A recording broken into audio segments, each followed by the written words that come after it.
Good morning, everybody, and welcome back to yet another day of action down here at the Qatar Airways Big Air World Championship. Lewis, what a day we had out there yesterday.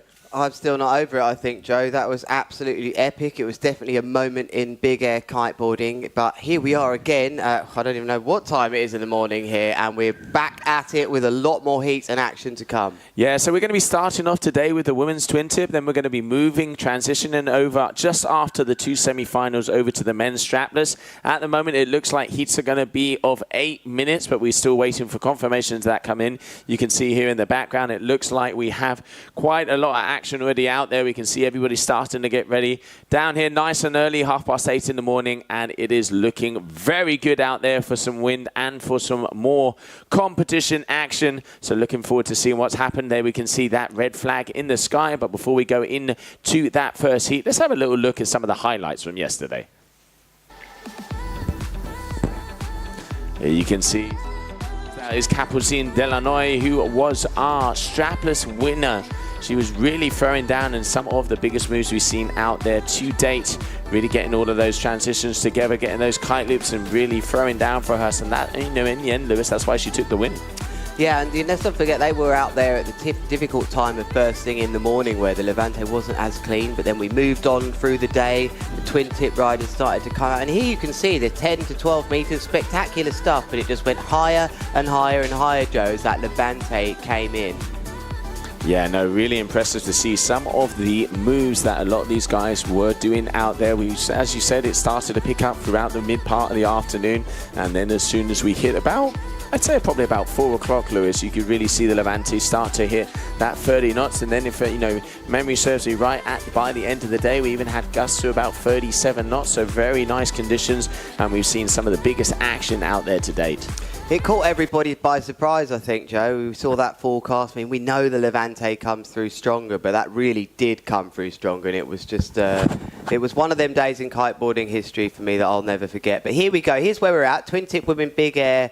Here at Qatar Airways, the GKA Kite World Tour. We are into heat number 5. It'll be Angelou Bilou versus Johanna Distier, and this is really knockout time now, Joe. They've got to win this heat, these riders, to stay in. So it's not where you want to be, maybe round 2, but some big names in there already. As only the winners of those early heats has advanced already into the quarterfinals. Yeah, you can see. So there we have Angelou Bilou. She's going to be going up against Johanna, and Johanna putting in a solid performance yesterday. Let's not forget that big heat where we saw her versus Kylian versus Natalie, where all 3 of those girls were hitting 9-point averages on some of their moves. So really putting it to the line, and it was one of the windiest parts of the day as we are out there. And here we can see, there it is, green flag in the sky, meaning we are a go, go, go. And at the moment, the heat duration is going to be 7 minutes. We have a 3-minute transition period.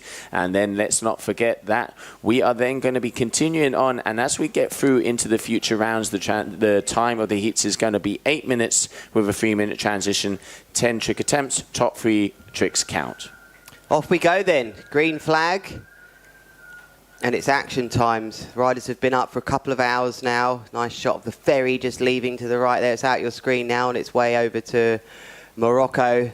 And let's see who's going to really take. Angelique's really got to stay calm and composed here. She's obviously one of the top ranked riders or expected riders here, but she's got a very experienced competitor on her hand. Fellow countryman Distier, starting with a nice mega loop. That's a great start, Joe. Just get one on the board, almost 10 meters already. You know, this is a great starting move from Johanna, and I think that is exactly what I think you need to do out there right now. Just get a feel for this early Levante wind, which is still blowing around 20, 25 knots, maybe a bit more. But here comes Angelique. What's she got? She never likes to take it easy, though, Joe. No, she doesn't. Unfortunately, not getting all the moves on the cards yesterday, missing out on a few of them. She is one of the big air riders. As cliche as that sounds, she always does go absolutely huge. And looks like she's playing a little safer today, because yesterday, unfortunately, she was missing out on a few of those landings, because it's all very well if you do it in the air, but you have got to land on your feet if you want those judges to give you those numbers. And at the moment, it does look like Joanna is slightly in the lead, but Angeli is just getting waited to be scored on one more time. So here we have, Joanna going up.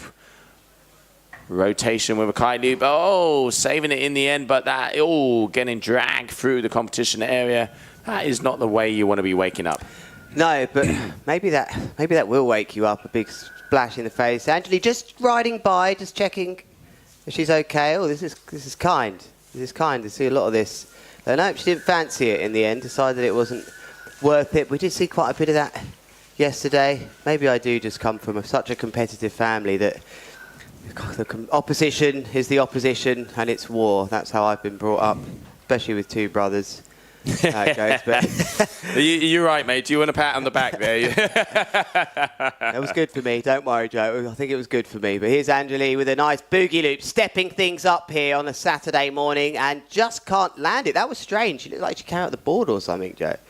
Yeah, looking like trying to still get her stuff together at the moment. Yeah, so there we can see 8.57 on the scores there for Angeli and Joanna at the moment with a 4.50. Let's not forget, we are on twin tips, so there are all different families. They can do true tricks of each one of these families. So they can, do, for example, you can do a front roll and then a board off and you'll be counting on both of them. Or you can do a front roll and a back roll and still get scores. So riders have to be ticking off all those back. Oh, goes for the back roll with a kite loop. Can she get it? And it does look like she's got a good landing, so it's taking it to her at the moment. Angeli needs to step up the game. Angeli would be devastated if she doesn't get through this heat, and it's not an easy heat at all because, like I said, Johanna is experienced. She's a competitive kiteboarder. She has been competing in the Big Air Kite League.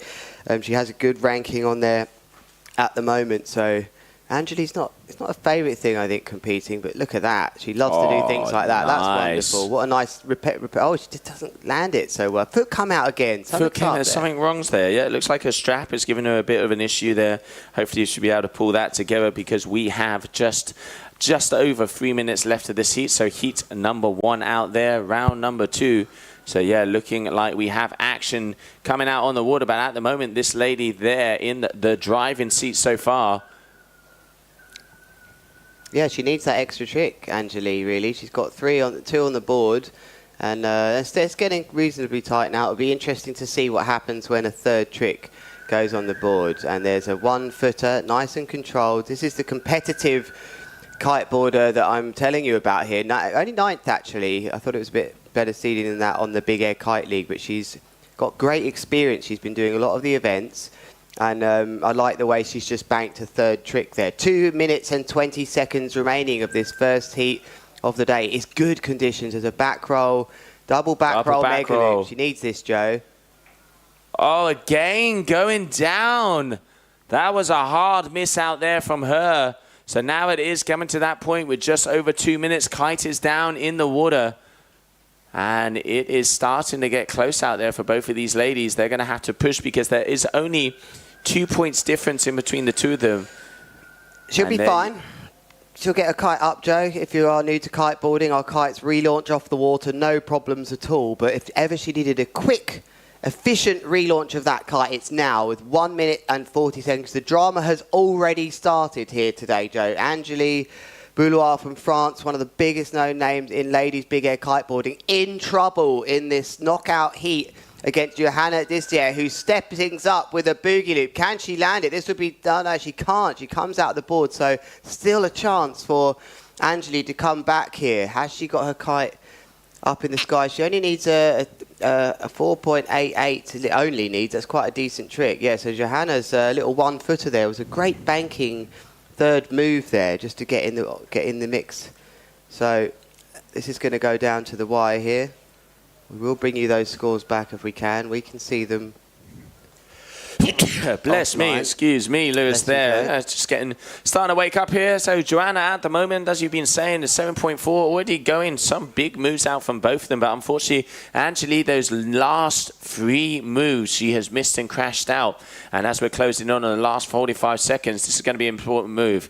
Okay, Joanna just lofting it out. And I can see in the back, it looks like we had a boogie loop there from Angelique. Did she stick and it? crashing out. No, she did not. So sticky situation here for, let's say, the favorite going into this heat. But there are no favorites out there anymore because everybody is like a final. As we come into the final 20 seconds, is she going to have enough time to be able to perform one more maneuver? We are soon going to find out. It is going to be close because I can already see the flagman ready to pull that red flag to the sky.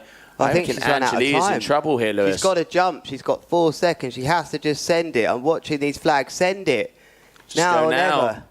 She's out.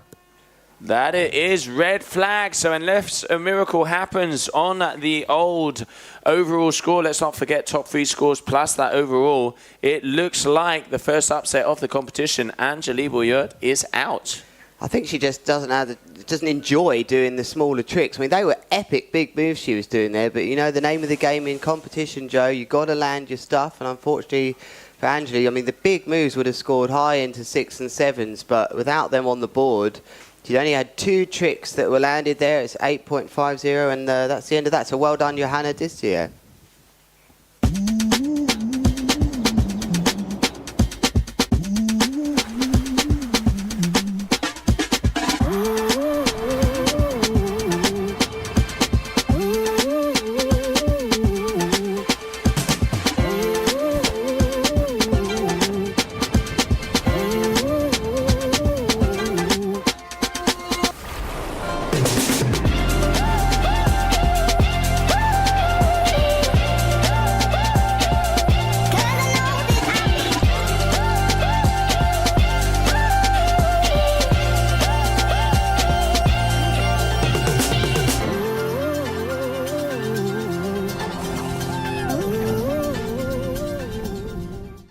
If you do later.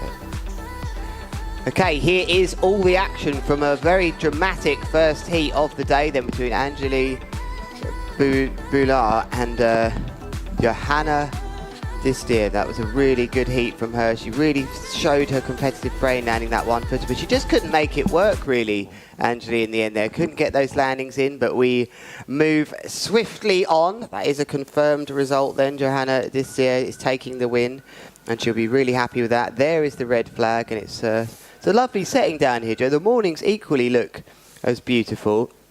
1 minute left. There's Hannah Whiteley from the UK. She is up against Bruna Kajir from the Brazil. So these two have competed together in freestyle for many, many years. Both of them very talented freestylers. Bruna Kajir, multiple world champion out there on the water. Threw down some big loops. Started off with an opener yesterday, but really impressive to see the level of the big air on the ladies, how they are pushing. We saw some 9-point rides. Let's not forget that big back roll kite loop from Natalie that we saw yesterday. Oh, that was massive. I just had a little chat to both of these women, actually, Hannah and Natalie down there. Natalie looks really happy. Was unhappy with how she started, but it was a common theme yesterday. You know, they'd been waiting all day until it was their turn to get out at something like 9 p.m. That happens when you haven't got a chance. But Hannah here just needs to keep her head, I think. She's got that nice big board off, and that really helps with her variation score. That's one of her go-to moves. The parents are down on the beach as well, Joe, to support her. So let's see, can she deliver against the multiple freestyle world champion? So there we can see just waiting, and I can see a green flag in the sky, and starting off, you called it, not stretching out too much, keeping it nice, calm, cool and collected there on that one, but still, as you said, you know, getting some moves on the boards and that variation. Now let's have a look at Bruna. Looks like she's eyeing up a kicker here. Cool, what a nice takeoff. Just took a bit of power out of the move on the way up there, but that was still very well controlled, Joe. That was a great start for Bruna Kajir. What a start from these two experienced competitors. Yeah, so just waiting. Looks like we got a 3.0 there for Hannah, and Bruna with a 4.53. So both of them starting off. Oh, Hannah going up high, looping it around. Can she pull this one together? Getting a bit of a butt check, but that will be counting. So another big move went into that. You could see, like, you know, you were saying yesterday, Lewis, body language, and Hannah was full on with that one. Yeah, she looks really focused and looked in a good place here, and she's going to have to be, because Bruno, I'll tell you something, will definitely get 3 tricks on the board in some way or another. She knows competition inside out, and the lovely data coming in from our surfer app already this morning. So 10-meter jumps, walk in the park for these women in a morning Levante, which isn't quite as strong as yesterday, but I would say the gusts are about 25 knots, as Bruna Kajir then just didn't enjoy those gusts there, which often happen over by them rocks. Anyone that's ridden Tarifa, that area is a place where you run the gauntlet going through the rocks to nip in a bit further upwind. But here is the freestyle, the multiple former freestyle world champion, eyeing up another mega loop, I think, Joe. I reckon so, yeah. Got the kicker. She's got the good timing on that one, okay, and getting a bit more power through that loop, but still, you know, playing it easy, playing it nice and safe out there. But let's not forget, it is about getting those numbers up on the scorecards. At the moment, it is 2 moves for both of these ladies with a slight advantage. But I do reckon after that kite loop, Bruno is going to be making her way through to first place. And Hannah answering back. So, yeah, really good to see them, you know, pound for pound, punch for punch out there. Hannah's having a great heat as well. She's matching her. She's definitely probably got an edge on variation at the moment after doing a board off too. So it's over to Bruna now. There's a real battle going on here, Joe, and the way they're riding and the way they're negotiating the water is just amazing to see. It's just in, out, your turn, my turn, and they are going through this thing quite quickly. Bruna really getting some nice takeoffs off those waves. She is. She's timing those kickers really nicely, and a little bit of a 1 foot there, so adding to variation. Still hasn't equaled the board off from Hannah, but you know, quite even playing field out there at the moment. So we can see, obviously, with that kite loop, there was a second score. Here comes that second score. Look at that, 0.04 point difference in between these 2 athletes. Yeah, I think there's a few scores, or is it the same trick categories has been done? But here goes Hannah with a contra loop. This would change things, Joe, big time. It does. Oh, kite coming out of the sky. But yeah, definitely mixing it up, Miss Whiteley. So that is going to add to her trick attempt number 3. And Bruna, oh, just getting a bit of a butt check, but she was equaling out with the board off there. Let's see if she can try that one again. She knows what she has to do, as she would be ticking off that family. So shame she didn't get the landing on that one. As we stand at the moment, Hannah Whiteley 13.03 in the driving seat. Yeah, Bruna has done 3 tricks, but they've been of the same family, so one of them's crossed out here, so she'll now start working, and that's what we saw there, a right foot forwards trick from her. I think it was a board off that way as well, so perhaps this would change things, but she's starting to need bigger and bigger scores, as she's going to look to upgrade the 2.93. What was that, Joe? I think that was just a board off. She can do that bigger and better, but it's likely that a kite loop in a different category would be a higher scorer. Okay, here we have Bruno. Goes up, gets the tweak, comes out. Can she get the landing? No, just losing, not quite getting the feet back into the straps there on that one. And you can see James just looking on, making sure she knows all the scores that she needs. That is the move she needs. And looked like a boogie loop there from Hannah, just getting whiplashed a little bit and unfortunately coming down with a crash. That was a classic example there for me, Joe, of where when you've got whipped into that, may as well have gone into a second rotation there. She really fought that there, Hannah. She got slightly over-rotated in that boogie loop. She really tried to hold on to it. You may as well have just gone with it, but it still would have been hard, as the level getting upped now in this last 2.5 minutes of this second heat of the day. Bruna Kajir, surely not unhooking. It looked like she was bearing off downwind. It did look there, right? Yeah, no, but she's just getting control of her board. Didn't feel the wind there, which happens sometimes here, Joe. Yeah, you can see it is a little gusty on the left-hand side of the competition area at the moment, but we have both of these ladies commanding and coming through. Bruna looking for that board-off attempt, and here we have Hannah. Okay, going for the front loop, contra loop. Can she pull this together? That is a big move. Wow, what a landing. How fast was that landing? Unbelievable. 3.7 G-force there on that landing. That was impressive, and I was surprised that she switched up from the boogie to the contra loop boogie there, Joe. But that was, you know, where did that come from? What a move. Yeah, it looks like she's getting the praise for it as well with a 7.27. Yeah, really throwing herself into that one. Hannah just starting to make her way away from the pack. And Bruna is going to have to step it up. 1.5 minutes on the ticker. She's going to need to improve. Scores can be improved out there. Looks like, oh, here he goes. Once again, really good timing with the waves here, Kajir. Here she goes then, Bruna. She's always been able to come back in any competition. She knows, but this is now hammer time. She's got to just throw out all over 5s or 6s here. It's a mega loop there. I think a mega loop with a rotation would have been nice. Perhaps she's still thinking I can improve one of the scores already. There's just enough time, probably for 2 tricks for her maybe. But here comes Hannah. They get 10 trick attempts, everyone, just to remind you. Only their top 3 will count. Out of 10 trick attempts, like you said there, Lewis. And let's not forget, we're looking for power, style, trajectory, dedication, commitment, body language, as you've been calling throughout the whole competition. Yeah. And at the moment, Hannah looks like she is in a very good rhythm out there. She's definitely synced with the ocean. And then we have a nice little kite loop with a late back. So, yeah, just 35 seconds on the click. Here we have Bruna trying to equaling, just not getting as much height as she needs there. Not sure what kind of, I think they're on, what are they on, Lewis? It looks like 8 meters. Yeah, I think so too. I think Bruna's actually probably eyeing up the back roll rotation after that mega loop as well, but maybe not feeling. It's a feeling move. You have to have that nice feeling on the way up. It's definitely not something you want to be doing, rotating in mega loops without any feeling on the way up. That's when you can really end up in trouble. And this looks like it's lining up really special for the last move for Hannah Whiteley, but she's just skipped that wave. Can she get one more in, Joe? Gets the rotation, comes round, and the safety loop. So that is a very good heat there from Hannah Whiteley, who has a commanding lead and more than 5 points. So that means Hannah is going to be making her way through and continuing on in this competition.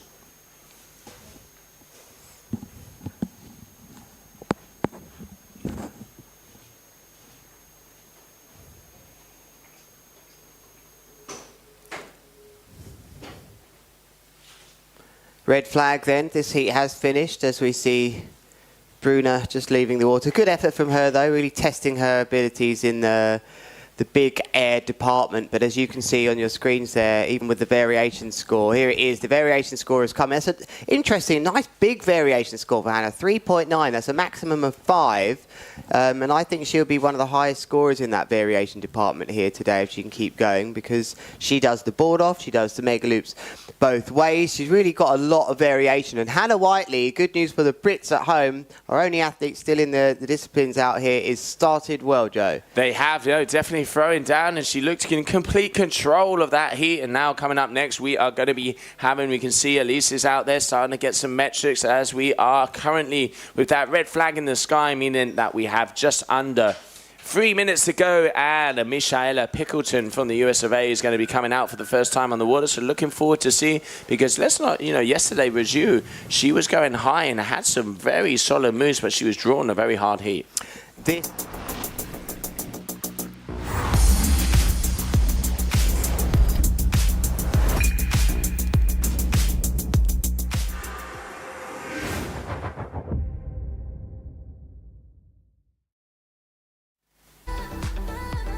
And the replays from that last heat. Hannah Whiteley starting off with a very casual board off, and Bruna Kajia with that lovely mega loop as well. It was a slow build into that heat, but a clever heat from Hannah. And here was where she started upping the mega loops. Bruna replied. She kept on par with Hannah Whiteley until Hannah Whiteley really started to level up. And for me, it was the moment was where the contra loop happened. She couldn't quite stick this board off, unfortunately, Bruna. Her feet just weren't in the straps.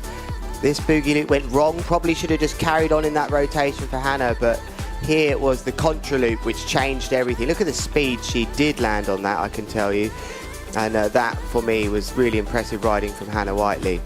I really liked how she's in complete control on a lot of those landings. That contra loop was a big move for her, throwing herself into it. Gets the safety or the heli loop and comes around, takes the win. She's got to be happy with that. Less than a minute to start, and we are going to be continuing on with heat number 7 of round number 2 of the ladies. Next up, we have Elise Riju, and she is up against Michaela Pickleton. Then we have Kylie Tomo and Claudia Leon, and that will complete round number 2. And there it is, green flag in the sky. It's go, go, go. Here we go then. So we've got the experience on the Big Air Kite League against Michaela Pilkington, who's just won the Maui Kite Fest, Joe. So there's the first move we've had here. I didn't get to pick up who that was. I think this is Michaela coming in with a back roll mega loop. And wow, what a start to this one. Both riders hot out the blocks. Yeah, definitely pushing strong there at the moment. And if I'm not mistaken, so there we can see both of the ladies coming through. Let's wait and see some scores come up there, as we had a Regular jump there from Michaela Pickleton, and that last move that we saw, that kite loop, that was Riju. So, yeah, 3.9 meters. So in the Nash, that is Michaela. And with the black and orange kite, that is Riju. Your two riders on your screen right now. Got some great grabs, actually, Michaela. It really impressed me yesterday how she can grab if she feels comfortable in the air mid-mega loop. Let's see if she can pull that out. But meanwhile, it's Riju just looking like she didn't fancy that one.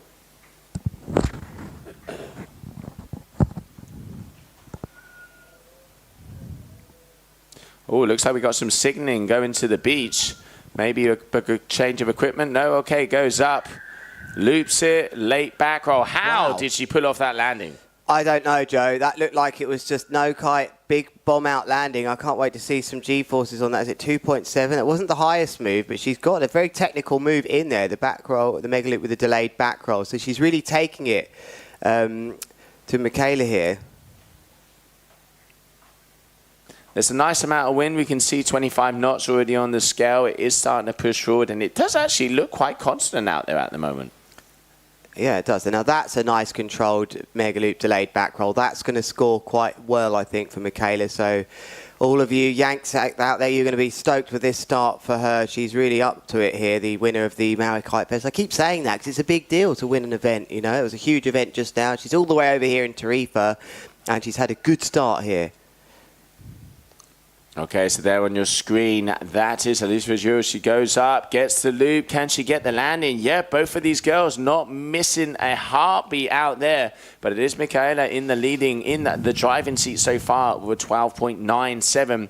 And now we're going to be seeing another score coming up here from Elise. But I don't think it's going to be enough to overtake her. No, but it's the right thing to do. She should just get 3 on the board here and then work from there, Joe, because so often we've seen that only 2 have been on the board for some of the riders, and they must be kicking themselves after the heat thinking I could have done anything. 4.7, perfect. I mean, that's already higher than 2 of the moves for Michaela, so she's just got to stay calm and get her moves in. But meanwhile, Michaela knows that she's got 3 in the bag already, and she can take it easy.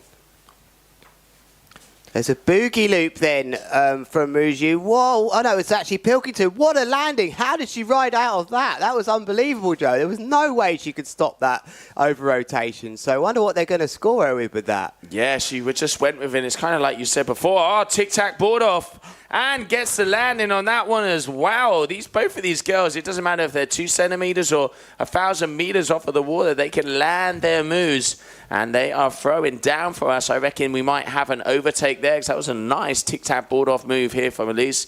And now let's see what Michaela is going to be answering back with. Yeah, into the lead then she goes, Alice. And that's a technical board off trick there. Absolutely. Board off tic-tac, only a 3.27. They obviously wanted to see it a bit higher, Joe, but she's the only one I've seen doing that. Wow, double back roll mega loop. That's one into a delayed one. This heat's gone crazy. They are fully going for it. You can see getting all the way through and just continuing that rotation, going to switch stance as well. Just making, sure that she can make her way all the way round. And let's have a look at Elise here. Comes out. Okay, going for the boogie loop. Does she get it? No, it looks like she got dropped by the gust there. So that is not what she's looking for, because at the moment it is so close in between these two ladies with just less than 3 minutes on the clock. Big score then from Michaela with that 7.10. She's got the highest score so far, but Alice, I mean, I wouldn't want this to go to variation. There's only 0.3 in this, Joe, and I'd say with that board off, Alice might be sneaking it, but there's still a lot to play for here. I wonder what's going through their minds now. What else can they bring to the table? Well, we've seen some board offs. Maybe we want to go improve on that one. Oh, goes up. Boogie loop. Can she get it? Got completely dropped out of the sky, unfortunately, on that one. That was commitment in that move. Yeah, just looked like she stalled the kite slightly on the way down. I can see she's on full power there. And as it went round, it really did drop. She's got a great ability to nearly land everything. But Pilkington now with a right foot forwards mega loop and a grab. This is smart riding. She's looking to try and replace one of her scores with another mega loop. But Alice has a low score in there too. She's got a 3.27 counting in her top 3 tricks, Joe. She'll be looking to try and make that a bit higher. But this one's really going down to the wire. There's 1 minute 30 seconds left. Sorry, we're just taking your data away. Just to add to the climax of this heat, Joe. It's a bit of a mystery for you. But we can see that this one is separated by 0.3 at the moment with 1 minute 25 seconds left. Oh, she's got a nice kicker here. Okay, he's going for that boogie loop. Does get it. Does she come around? Bit of a butt check. No, that's going to be too much of a butt check. It looks like she oversteers the kite on that boogie loop, Lewis, and not being able to get a clean landing. It's the trailing edge. It's just so exposed there, and this wind isn't as windy as it has been before. It's just stalling out to me on the way around. That's the big issue for me there. She's got the move down perfectly, but not getting that extra lift as the kite flies back up to the top. And then Michaela here, this is an unbelievable boogie loop. Very good technique there, keeping the kite to the side of the window for a bit, allowing it time, and then whipping it up at the top at the end. Now that could be the move which is the difference in this heat, Joe. That could be the nail in the coffin there, and at the moment we're just waiting for that score to come through, looking to improve on one of her backup scores. Let's see what she's going to go, and there you have it. 7.30, meaning that she's going to be going to a 16.43.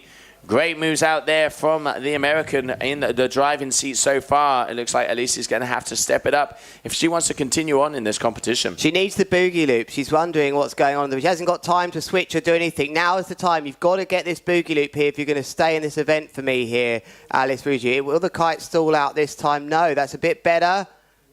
Oh, she couldn't just take it. Just didn't get the height, and I think she'll know that was the move she needed, Joe. What a great heat that was. Lots of drama in that heat. It was. They were definitely throwing down for us, and there it is, that red flag. So just waiting for that overall impression score, but I reckon Michaela Pilgleton has a pretty solid lead, but we will find out right after the break.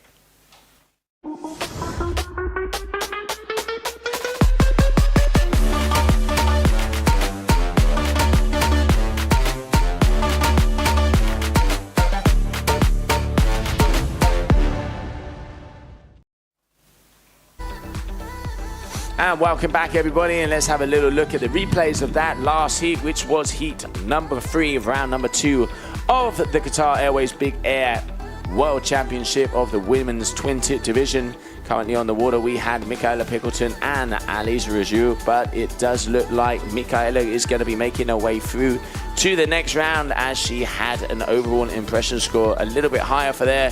So we are going to have to see who is going to be continuing on, because next up we have another big heat coming our way, as we have Kylie Thomas from the US of A coming out of Maui and Claudia Leon down here from Spain. Yeah, I didn't see too much of Claudia Leon yesterday, but it's going to be a good heat, I'm sure. But here are the nice moves of that heat. It really could have gone either way, but this was the move. Look how the kite stays out the side there on that boogie loop. That was great kite control, and unfortunately for Alice, she couldn't quite stick it here. She just drops. The kite never looked happy. It kind of went through 12, a bit too far for me there, but I think had it been a little bit windier, she would have stuck that. So unfortunately for her, that's going to be an exit for her, but she's done really well. And look at a little bit of the travel that some of these ladies had there. So yeah, we're just waiting for the final result. I think Michaela is going to be going. She's going to be going up against Justine, that we saw a good heat coming through there.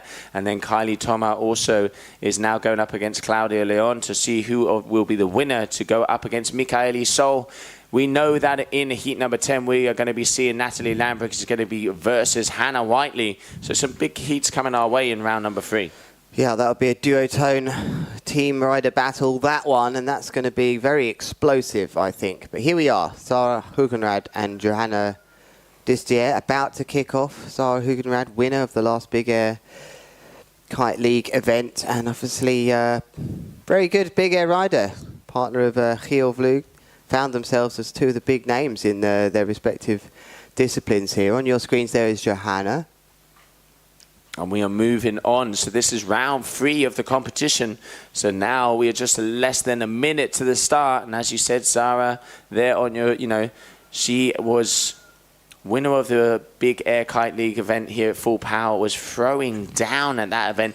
Didn't have the best of heats here, but was managed to make her way through with that final big boogie loop. Hopefully she's going to be a little bit more consistent here at this one. Yeah, she knows this place really well, Joe, and we said how important that is for the riders that are local here.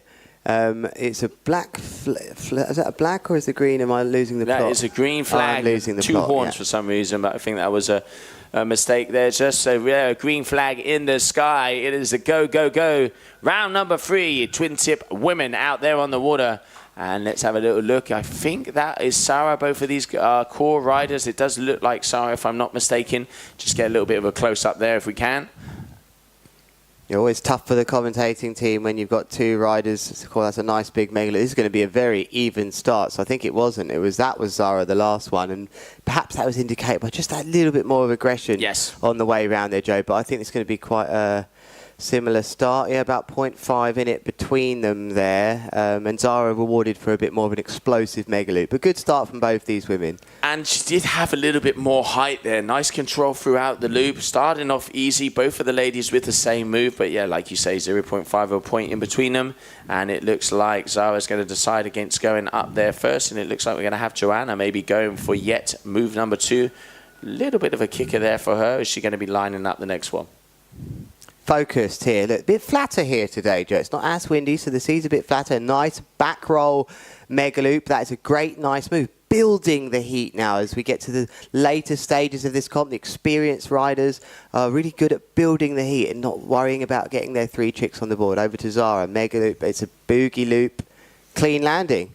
Both of these girls not missing a beat, and like you say, they are easing their way into it, kind of playing it a little bit safe, not going huge, getting those scores up because they know both of them have the moves, so they're going to be trading places at the moment. Then, and I reckon as we get into the final 3 minutes is when they're going to up the game. Sarah at the moment with a very nice score on that last boogie loop with a 7.23, and just less than 5 minutes to go. Both of these girls putting in the groundwork.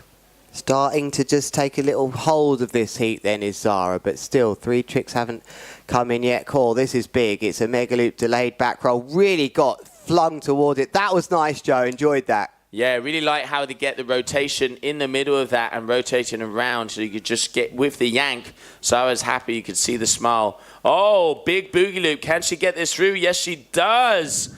Very nice. Joanna answering back. Yeah, that's big. I think it's going to be a big score. That was so in control, Joe. This has just started to get more and more epic as this heat's gone on. Looks like Sarah's on actually short lines there. Yeah, I think that she's on 22s and the other rider on 24s. And it's reflected in the angle of her kite, I think, when she's looping the kite. So, yeah, it was a good, well spotted there, Joe.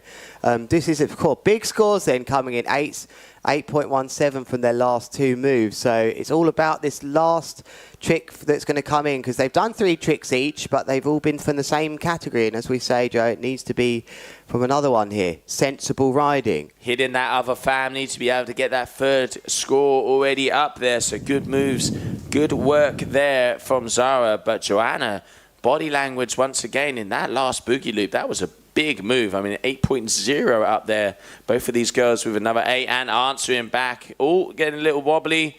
Looks like she got dropped by the gust there, unfortunately. Is that the moment where things start to become difficult here for her? Let's see. 3 minutes, though. She's got loads of time, actually, and loads of trick attempts. It's all right to ditch one, but hey, if you're a judge and you've seen 9, 10 trick attempts and the rider's landed every single one and the other rider's only done 3 or 4, you know, that's going to be in your mind for the variation score at the end. So Zara's just got a little bit of a slight advantage, but if you look at the overall score there still, it's still not added our 3rd trick attempt. They need to get something in the separate category. I wonder, is Zara going to go for something a bit more basic, or is she going to go for a back roll mega loop?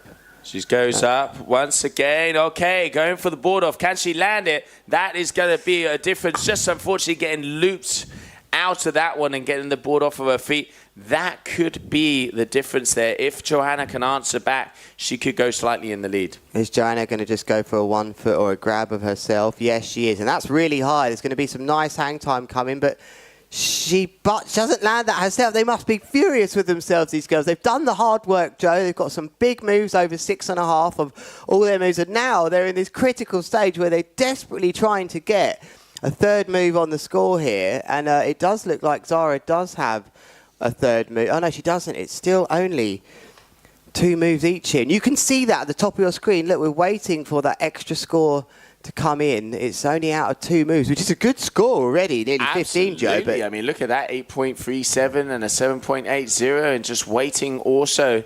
Okay, so a nice little kicker here. What we got? Joanna goes up. Yes. Right loop, back roll, gets the landing. That's going to be another family, so I reckon we're going to be seeing, because I don't think she's done that one, which would mean she would have it. And Zara also trying to get that third score with the board off.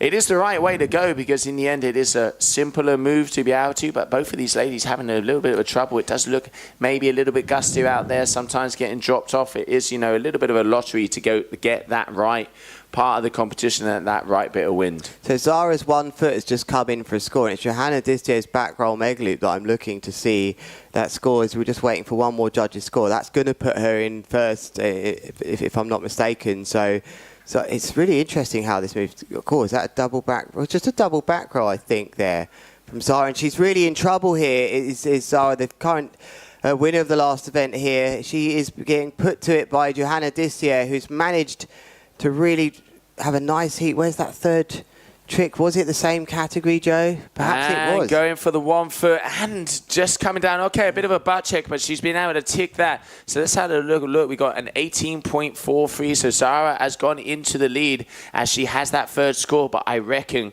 there's going to be a swap up, because we just saw that 1 footer landed there by Joanna.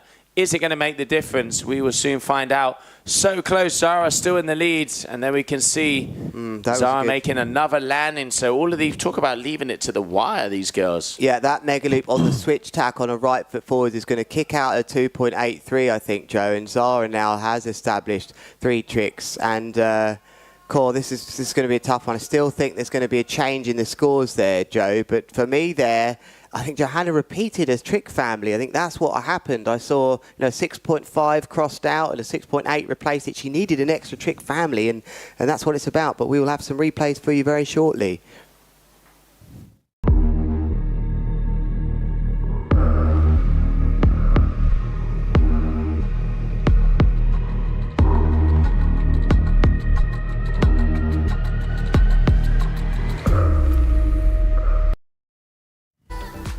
And welcome back. So it looks like at the moment Zara had the slight advantage, but only about 1.5 points in it, so it could be coming down to the overall score. We are soon going to find out and see who is going to be going in the win. But Lewis, is that, yes, it does look official.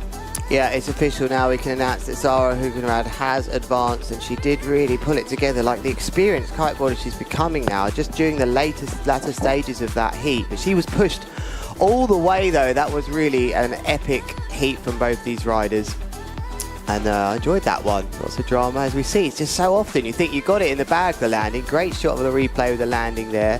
There was a back roll mega loop as well. They really had to throw all the stops there, but high scoring heat, that one. But next up we will have Natalie Lambrecht and Hannah Whiteley in this next heat. Here we are then, if you look all the way over to, it's round number 3 now, the quarterfinals. We are in heat 10, Natalie Lambrecht and Hannah Whiteley. Lambrecht winning her first heat, number 2, and that's given her a break all the way to round 3, but I think that's going to be in Hannah's favour, in that she's already been out and got used to the conditions and competed. So tough heat, this. Yeah, she knows what she got to do, and you can see, yeah, Hannah also put on a very good heat on the last one, and Natalie yesterday, an absolute bomber, but it isn't as windy as it was out there yesterday, so is that going to make the difference? Hannah does have a little bit more of a 1 foot and a board-off repertoire than Natalie, but we're still going to find out, because Natalie really did surprise me out there yesterday. Yeah, she pulled it together. She was my tip, my dark horse. I've seen her videos, I've seen her riding, I've seen her apply her mindset of a freestyler to big air and do it in a really awesome way. She's got power. She's always been known to being a powerful, aggressive rider, even in freestyle. She doesn't mind taking a crash, I think it's fair to say. So she's got the right ingredients to become a top big air rider. Can she put it together against Hannah Whiteley, a really established big air rider? We're about to find out, Joe. Let's see. Yeah, both of these girls have 7 minutes to be able to continue out there and throw down for us here. Third day of competition here at the Qatar Airways Big Air World Championship. And at the moment, we have Sweden versus the UK there on your screen. Hannah Whiteley, who had a very nice heat to start off the day. And let's see if she can continue on, because elimination round out there on the water, round number 3 of the women's twin tip.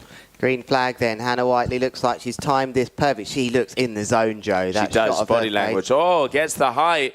Ooh. Starts with a board off that is better than the other one and gets a nice landing. Good way to start off your heat. What a start. Yeah, 8.1 metres there. Probably wasn't the start they wanted to see back at Makani Beach Club. I'm sure they're all supporting her. Big hello to all of you in El Gouna, Egypt. That is their rider there, Natalie Lambrecht, who spends all her time over in Egypt, of course, in the wonderful area of El Gouna. But she's up against Hannah Whiteley, who looks like she's up for it today. She's going to have the heat of her life here. Wow, lovely height on that, Joe. Nice and controlled, easy mega loop there for her. So also a good opener. That is going to be a bigger score, I reckon, than that board off. Not by a lot, but yeah, you can see some numbers coming in. 4.97 is about to be dropped. So yeah, and Hannah answering back. This is going to be a battle. I reckon this is going to be move for move out there, Lewis. Yeah, I think my mind says the same, Joe. It's just going to go one way, the other, one way, the other, and. Over to you, to me, to you, like the Chuckle brothers we have at home. Obviously, this is serious. And here goes Natalie Lambrecht now. Working the left foot forwards, the port tack to start with. Lovely shot here, this angle. Look at that good board edge, great technique. Nice takeoff. Contra loop already, Joe. Wow, mixing it up. I reckon she's seen that one from the heat before from Hannah and has gone, okay, I can do this as well. So, you know, sending a little message out there, Natalie. Yeah, Natalie's got the moves here. It's just the totals we can show you at the moment on the left-hand side, and I'm sure they're going to change places a number of times. Hannah Whiteley going for the mega loop, delayed back roll. Nice. The judges talked about how they wanted to see rotations mid-trick, you know, mid-loop at the crucial stage, and Hannah really threw that roll there whilst the kite was rotating around. She could do them higher for sure, but she is just getting that in the bag to start with. Yeah, I really like how you can see commitment. She throws her body into it, and then with the yank of the kite, gets that extra bit of rotation, but also body language here. Look at this, both of these girls, they're in the zone. Let's have a look and see what Natalie comes out. A nice little kicker coming her way. Yeah, could be time. She's oh, that's her fave. That's her signature move for me, Joe. It's the back roll mega loop. Wow, there's going to be some G-force stats here to talk about. 8.1 on the G-force. How has she taken that? Look wow. At that coming down, and a lot of power. Had the fluidity throughout the move. Judges are definitely going to be giving her the extra kudos for that one. And we can see a 7-point something is about to be coming up. A 7.3 there for Natalie Lambrecht. Currently in second position, but only 2 tricks up on the board. Very close in between these two ladies, and I can see Hannah already looking back, knowing that that was a big move there from Natalie. An 8.1 G-force. I reckon that's the strongest G-force we've seen of all the competition. That was huge. I mean, how did she ride that away? These ladies are pushing it now. We are in the quarterfinals. Hannah Whiteley with the front roll contra loop that's working for her here. Wow, they're upping it. This is crazy. Very nice, good in control, got the whip around. Natalie's seen it, she's coming towards us, full power. And now let's see what we're going to see, what we have here from the Swedish athlete. Goes! Boogie loop, can she pull this off? Whoa! Yes, she does! What a landing. Very horizontal as well. Almost stalled that kite out, but just got caught in the final seconds. Even getting the seagulls out of the way there, mate. That was special, Joe, because she had great technique on the way round there, and she just needed that kite to come back up, which it did. I think she's on Rebel, and that does rise up at the end. And that was, this is amazing. That's going to be a huge score, I think, when that move comes in, which should be from a different family. I can see that being well over 8 points, that move. Yeah, so let's not forget. So now she has 2 kite moves. She's got the kite loop back roll and the kite loop front roll, the boogie loop. And now if the intelligent thing to do would be Natalie now start to either try and go for a single jump, a handle pass, or 1 foot or board off. Let's see if she remembers that, you know, you have to have those 3 families. At the moment, Hannah, her smallest score was for that board off with a 3.53. And looking to improve that tic-tac. Can she get it back on? Yes, she does. Big move there for Hannah. That is going to improve her score. Yep, that's a devastator for you out there in Egypt if you're supporting your rider, or maybe in Sweden. But I'm sure she can come back. There's still time. There's 2.5 minutes. This has been an unbelievable heat of action. So Hannah only gets improved slightly with that board off call. That was whoa! Back roll board off, answering back. I am liking what I see out here. That is what I call a I see you and I raise you. Where has that come from? And even at the end, it wasn't in the bag there. A kite nearly fell out of the sky and she stayed composed. This is the best heat I've ever seen Natalie perform in. It's put her in the lead, Joe. Yes, it has. There we can see a 20.66. Now, Hannah has known that. Okay, there she goes. Goes up. Looking like, I think that was just a mega loop with a rotation. Missed the first part of that trick. So Hannah is now going to be trying to increase on that. 4.03 of that board off tic-tac, which would be the easiest one to improve on. But yeah, close at the moment. Natalie answering back with that back roll board off and really going to it and looping the other way. So now is what is going to happen. This is unbelievable riding here. She's turned this heat on its head, has Natalie, although we've just seen another score coming from Hannah Whiteley. I mean, this is going to be a tough one because we thought Hannah only had the board off variations. Natalie Lambrecht, arguably with the most difficult of the board off. So when it comes to variation, I wouldn't really want to split these two. It's only 0.5 in it. We've just shown you Pedro Matos' jump height. So that is because he's on the water getting ready for his strapless. But we've got to stay with the action here. Look at this heat we've got, Joe, for a place in the semi-finals. What is Natalie Lambrecht going to do? Is it going to be a bigger back roll mega loop? Oh, it looks like she's got a good amount of speed. She's eyeing it up. Okay, here we go. Goes up, gets the loop, adds the 1 foot, and pulls it off, mixing it up. I reckon that could be that extra little bit of a score. She's going to need 8.5 meters, 42 kilometers per hour. And she is looking to improve on one of those kite loop maneuvers. Is it going to be enough? We're soon going to find out. And Hannah also. These girls, move for move. What a round number 3 of competition.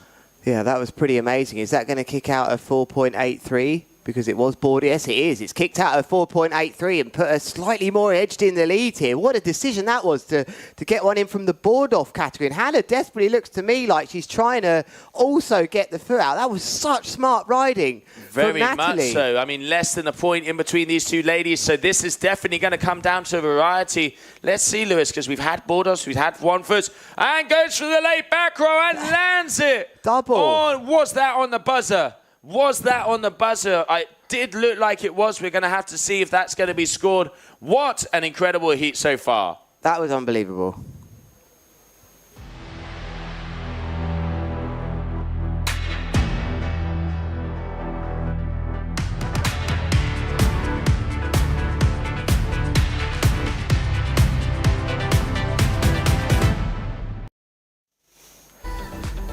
Wow, I can't believe what I've just seen, Joe. It started off just calm and collected with that board. We did say they would go head-to-head with each other, but this just went berserk. Big air kiteboarding for women just got raised. Natalie Lambrecht had the heat of her life, Joe, and I think she needed it against Hannah there.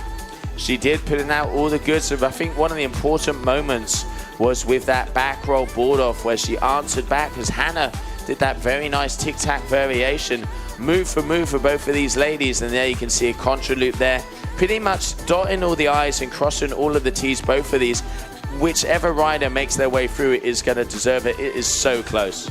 Both these riders really match each other with height. It was hard to separate. Good height. I mean, look at that for a powerful pop takeoff. They both match each other move for move. I mean, this is really top level riding here. You can see dropping out the sky with that power of the mega loop. But for me, the big moments of this heat was not only that move there, but from Natalie doing that tic-tac board off where that came out. That just upgraded her board offs and actually gave her the best scoring board off of the heat. And that just came out of nowhere, Joe.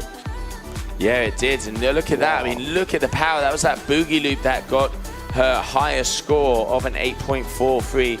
And I'm not surprised because the kite was nice and horizontal. There's that tic-tac. So much control, just actually letting go of the board and flying it through. And then that was the answer back. This was a crucial moment in that heat. Back roll board off, you know, how technically difficult is that? Parking the kite over the other side of the window. That was the moment she started to edge things back. But Hannah Whiteley wasn't finished. And this is going to the variation score. We'll bring you the results very soon. And we can. It is in first place. Natalie Lambrecht takes the win from Hannah Whiteley. So a tough deal for Hannah Whiteley there, who gave it her all. But I'm sure they're celebrating back in Egypt now, Joe, at the Bikini Beach Club. They'll be stoked their rider has made it through to the semis, but she's up against Zara. But riding like that, she could beat anyone. Absolutely. I mean, one of the best heats we've seen out there. Coming up next, we are going to be seeing also Justine Avril is going up against Michaela Pickleton, and then Michaeli Sol and Kylie Thomas. It's still round number 3, 2 more heats to go. But wow, that semi-final is looking like it is going to be intense. Oh, wow. It just keeps on delivering, doesn't it? This Qatar Airways Big Air World Championships at the GKA in Tarifa. 9:21 a.m. We're back at it. And here we go then. Justine Avril against Michaela Pilkington. And these are the standard starts now for these women. Just nice big mega loops. 9.1 meters. That's a decent meaty mega loop to start off your day on a weekend morning. Okay, starting off there with a nice kite loop. Michaela Pickleton from the US of A, and we have Justine Avril coming from France. And here we can see that, yes, that is Justine at the moment in the lead by 0.07 of a point. So pretty even playing ground out there. Both of these girls starting off with a kite loop variation. But what an incredible heat we've just seen. What a battle in between Hannah and Natalie. That was unbelievable, Joe. That was top level riding in the big air discipline, and we're seeing that was in the quarterfinals. I mean, that could have been a final. I wonder if they're going to be some of the highest scoring heats of the day. Look at this for a boogie loop though from Justine. Wow, look at that control. This is going to be low on the G4 score for me. I thought 3 actually, giving it quite high, but it looked like a soft landing to me. It did. She was able to get that kite around, parked it well, and then pulled it around just at the right moment. Clean landing, numbers on the scorecards, and a 6.7. Good way to start off the heat. Yeah, and she's taking it to Michaela Pilkington. I love her style of mega loops. I love how she just controls the kite on the way round. Nice mega loop, the delayed back roll. Again, the rider's now going trick for trick. Joe, it might be a common theme as we get up to the finals. I think so. I mean, you know, when you're out there on the water and in the competition mode, it is good to see the other person pushing, because it will push you that little extra. Sometimes it can work with you. Sometimes it can work against you. Yeah, especially with a crash or something. You see the other rider perform the best move you've ever seen. It's tough to come back for that. But here we see nearly went into a front rotation, and that's where that went wrong, unfortunately, from Justine Avril, who's second ranked on the big air kite. She's finished in the podium twice in a row, second and second, so she'll be hoping for another podium finish here at the GKA, Joe. Okay, and at the moment it is Justine by 0.36 of a point out there at the moment, so she needs 0.37 to take the lead. So as we said, it has been moved to move out there, and we just saw a crash. Nice grab, gets that kite forward, landing. She's going to be moving through at the moment into first position. But yeah, impressive riding from all of these ladies. It's about 22 to 23 knots out there, a little bit less windy than we saw yesterday, because wow, what an action-packed day we did have out there yesterday, getting to almost 38 knots gusts. Yeah, that was one of the biggest days in kiteboarding history for big air. I think we saw some new moves, and it was a pleasure to watch. But here we are with the ladies. That's nice and controlled then from Justine, just trying to get her third trick score on. That should put her, well, be close. She won't get a massive score. She only needed 1.87 to go back into the lead, but yeah, and she does. She gets a 2.47. But you can see here, there's only 0.6 separating these two riders here for a spot in the semi-finals. This is for a spot in the top 4 here, Joe, and things start to step up now. I think that was a back roll mega loop from Michaela as we head to the last half of this heat. Yeah, there we are. We're just hitting that meridian there. 7-minute heats out on the water. Okay, Boogie Loops gets the yank. Can she put off the landing? Wow, how'd out. Talk about all the pressure on the back leg.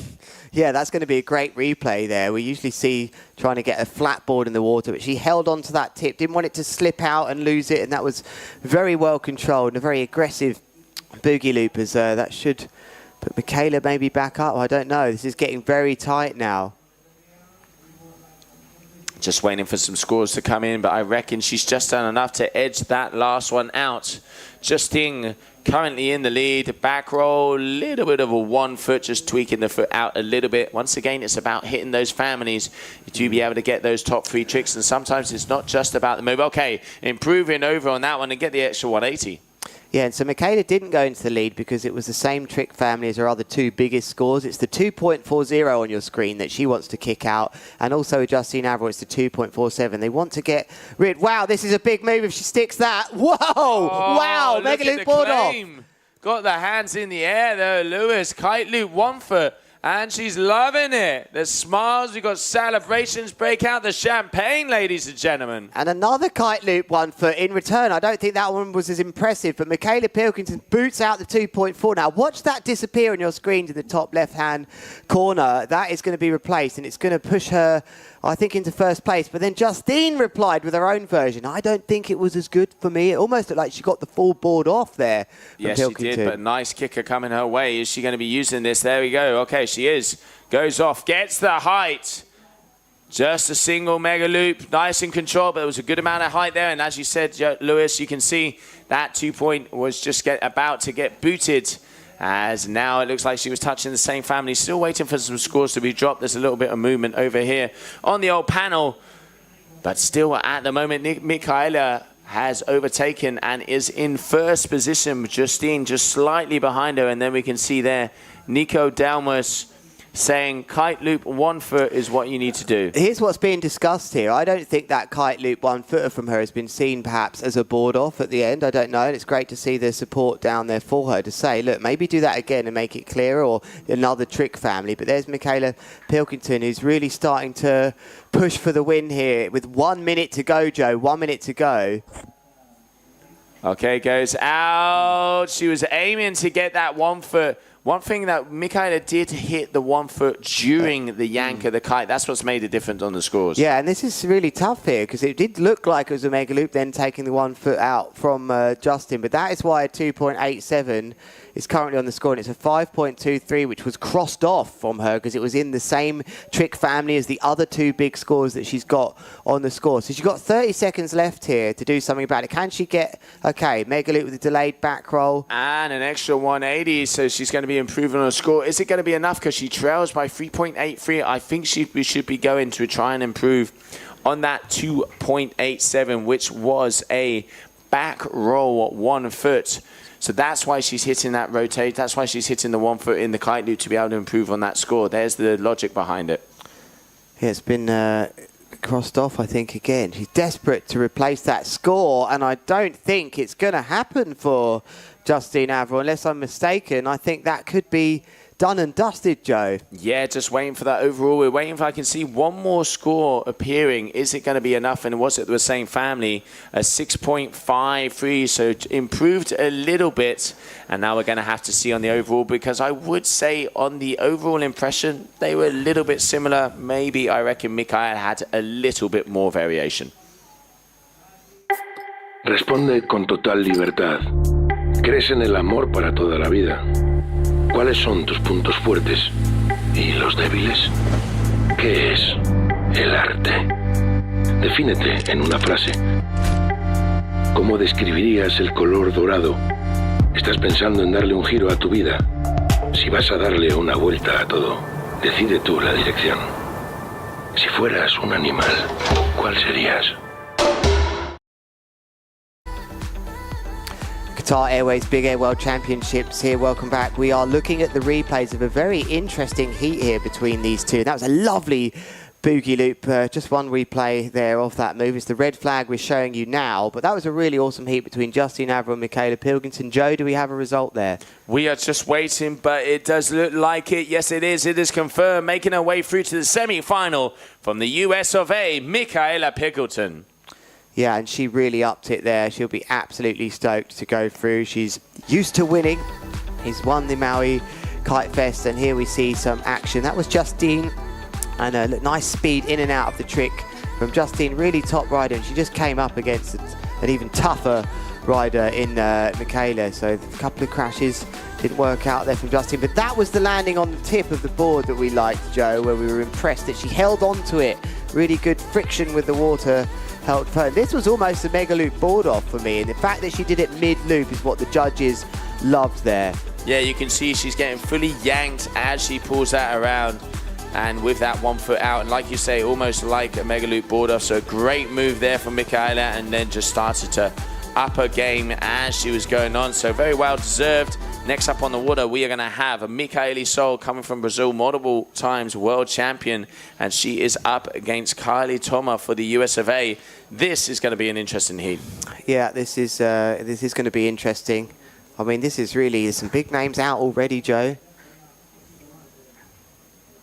So there we can see Kylie, face of determination. Look at the fire in those eyes.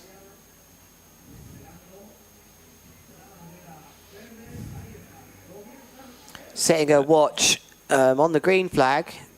It's unusual that. Maybe sometimes you do it on a minute before, but hey, she knows exactly now she's got enough for 7 minutes here. Michaeli Sol opens up with a huge, so well controlled mega loop delayed back roll. That was such good technique. Not pulling too hard on the arms, Joe. Wow, this is huge though. Oh, answering back, Kylie. I reckon, yeah, there you go, a couple meters above 8.2.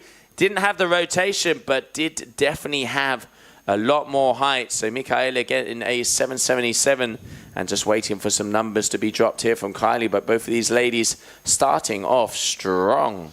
Yeah, that was two very different moves there. Kylie with a nice, big, powerful straight mega loop, but rewarded Michaeli Sol quite heavily, 7.87 for a mega loop back roll. But just the technique was lovely to talk about. It's all in the fingertips, that move. You shouldn't be muscling or arming the bar. It should be directly through the harness. And that was a great example of how the body should flow nicely around the bar after the initial surge. So good start from these two, fighting for a place in the semi-finals. Okay, Michaela, right foot forward, edging up, got amount of power. Let's see what she has for us here.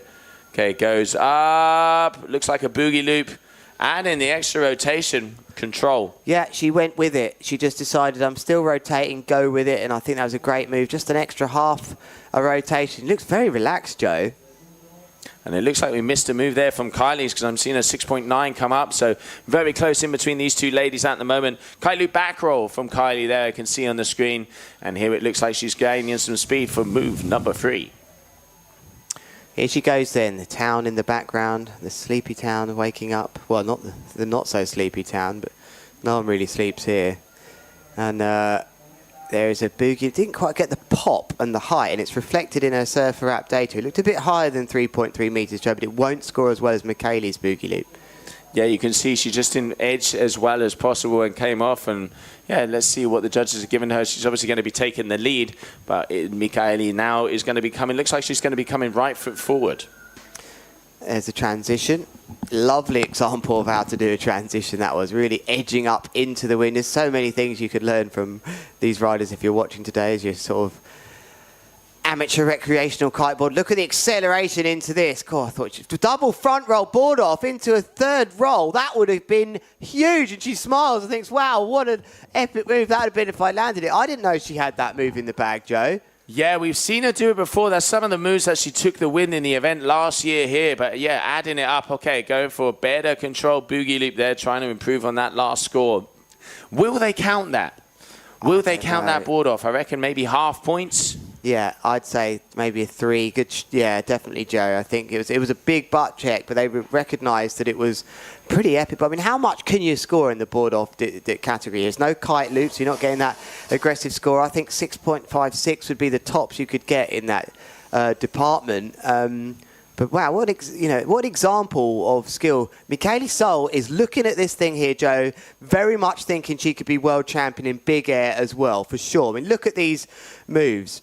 1, 2.5. She's going for that move because if she gets that, she will improve on that 3.0. So she knows that's an important one.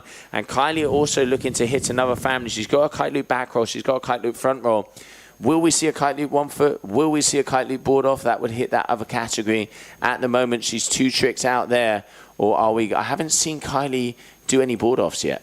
Now, I wonder what that signalling was for. She was signalling towards Michaeli. That was interesting. As she's loading up here, it's going to be Carly that's in the air.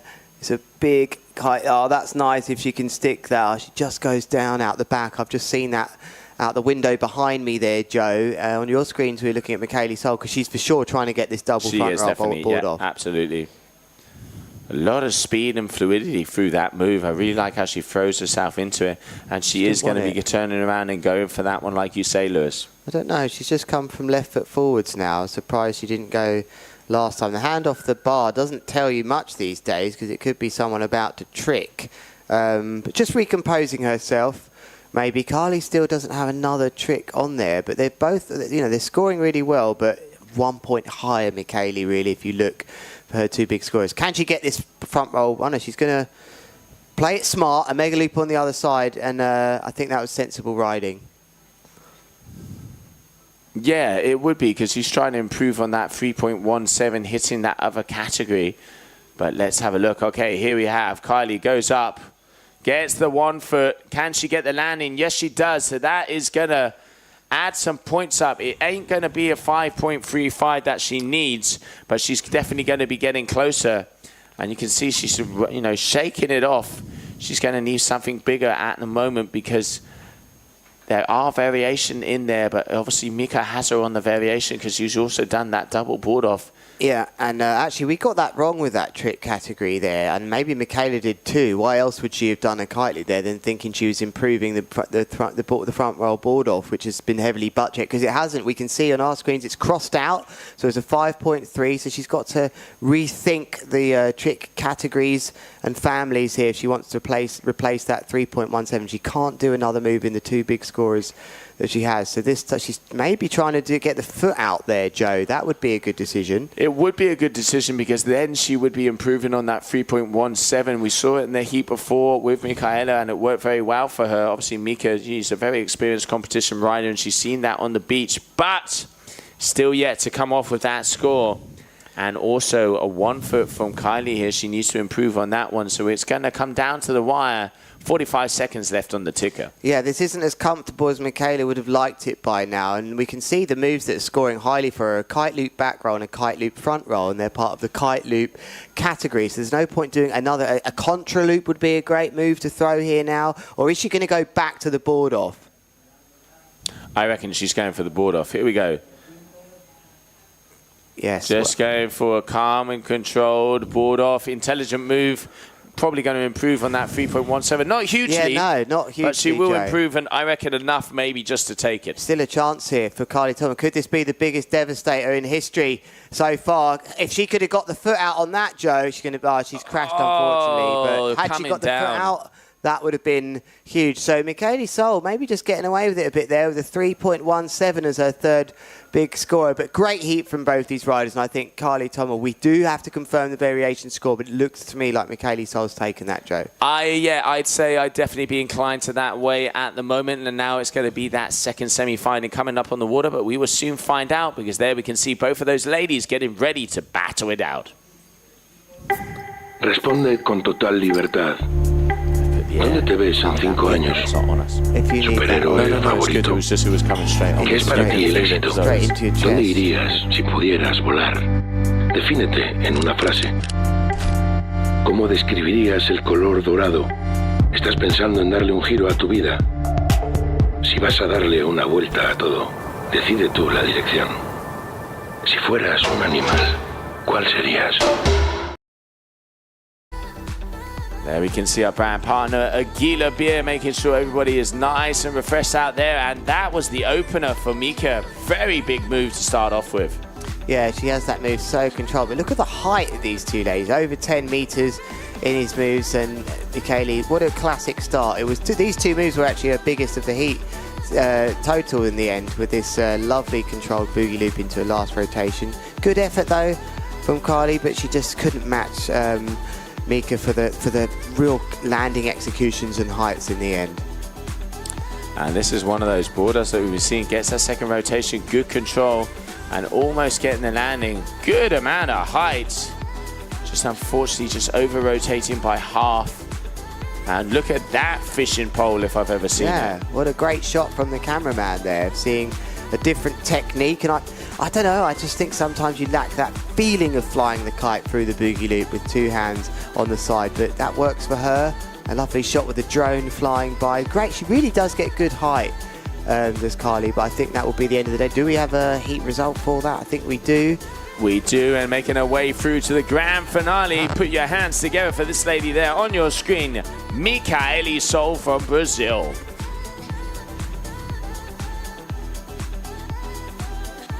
There was a last chance here for her to do some damage, and Mika would have been devastated. That was great riding for her, just upgrading by about 0.6 in the end, her board off, but she kept on pushing Kylie, and that was where she just got thrown here. This would have been quite a big score. She tried to get a 1 foot in, and then she got rotated into a backside block side, and the rest, they say, Joe, is history. But here we are then. We are into the semi-finals now. Heat number 13, Zara Hugenrad versus Natalie Lambrecht will be next up, and then the other semi-final, Michaela Pilkington and Michaele. So you have to go all the way over to the right-hand side there to get an idea of where we are. 13 heats into the twin-tip women big air dingle elimination here at the GKA Qatar Airways Big Air World Champions. Joe, this just gets more and more exciting as this competition develops. Yes, it is. So we're going to have those two semi-finals coming your way. First one out there on the water now, heat number 13. And then we're going to be moving it over as we're going to have the heat number 1 of the strapless men while they have one heat break. And there, yeah, we can see. So just waiting for the scores of this current heat to come up. Then we can see wow. the last ones out there. And Natalie going big. Just unfortunately not getting lifted up by the kite there. But yeah, just waiting for her scores to come up. And so you can see that last heat score, Micaele Sol taking the lead.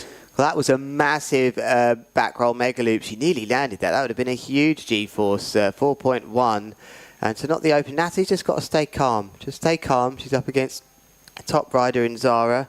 But Natalie's definitely got the explosive mega. You don't often say that with Zara, that the other riders looks to me like she's got that little bit of an edge on explosive pop and kite angle. You know, this is going to be a banger of a heat, Joe, to decide who makes the final. Yes, it is. But Zara, they're opening up with another nice boogie loop, really going to determine and pulling. And here we have, okay, Natalie Lambrecht, important moment coming at us. Goes up, gets the loop, adds the grab, gets the landing. So now, you know, shaking off that last crash, and she is going to be coming back into position. Still going to have to work her way through because Zara already has 2 for 2.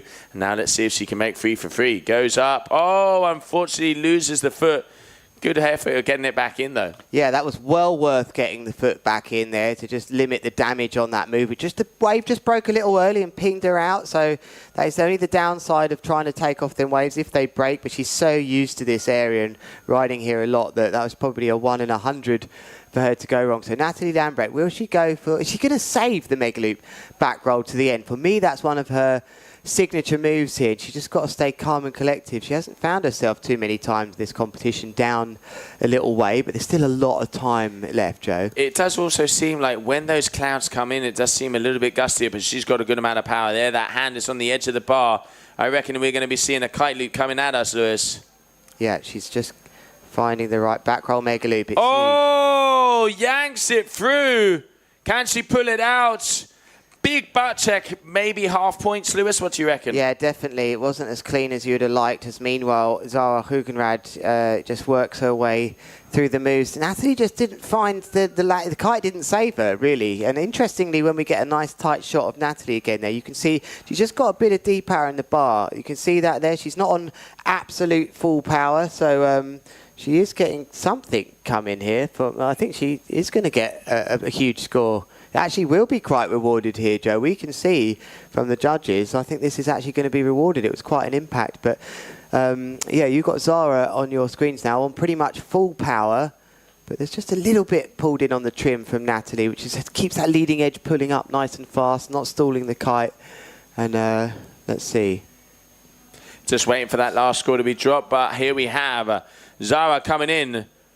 Contra loop there. Didn't get a lot of yank, but still mixing it up, hitting the other families. So that's going to be move number 3 up there for her.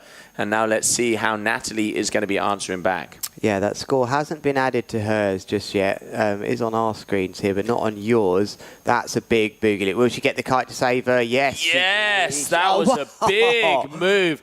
The commitment, you can see just how she threw her body into that one. She has that move hard. I am very impressed with Natalie's big air skills. I mean, even at the end there, that wasn't in the bag. It would try to throw her over the toe side. She had a long battle to get that move in the bag. So we're not giving you the full picture of the scores here in the top left. left-hand side, because there's a few moves definitely not in the back. I mean, there's big scores coming in for that last move, Joe. Wow, they're up above 8s. And it's Zara now who's going to, on your screen is in first, but on ours it's likely to change. It is looking like, and just waiting for those numbers to be dropped, but it does seem like so far, waiting for confirmation, and then they would be coming up on our screen. So yeah, we're just waiting for that confirmation to see those scores come up on our screen, as it does seem like there was a big number coming up for Natalie. We will get that right up there in a second, as we are just over 2 minutes left in this heat. Yeah, it's Zara then that... so they're just frozen up there in the top left-hand side, which adds to the climax of this heat. But I can tell you right now, from what I'm seeing, that it's over to Zara now, who's got to respond. It's a back roll mega loop with a bar spin, I think, there, Joe, as well, and just didn't quite get the kite to lift her there. Yeah, you could see it kind of just stayed on. It's like you've been saying about that trailing edge. Just was too exposed and didn't fly their way up, pulling the bar a little bit too hard at the beginning. But yeah, at the moment, it is very close in between these two ladies. As we can see, unfortunately, those scores are frozen. But Natalie is in second with a 16.04, and Zara is in first with a 16.93. So it is decimals in between these two athletes. Yeah, the interesting thing here is Natalie's only got 2 tricks on the board, as we see a back roll, double back roll. Oh, that's a caner onto the front there, and the chicken loop's blown out as well. Has the kite gone? Blowout on the chicken loop. Zara, that is good. Wow, it looked like the chicken loop. It did look, I would agree, yeah. It what did happened look there? like, but she's managed to, you know, shake that one off. The pounding some of these girls can take is insane, because that was a big face plant. 1 minute left there. Natalie's only got 2 big tricks on the board, and that's the key thing here, Joe. She's got to stay calm and throw something on the different category. I think that was a contra loop. Natalie now, she really has got to be upset if you can't just get a 3rd trick. Ignore the shots to the screen in the top left-hand corner of the scores there for you. That is not the current situation, but we can see right now there is less than, it is 0.89 separating these two riders. But Natalie hasn't got a 3rd trick score, Joe. This is really going down to the wire. Can she stay calm? Even a 2, even just a grab or a 1 footer is all she needs here. But this is Zara on your screens. Can she upgrade something? Yeah, she's going to be looking for the same, because Zara at the moment, she has a front 1 foot, goes to improve on that boogie loop. Not sure if that is because she had a very nice 7 up there now. And Natalie, where's she at? Natalie is going to be coming into the competition area for the final run. We're going to have to look behind. There she is. There she appears. Final seconds. She does get it before the buzzer. Gets the loop and gets the landing. Is that another buzzer win there for her? We will have to find out. Going to be close in between these two ladies, as there was only 0.89 of a point awaiting this score to come in. So I reckon she's going to improve, but we're going to have to go to the overall, Lewis.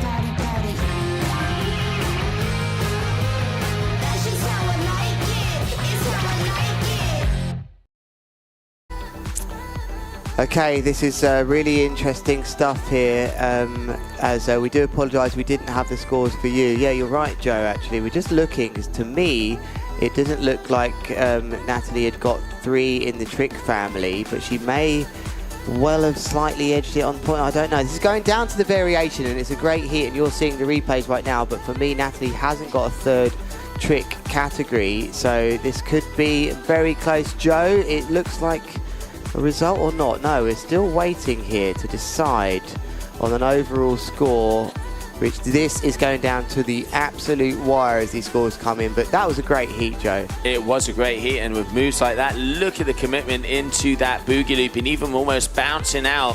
Natalie there, you can see just putting it on the bar, trying to get the height, and we are going to have to see who is going to be making their way through. Just waiting for those results that will be coming my way in about 1 minute, while we enjoy the replays of that action out there. Semi-final on the water, and what a semi-final has been, Lewis. Oh, I'd just be devastated for Natalie if it doesn't quite work out for her. She's got 2 huge scores there, a 9 and I think a 7. And if she's nearly made it through to the final of 2 moves, that's really really showing a defining moment to show just how big a big air rider she's going to be in the women's. Look at these lovely shots of the seagulls just hanging on that nice updraft over the rock at the end there, Joe. It's a wonderful morning, and we've once again had some incredible action from early doors today. If you have just joined us from around the world, welcome. It's the Qatar Airways GKA Big Air World Championships here in Tenerife, the south of Spain. We are at the ladies' semi-final in the Big Air. And Joe, is that confirmed, that last heat score yet? It still isn't confirmed yet. I'm literally just asking and texting results, please. Waiting for that one to come through. I reckon it is, whatever happens, it is going to be close. Yeah, and I wonder if there's maybe a discussion going on, if there was a trick that maybe could have gone in another category, because that would have definitely edged it in her way. It was just the fact that 2 scores came in rather than 3 throughout that heat, and they were huge ones nonetheless from Natalie Lambrecht. But always, as ever, on the GKA World Tour, they're making 100% sure that these scores are absolutely perfect, which is how we like to do it.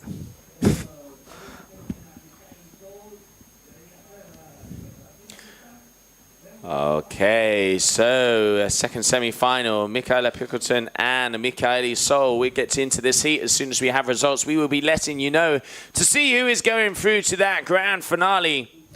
At the moment, okay, Michaela going double. Very nice double rotation, even an extra 180 there on the end with a kite loop from the US of A. Good way to start off. What an opening move. What a focus on there. Straight in. Back roll mega loop into a second one. That was absolutely epic. I really enjoyed that from Michaela Pilkington. The riders know now if they're going to make the finals, they've got to step it up. It definitely is. And Mika there with a 7.47 for that kite loop back roll that she did just before that. So both of these girls with big openers. And here we have Mika coming your way. Goes wow. Boogie double front roll kite loop. That is a very big move, 8.2 meters. Get in the height as well. That could be above 9s, Joe. That was massive. Mika Sol is finding her rhythm as this thing goes on now. And to me, looks like the favourite maybe to take this thing out, Joe. The way she's riding, she can smell the opportunity for yet another award if she doesn't have enough already. She's already the freestyle world champion. She's the rider of the year. She's got the move of the year. And I think she's eyeing up and smelling that opportunity to become the Big Air world champion. 9.33, Joe, for that huge double front loop mega loop. She is up in her game. There's some big numbers coming up there, but I mean, well-deserved double front roll kite loop rotation. Almost getting to the doobie category that we've still yet to see here on the ladies kiteboarding. But yeah, really impressive. And throwing herself into it as well with a boogie loop there for Michaela. This girl is not going out without a fight.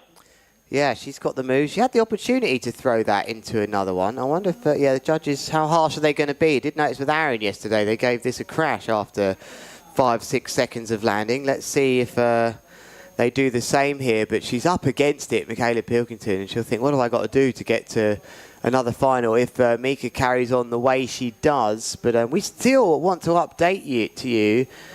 We do have our WhatsApp messages going crazy here about the results, and it's okay. Sorry for the delay. There is a delay. We don't mind a delay. We want the right result, Joe. And I bet you're very nervous over there in Egypt and El Gouna if you're waiting. Perhaps you already had a little insight to the scores. You wouldn't have seen the variation. I think the discussion going on in that previous heat was whether or not there was another trick in a different category. That's definitely what I'd be arguing, Joe, if I was of Natalie Lambrecht. Yeah, no. So, yeah, they are making sure, because it's going to be very close in between them. Michaela going up. Big kite loop. Oh, got completely dropped out of the sky on that one for the Brazilian, but in a comfortable lead at the moment with a 23.93. A big 9.33 there from Mika with that second move. And Michaela Pilkington, she's going to have to step it up. 2 good 6s, but she's going to have to try and start to get into the 7s and the 8s. Kite loop 1 foot. She does that move with a lot of style. I love it. I love how she leaves the board out the side and out the way and gets very side on there. She could easily extend that, I think, into kite loop mega. She's enjoying herself. We forget often at competitive kiteboarding, it's about having fun. She's pointing to something. She wants someone to tell her the scores, I think. And there's a lot of that going on here with this lovely offshore location of Bonaire. You can get close. And Yeah, I think it's going to be hard though. 23.93 already with 3 minutes left. Are we going to see the double front roll board off here, Joe? No.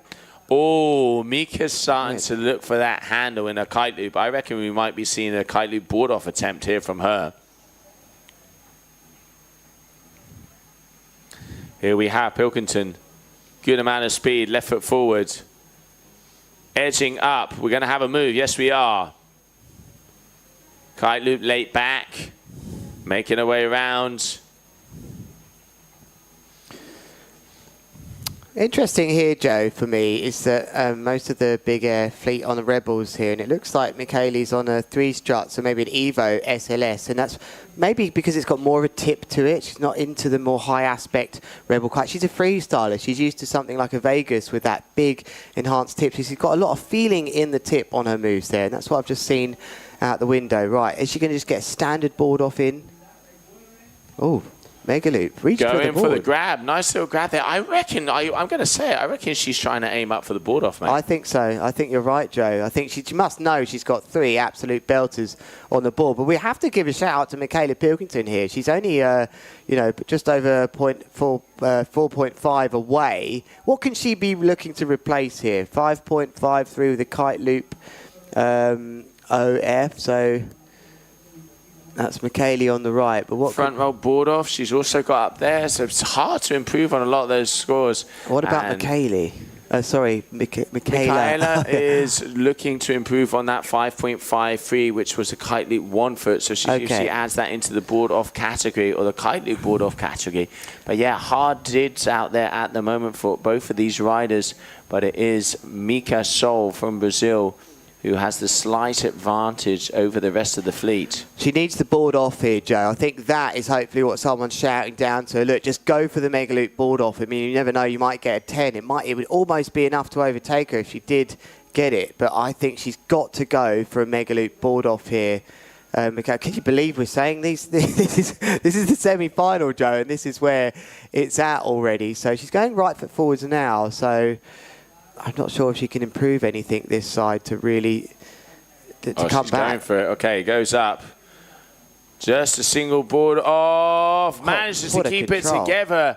Is that going to be enough? I don't think it's going to be enough to take her into the lead, but maybe looking for the overall score. And Mika going for the doobie loop. Bit of a crash landing, but managing to ride out. Also, again, adding to that overall in the final 10 seconds of this heat. It looks like we're going to see here from Pilkington one more move. Can she get it inside the buzzer? Just less than 5 seconds to go. You got to send it now if you want this one to count. Got to get the board off if she goes. She's going to be timed out. It's devastating. She had a chance. I know, maybe she's just given it all, Joe. Sometimes as an athlete, you just think, you know what, I can't do more than that. Yeah, and there it is. That is red flag. So coming up next, we're still waiting to get those results in from those 2 heats to see who are going to be making it all the way through to the final.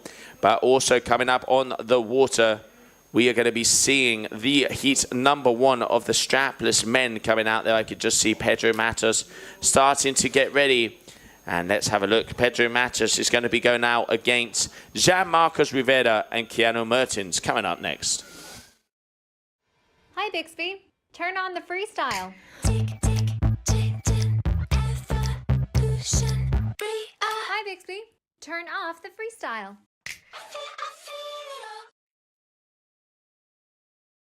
So Zara, Mika. And welcome back, everybody. Here we can see Mika out there, and there is some news in. Making their way into the grand finale, we are going to see at a heat number 3 in between Natalie and Zara. Zara is going to be making her way through. Local girl bringing out the power. And then also that spinner, the tornado from Brazil on your screen, Michaela Sol.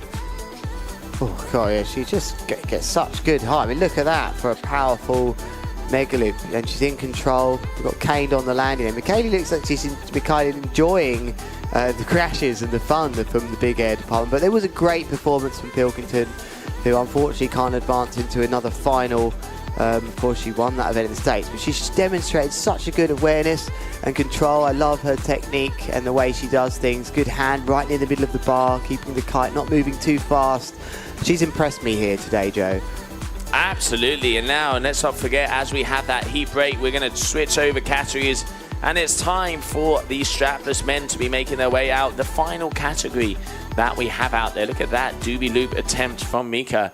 And now we have Pedro Matos from Brazil, Jean Marcos Rivera coming from Spain, also out of the Dominican, and Keanu Mertens living here in Spain, but flying underneath the German flag. 3 very talented men out there on the water. Let's see what happens.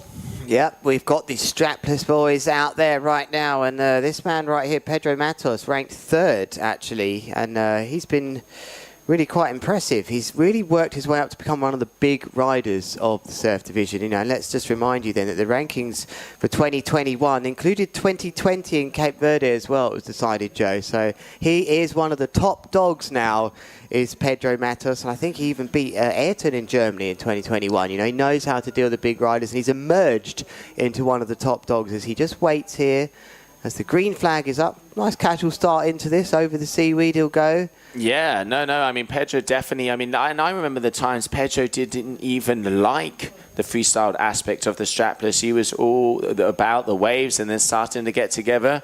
And it looks like, I'm wondering why he is not starting there. Okay, so it looks like just, you know, gentleman's agreement out there also for them to continue on. And we've got a big kite loop move out the back, and that was, if I'm not mistaken, yes, that was Keanu Mertens starting off with what did look like a kite loop board off there for him, just waiting to confirm that.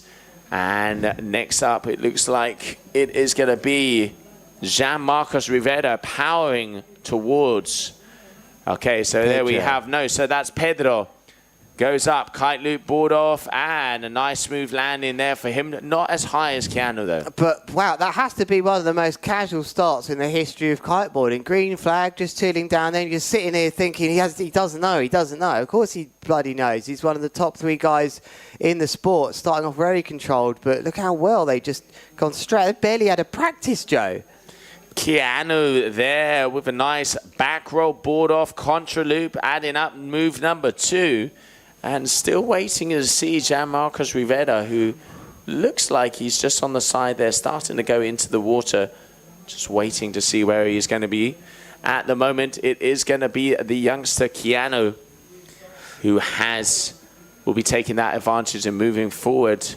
Okay, Pedro goes up, back roll, flip, board off with a loop. These boys are not missing a beat out there at the moment. Very comfortable, isn't he? I'm going to put it out there, Joe. I think this is a bull's up. Don't know if Jan Marcus is either injured or what's up, but there's only 2 riders on the water here as we see Rodeo. Wow, what a move that would have been. Going for the boogie loop Rodeo with a varial of the board, or tic-tac as they were called, trying to hit the family. So let's have a little think here. When it comes to the strapless families, on the board-off families, you can trick twice, and on the kite loop families, you can trick 3 times. Because let's not forget, most of the moves they would do with the kite loops. I'm impressed how relaxed these guys are there. Yeah. They're just out there chilling, asking for scores. What was this? What was that? Very calm and collected, both of these riders. Very different approach to the twin-tip riders. You don't see them so calm. And, you know, he's saying, right, should I go for another kite? This is amazing to see the interaction here. And the 2 kites we can see on the beach are just their spare kites. So I don't know where Jan Marcos is. He's one of the local guys. He would have probably done quite well. We don't know. Maybe injury. We're not sure. But we can talk to you about is what we're seeing in front of us, which is a good, interesting heat between Pedro Matos, currently ranked 3rd. In the surf, but this is big air, total big air against Keanu Martin. Okay, gets the lift, goes for the board off flip, and holds it together. The surf skills coming out and showing and shining there. Keanu, okay, back roll, Rodeo, tic-tac. These boys are making this look too easy. Yeah, I mean, that landing from Pedro, I mean, he was separated from the board there for a good metre for sure, and he's just absolutely aimed at the board, targeted it. Oh, here we go. So, kite change. Things getting interesting already. That was very clearly a kite change signal to the beach, and they'll now move into place. I always love watching these pit stoppers. Pedro Matos, he looks like he's just looks for the waves here, Joe. You think that's what's happening? Yeah, especially, for the strapless, the kicker is really going to help you get that extra height, because if not, you're really going to have to ollie it. So Pedro at the moment in a very commanding position, 17.33. He already has a kite loop board off, a back roll with a flip, and a kite loop flip. So touching all 3 different categories. So 2 kite loop moves, and here we can see Keanu also. It looks like he's going to be changing up and going for a bigger size. It is looking a little lighter out there at the moment. Great shot here. Let's take a look then. Joe, what are we thinking there? We need a quick change. He's gone into the seaweed. The first guy's got to get the kite. Here's his job. Guy in the white, get the kite, deal with that. Get out the way, keep the kite light. It's just a shame it's right behind there. We've switched angles for you. Wow, it was already done when we moved back, Joe. That's a top shot. I'm liking it. Those pit crew are Formula 1 worthy, mate. Formula 1 worthy. Pedro, that's nice, calm, cool and collected over there. So at the moment, one trick is 6.10 there for Keanu. And Pedro, he is waiting for those waves to come in, because he knows he's up against Keanu as one of the youngsters, one of the rookies here. Very talented young rider. But at the moment, Pedro liking what he's seen here. Oh, okay, he's powering towards this. He's liking it. What do we got? Oh, unfortunately, loses the board there on that one. It does look like the wind's dropped a little bit, Lewis. Yeah, I think so. Yeah, definitely just a little bit. But this is a pretty calm start to the strapless here. But I'm so impressed with these guys, just how chilled they are. Just slipping off backwards on that one. Unfortunately, that would have been a nice move and probably would have evened it up a little bit. So that's going to be move number 4 there for Keanu. A lot of interaction happening with the beach with these guys. Yeah, and I think it's like you're saying, Joe, the conditions have just switched over from that stronger 25 knots that we sort of had if the flags aren't going as much. So here he goes on the water, a little ripple there pointing. What's he pointing to? Maybe a fan, maybe for a kite change, I don't know. But Pedro's in control of this. What he doesn't want here, though, is for Keanu Mertin to get a big score on the board, and then all he's got to do is upgrade his 3.93. So Pedro Matos still hasn't got the job done just yet, the highest seed. So he's swapping kites as well. It looks like there's only going to be a 2-man swap. This is always interesting, as it's so calm. I mean, there was no urgency, no panic. And maybe with the wind dying a bit, you wouldn't want to be doing that in a Levante in 40 knots. I can tell you that right now. Yeah, taking it easy. I'm impressed. And yeah, Keanu at the moment, he needs to use this opportunity to get another mood up there. Okay, it looks like he's going to be popping off. Yes, he does. Gets the back roll. Double back roll, board off, contra loop, and missing out. So losing that opportunity to kind of put Pedro into a little bit more of a pressure situation. But Pedro very calm, going out, getting all of the moves in the driving seat at the moment on that top position. And it looks like he's seen something because he's taken off. Will we be seeing yet another move? All of these guys really are waiting for those kickers, because that is where you can get the scores. Switched from an 8-meter to a 10-meter then. Pedro Matos just caught that out the windows. He just tunes his click bar there, turns around, making it look very easy over there by the rocks. Not the place you want to be in Tarifa. Always nervous down in front of them. But that looks like a big move we've somehow missed from Keanu Mertin. Unusual to see him not landing so many things. Keanu's normally a very consistent rider, but not in sync here at the moment. Round number 1. Let's not forget single elimination. So winner of round number 1 will be making it all the way through to round number 3, which at the moment looks like Pedro has a solid lead. And I'm impressed how chill this guy is. Yeah, he will for sure be very in touch with the time. He'll know there's 15 seconds left. He's got a 10-meter kite here. Is he even going to bother with a trick?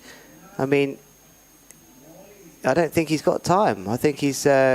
Oh no, that's what's going on, Joe, is we've got a postponement flag raised. So we hadn't seen that, and that is perhaps why the riders were so chilled here, because the heat's not even on.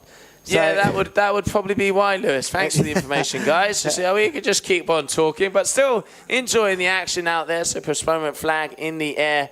I reckon, Lewis, that the wind has dropped off, and they're waiting to see for the conditions, because you can see the waves are small and the guys have to up their kites. Hopefully, let's have a little look at the old forecast here and see what they were saying, because I think it was around 11 o'clock when the forecast did start to drop. So let's have a look at the old Mr. Wind Guru over here in Tarifa. So here we have it, Lewis. Okay, so no. Yeah, so it is from 11 o'clock is when that forecast starts to go down. So it was windy this morning, 23 knots, and by 5 o'clock, they're only calling 19. So it looks like the forecast is straight on it at the moment. But we will have to find out because Mother Nature is going to throw some wind our way. Strapless is out there.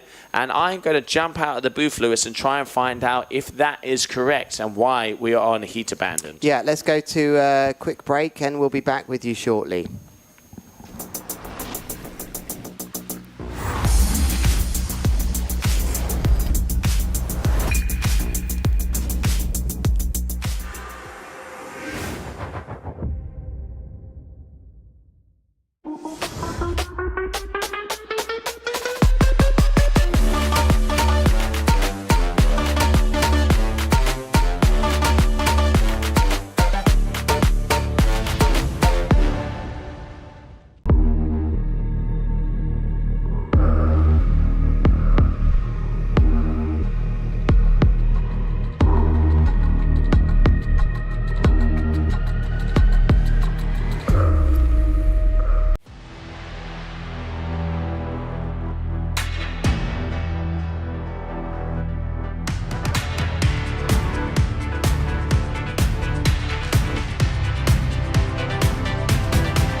Responde con total libertad. ¿Crees en el amor para toda la vida? ¿Cuáles son tus puntos fuertes y los débiles? ¿Qué es el arte? Defínete en una frase. ¿Cómo describirías el color dorado? ¿Estás pensando en darle un giro a tu vida? Si vas a darle una vuelta a todo, decide tú la dirección. Si fueras un animal, ¿cuál serías? Responde con total libertad. ¿Dónde te ves en 5 años? ¿Superhéroe favorito? ¿Qué es para ti el éxito? ¿Dónde irías si pudieras volar? Defínete en una frase. ¿Cómo describirías el color dorado?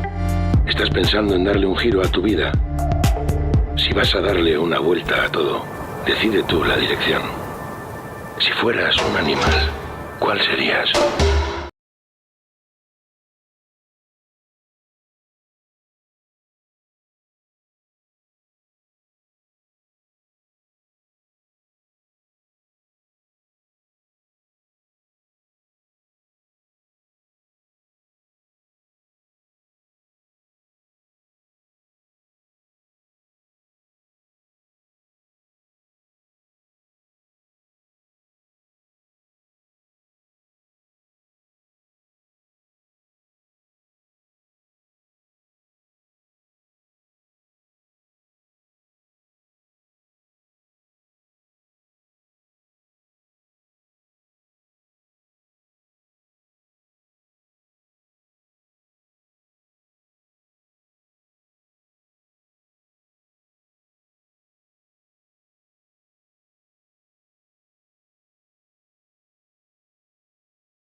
A very warm welcome back to you, and welcome to everybody just joining us here on a Saturday morning in the south of Spain in Tarifa. There is the red flag, which indicates we are just seconds away until the final then of the ladies here in the big air department of the Qatar Airways GKA Kite World Tour. It's the Big Air World Championships, and we are there, yes, Heat 15, winners final, Zara Hugenrad and Mika Sol. Mika Sol being the twin-tip world champion that's showing her skills in big air as well. But can she take out Zara Hugenrad, who was the winner of the last big air event here, the Big Air Kite League, and in the semi-final, sorry, the mini-final, which will decide the last place on the podium, we will have Natalie Lambrecht and Michaela Pilkington. So lots of action to bring you. We've gone all the way through this incredible ladder this morning, starting off with round 2. There's been some epic heats, some high scores, and I'm very much looking forward to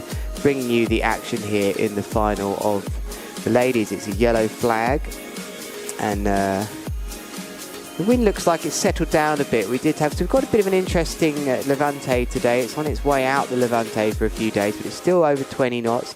Lovely sights there. Just look at the fishermen on the edge of the last point of Europe before it is Morocco in the background there. You can't see because of this haze, but you can see Michaela Sol on your screen. It just gets lulled out into a back-breaking slam, as you do here sometimes in the Levante, so she'll be eyeing up this Big Air World Championship, and here we go then, green flag, off we go. It's action time, and it's starting off Hugenrad with no way you can ride through that. Foot comes out of the board, so it's tough now. The wind has changed since their heats earlier on. Now they're definitely having to go up a size, I think, and Michaela Sol with a mega loop delayed back roll. Lovely technique from her there. She looks really calm. She's going to be really hard to beat. 7 minutes remain, and just to remind you, it's out of 10 trick attempts. They get, they can do 30 tricks if they want, but only their first 10 will count, and it's their 3 best tricks which will score, but they have to be from at least 2 different families. You can't just do 3 of the same thing. That's the main thing we want to translate to you here. And Zara Hugenrad with a lovely demonstration of a boogie loop. She looks controlled, and this looks like it's going to be a good heat, Joe. It definitely does, and I just jumped out there from the booth to see what was going on. The wind has dropped a little bit, so they have decided it looks like the strapless not enough, also with that fact that there aren't as many waves out there, so we're going to make sure we get the results of the ladies, and you can see already starting to throw down here. Michaela Sol versus Zara Hugenrad. And at the moment, it looks like the local girl is slightly in advantage, but then another move. I reckon this is going to be a close heat. Both of the girls, similar maneuvers, but let's not forget about that triple front board off, which will hit that catch again. Miko will be throwing that one down. Yeah, and would you be surprised if she can actually nail that cleanly here in the final? I mean, she's been here so many times in freestyle in final. She's so experienced. But Zara Hugenrad is the dedicated big air rider, the #1 on the big air. Sorry, not #1 ranked actually, but has won the last event here in Tarifa. She knows she's got that taste to win a final, and these very waters that she's riding on now, which, to remind you, is the Atlantic side here of Tarifa. They do have the Mediterranean side, and yeah, you can see they're not going as high, but they're having to be very calm and collected, these riders. Nice mega loop delayed back roll there, Joe. It definitely was, and you can see that is going to be score number 2. Let's not forget, on the twin tip side, you can have 2 moves in one category. Talk about the devil, and she will appear going for that. Was that a double or a triple? We just lost her there. What was that? I think it's 2.5. I think the way she's working that is where she comes round after the double, she's still going and just lands it toe side and carries on. But I think she's only gone and stuck that. But look at this score already, 20.93, and we've barely got going. and going up to a 21, so a 5.80 there for that last one. And unfortunately, it does look like someone hasn't changed the ID on the Surfer app. So I'm going to say, I reckon the one that appears as Bruna there is going to be Mika. Obviously, haven't changed the app when they go on, but no, good to have all the details there from the Surfer app. And we can see there, Mikaeli Sol 21, as you're saying, but still one more score to come in there from Zara, needing a 6.37.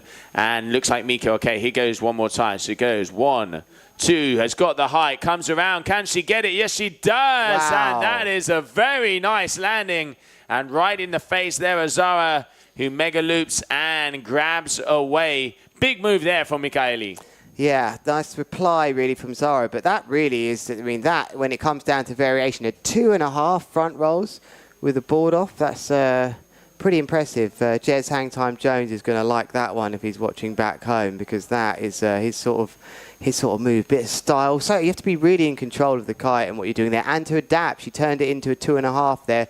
She does not look phased at all here in the big air discipline. It's like she's been here years, Joe. It definitely does. I mean, a very experienced competitor out there, and you can see the people starting to ride down the beach. Starting off early for us here, 8:30, and then we can see the coach of champions, Fabio Ingrosso, just making sure that Mika knows all the details. Let's not forget about that live scoring, and I can see Mr. Tom Court himself strandling along the beach, so he makes sure he gets all of those shots. So yeah, great to see the whole team getting involved, and we are going to have to see, because it is close in between them, as Zara has a 3.10, but she doesn't have that board off move. It's going to be interesting. Will we see a kite loop with a 1 foot like we did see there from Justine? What do you reckon, Lewis? I think Zara has to go down that road herself if she's going to try and reply here, but she's got 2 big scores. In fact, 2 of her scores are, you know, bigger than the other 2 scores of Mika. She can get a nice big one on there. This is going to get quite close, but that's a nice controlled mega loop back roll. She can do things both ways, Mika. You sometimes forget which way she does things, and that's what the judges like to see, because there is, of course, a variation score to be added on to these 3 points out of 10 to bring it up to a total of 35.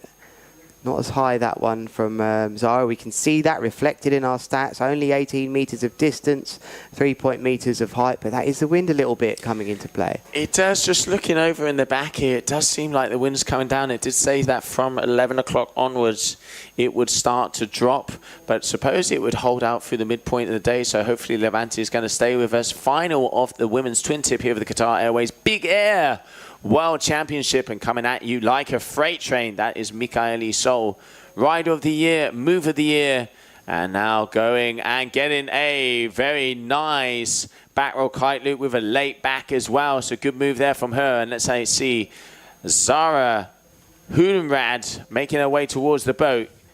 Bit more heighting that one, a little bit more control, and comes down nicely. She's going to improve on that score. Yeah, it looked like to me that had she gone a bit higher, she had the opportunity to throw the second roll as well. But going back to Mika's move there, she threw her hands up in the air on landing, Joe. I mean, what more could she have wanted from that move? What was she saying? Perhaps sending a message to Fabio down there. But interesting, she just looks so happy. What was she? I'd love to know what she's saying there.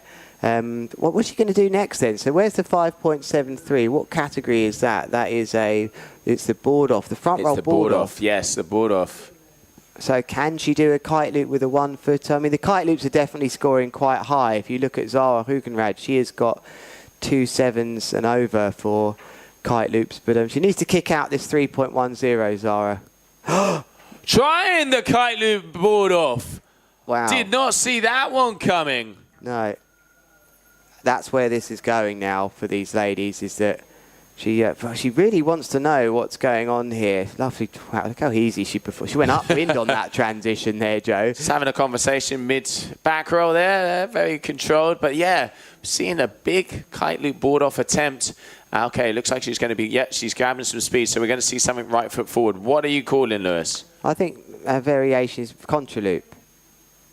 No, double... Oh, what a stick that was. What a landing. Go for the double front roll kite loop there. So Trying out the doobie, not quite getting the rotation in there, but yeah, that's going to be a good move. And like you say, that stomp in the land in equal entry and exit speed. Dotting all the I's, crossing all the T's. Very nice move there for Mika. And it definitely looks like she's going to improve on that score. And yes, she has. Just waiting for that to be official, but looking like a plov 9's coming our way.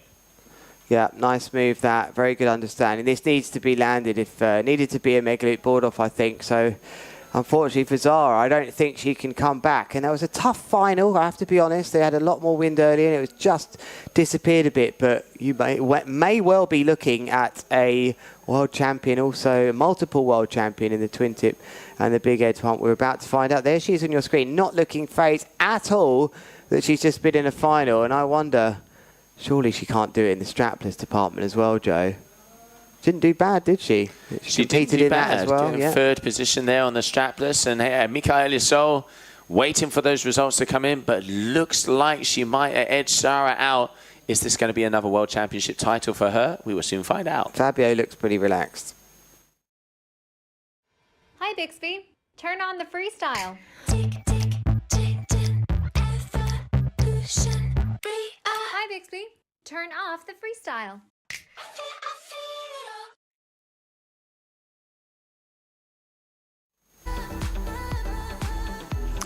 This was the amazing action we've just seen in the final, which took a while to get going. There's Sarah Hugenrad, who got 2 big 7s on the board, but Michaela Sol looked like she was always in third gear to me in that heat, Joe. Once she'd landed a couple of these big board off variations, which she's saved to the last heat of the day to start sticking, she even had time to improve them again and again and again, and I think this was one of the cleanest landed ones. Just look how controlled she is. She looks like she's definitely worthy big air world champion. So just out of nowhere, she decided, like, I'm good enough to do big air, and looks like the results are coming in very shortly. Joe, do you have a result? We do. I'd like to give a big congratulations and everybody make some noise. Taking yet another World Championship title. Your first position here at the Qatar Big Air World Championships is going to be Michaela Sol from Brazil. Wow, she's done it then. She's become another world champion, this time in a different discipline. Congratulations to her, but Zara Hugenrad also, well done to you in second place. Stepping it up, trying the mega loop board off, and that was a good understanding of knowing that that was all you could do in reply. I'm sure we're going to see that move done as a signature move from these riders in the women's division, but I just want to say how impressed I am with these ladies now. For sure, they need to be pushing for Queen of the Air. They should be always right by our side, you know, together, pushing the discipline of the sport. Now, there's enough women just riding at such a high level, Joe, that's just changed everything for me seeing that.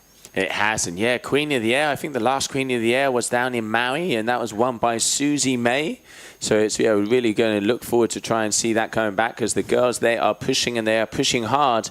And now battling it out for third and fourth position with less than a minute to go. We have the mini-final out on the water, which is going to be in between Natalie Lambrecht from Sweden, living out of Egypt, and Michaela Pilkington from the US of A. So you thought your moment of stress was over in Egypt, down at the Makani Beach Club or in El Gouna, wherever you are, but it's back. You're going to have a tense time here as you watch your rider, Natalie Lambrecht, but also those of you in the States cheering on for Michaela Pilkington.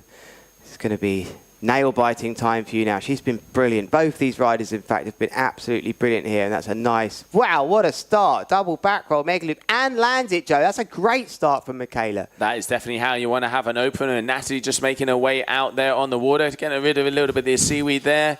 But yeah, that is going to be a solid score. Good way to start off, and here we can see Natalie making her way in. Let's not forget 8-minute heats. 10 the trick attempts, top 3 moves count, then you have that 5 points of the extra overall. So at the moment, a 7.33 there for Michaela, and Natalie yet to start off. Just taking her time. This would be tricky for her. You see she's on a bit more power on the D-Power strap there. I think it's just velcroed up as it should be on the truss bar. I wonder if she'll be searching for the back roll mega loop to start things off. Nope, just a standard. Yeah, good approach. Stylish, not the highest one we've seen, 6.1 meters, but still, again, getting some numbers up on the scorecard. Let's not forget you can hit 2 moves in each category, And was that 1 foot? I reckon that was that 1 foot kite loop. I think it was just a grab. I'm not sure. Unless I get another angle with the foot out. I think it was just a grab. But we will see because we'll be able to tell what category. Oh, it was Joe. Well spotted. Yes, very well done. So that will go into the board off category. So she's really doing well here. And that move, that's been one of her top moves, isn't it, Joe? It has been. I really like, I mean, that is almost literally getting towards the progression of the board off. Natalie, body language. She's concentrated. She has it. Here we go. Okay. Contra. Nice Yes. and easy. So that's double moves for her already out there. So I reckon she's going to be getting a bit closer. But Michaela already a 7.17 and a 5.33. Very comfortably in the lead at the moment. Yeah, that's going to score well, though. Natalie Lambrecht scoring just a 5.20 for that contra loop. If she can get a rotation involved with that, it's going to do well. But Michaela's just edging this at the moment with that bigger score of a 7.17, which was for a kite loop back roll. It was actually a double one. It's in the kite loop back roll category. So here she goes, right foot forwards now, and a boogie loop. Will she go into another rotation? Oh, she's landed it. There was a bit of a break in things there. Maybe the battery's low on that camera, but she has ridden away, and that will give her 3 trick scores. We await for that to come up. So 6.23 on your screens there. Lovely when these scores work nicely, and she now has a good baseline to work with of 18.67 as we go into the last 5 minutes of this mini final, Joe. Yeah, very good, because let's not forget 3 moves, 3 landed moves out there, and Natalie also 3 landed moves, but out of the same 2 categories. So it looks like Michaela taking a little bit more of a tactics approach, and now because she can start, you know, she's made the groundwork, and now she can start to try and improve on those scores. As here we can see, okay, she's got, look at the face of determination there, Lewis, pushing forward. What has she got for us? Goes up, loops it, late back roll, lands it, switch stance, 6 or 180, comes around. Good move there for her. Going to be looking to improve on one of those kite loop back roll rotations. Looking to improve on a 7.17. I don't think she's done that. No, and Natalie here just wants to get something in another trick family, because can she get the kite up? Oh, that's a big caner.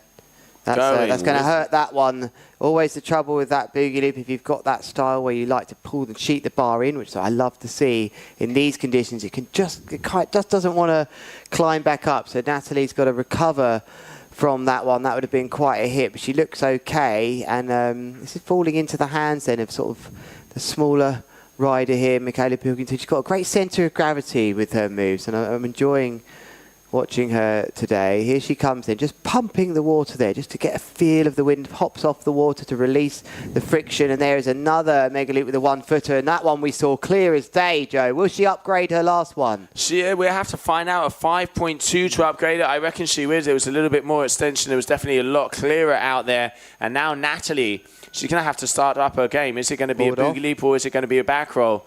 Okay, goes, gets more height, adds the grab and a nice landing. So Natalie's going to be improving on one of those kite loops. So she's got the contra and she has the kite loop back roll.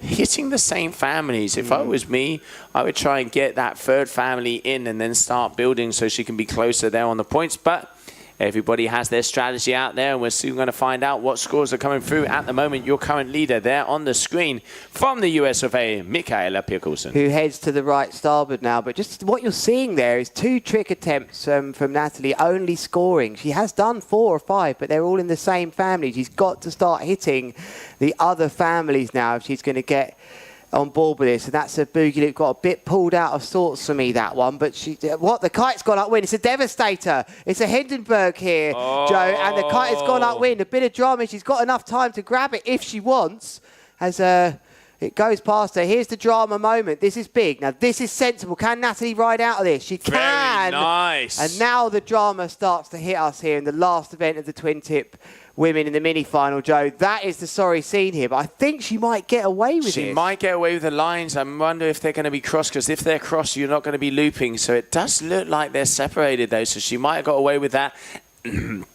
Natalie there coming up with that border, so she's going to be close. And now she's going to want to try and improve on that 5.20 of that contra loop. So, yeah, at the moment, tough times out there. It's very close in between these two ladies, and just waiting for those scores to be updated. We have a little bit of an update here at the moment. Natalie is just 0.5 behind, so she's going to want to improve. I reckon on the contra loop, maybe we're going to be seeing a boogie loop coming our way. Yeah. She did miss that one off as we come into the final minute and a half. Yeah, boogie loop is coming there. Get it. Oh, kite does go back up. Goes she right out of it. A bit of a butt check, but I reckon, what do you reckon? Will that improve on one of those scores? Going to be close. She only needs 0.5 of a point to take the lead. I think she's going to be 0.5. I think she needs a bit more. No, so she has her scores up. No, it wasn't. They've really put it down. So sorry, we can't bring that to you on your screens at the moment, but we can show you here. We can't show you. We can tell you what we're seeing back end, and it's 0.6, I believe, or 0.5 separating these two at the moment. So yeah, that didn't really come through. Same category, I think, Joe. Yeah, just waiting for those numbers. And we've got a kite change here of only 30 seconds. That is a risky business. Are we going to be seeing? I reckon she's going to try and go for one of those moves. And here we have Natalie again. She's going to be going for that boogie. Yes, she is. She comes around. Is she going to get a bad landing? Yes. She is. That is a good landing. Could be the nail in the coffin at the final closing moments, as that is definitely a better boogie loop. So she's already improved it with a 5.4, but still currently in second position. But I reckon with this second boogie loop that she just pulled off, as we are going to have that red flag starting to hit the sky, waiting for that last score to come in there from Natalie Lambrecht. But I reckon she might have just pulled that off. We are soon going to find out, as we will have that information coming your way very soon.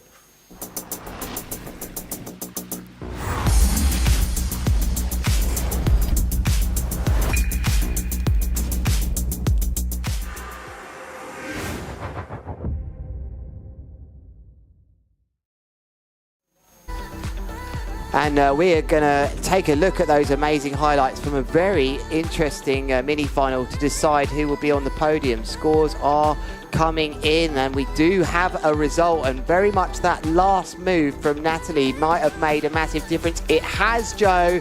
It was an epic kite loop front row, scoring a 7.33 at the end, which has pushed Natalie Lambrecht onto the podium. There she is with her highlights there in third place, and a great effort from Michaela Pilkington, who has to settle with fourth. But Joe, she found her rhythm at the time in the end there, Natalie, and I think it was a well-deserved podium finish. Absolutely. I mean, talk about leaving it to the closing seconds. She tried the boogie loop, had it, but only knew that she hadn't quite got the score that she wanted to. So went with only 5 more seconds on the ticker, threw it down, landed it when you had to, but also a big shout out and a great riding out there. As we also see the American going very high and very powerful on a lot of the moves, but it is this young lady here coming out of Sweden, living out of Egypt, Natalie Lambrecht, who will be claiming third position at this event. And we're going to see on the replay the move that done it for her. It was right at the end, and it was a great understanding of what moves that are scoring well for her. Because, of course, this was the moment we have the Hindenburg from Michaela Pilkington, and it denied her another trick attempt, but she kept her head so well, did Natalie. And are we going to see that replay of the move which stole it? Look at that moment, the kite heading upwind. That was an incredible, unusual moment. But was this the move at the end? No, I think there. That was the move. That was the move. Did she? Yes, and she improved it. That move there, bit of a butt check. I wonder if that was the last move of the heat which done it for her. But either way, congratulations, Natalie Lambrecht. You are one of the big best riders in the world, in third here, and I'm sure you're going to be welcomed home with a warm welcome from everybody in there in Egypt and Mekane. I bet they're partying right now, but also well done, Michaela Pilkington. You both put it on the line there. But Joe, where are we at? We've got a yellow flag. Why? So we are less than a minute to the start of Strapless Heat number 1. They're going to be starting, and it looks like they're going to have 3 more minutes, just confirming that. Or are we going to have a full scratch? I've just asked that question on the old inside chat. So it looks like I'm seeing scores being scratched here on the screen at hand. So I reckon it is going to be a full rerun of this heat number 1 of the Strapless. 8 minutes out there on the water. And there we can still see on the screen the results of the previous heat, where we have Natalie Lambrecht taking the win. And now we have Keanu Martins, Jean-Marcos Rivera, and Pedro Matos.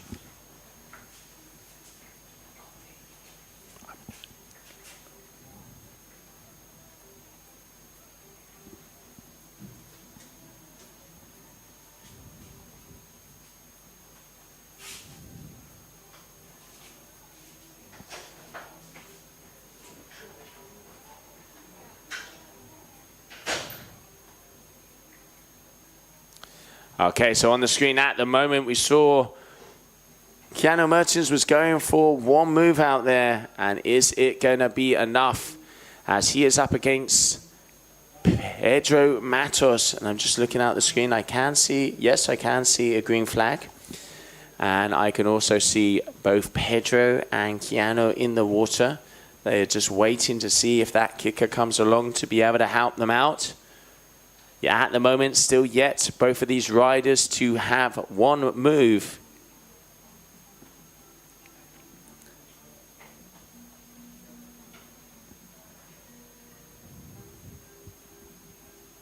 Playing it easy, both of these guys there. Keanu underneath the German flag, but living out at Estepona. Hangs out a lot over there at the Heaven Beach. A very talented young rider, and he is up against also one of the younger riders of the Duathlon International team, Pedro Matos. Very talented surfer, this young man from Brazil, from Rio de Janeiro. And I remember the days when he did not like strapless freestyle, and now he is one of the best guys at that. And there you can see starting off with a back roll board off flip. Very nice out there. Pedro starting to get some scores out on the board. And I can see outside the side of my window, it looks like while we're waiting for the next move to come our way, we are soon going to be going down to the beach for an interview. And Pedro here just signing and trying to get a hit in. And let's go down to the beach as we have Mikael Isolde with Gemma.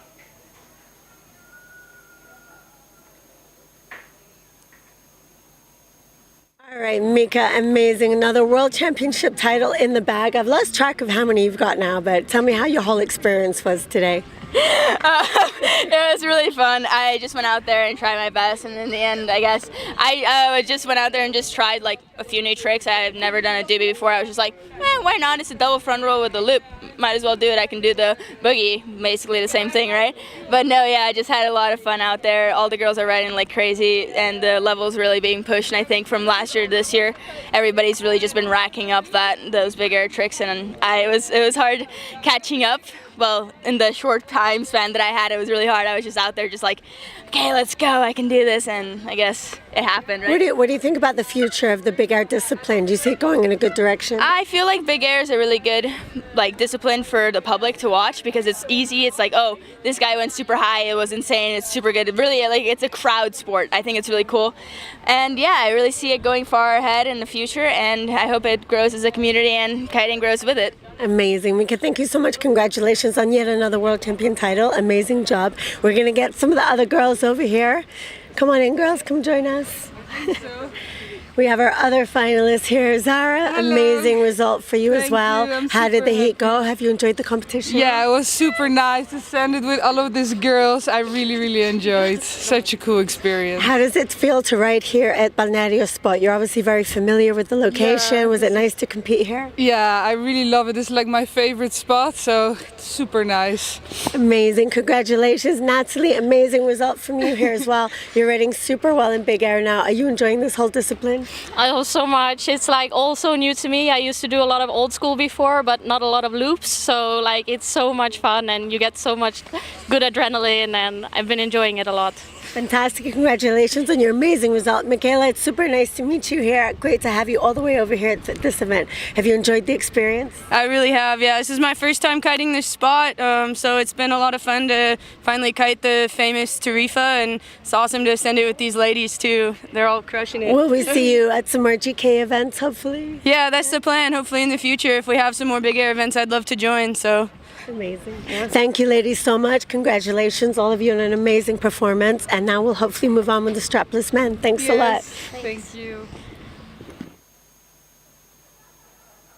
And thank you, Gemma. Great to see all of the ladies there throwing down. Those were our winners of the Qatar Airways Big Air World Championship Women's Twin Tip. And now, unfortunately, we have gone to AP flag one more time, as it looks like the wind is light. The waves are quite light out there as well, and we are just waiting for those conditions to come back in. So as we can see Pedro there talking to Juan Antonio, our race director. So we are currently on hold. So we're going to go to a few highlights and hopefully see more moves like that flying through our screen very shortly.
Welcome to Tarifa, everybody, for the first day of competition of the Qatar Airways Big Air World Championship. The wind is starting to filter through. We can feel that Poniente is here. The thermals are on the way. At the moment, we're going to start off with the Hydrofoil Big Air, but we're just waiting for it to get picture perfect.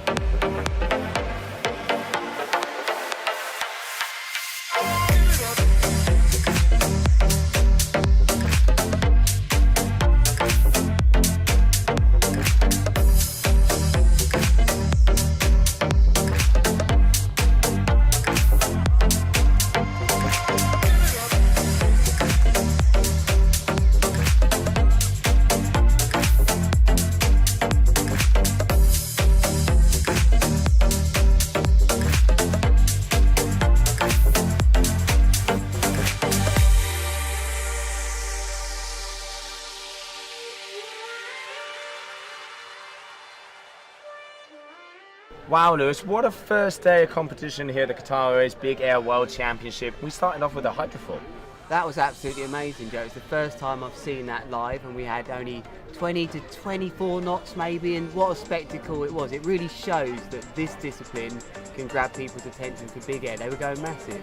It was, I mean, it was impressive to see because the thermal winds came in from the west, the nice Poniente that we have down here on the south coast of Spain in Tarifa. It started to filter in, and the first guys out on the water were the hydrofoilers, and even when there was only about 15 knots, they were already going 10-meter plus jumps. Yeah, the early heats we had plenty of action really, but things really got going midway for me. It really got quite exciting as we went on because the wind picked up and the riders could start changing to smaller kites and tube kites and actually start looping them. That's where it really got special.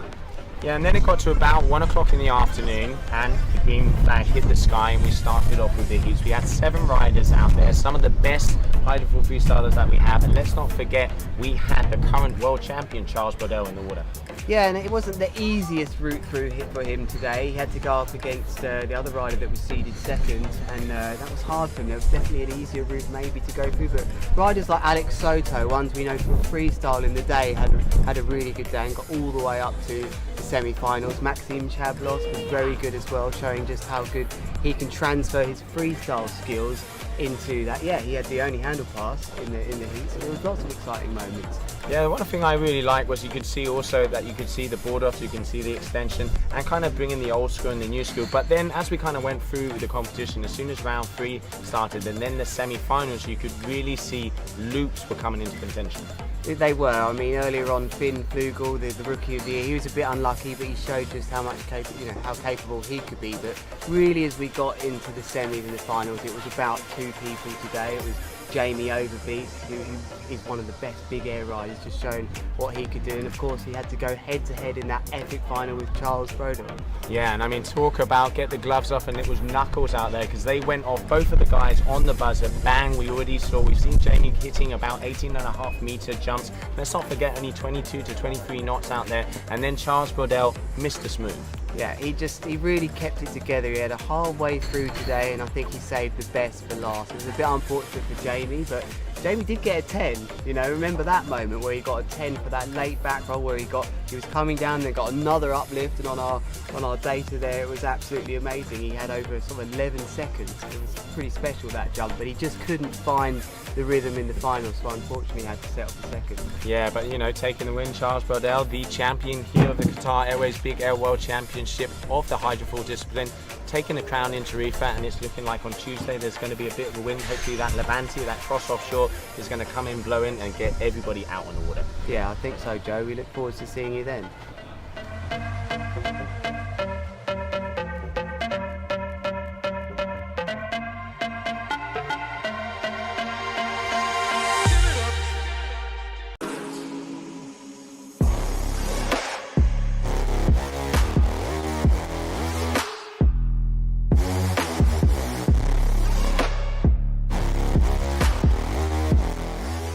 Welcome to day 3, and the Levante is still here. It is windy, but this is the traditional wind for this time of the year here in Tarifa.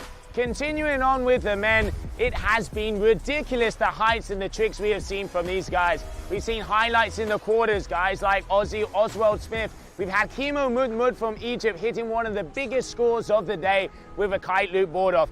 Arthur Gilbert going all the way through, pulling those big French power moves. And then Jeremy Burlando, the Italian from the Canaries, going through heat for heat. The youngster is here to stay. Man, was that final absolutely nuking. We had Arthur Gilbert, Adel Corniel, we had Jeremy Burlando and Ewan Jasper from Australia. Pound for pound, move for move, all of the boys were just throwing it down from the beginning. But it was Jeremy Burlando taking an early lead. Young blood, rookie coming here on tour, coming out of the Canaries. The Italian 16.97 was still in the lead. Big moves out there. But then the Frenchman, he was ready to pounce. Arthur Gilbert throwing one of the biggest kite loop board-offs we have seen and just adding style as these. We had the Black Panther, Adel Corniel in there. He was ready to pounce. Had a huge kite loop boogie loop on the outside. Just unfortunately wasn't able to back it up with another couple of maneuvers. And then Ewan Jasper from Australia, we saw multiple grabs, nice spins, and a couple of big kite loops, but in the end couldn't quite get up there with the boys. So coming off with the win, Arthur Gilbert from France, second position, Jeremy Burlando, third position, Ewan Jasper. And fourth, we had Adel Corniel. Yeah, and first I'm super stoked to take the win here, and it was a long time with no comp, so definitely it's very good to come back in the competition, and with a win it was super good. I'm very happy.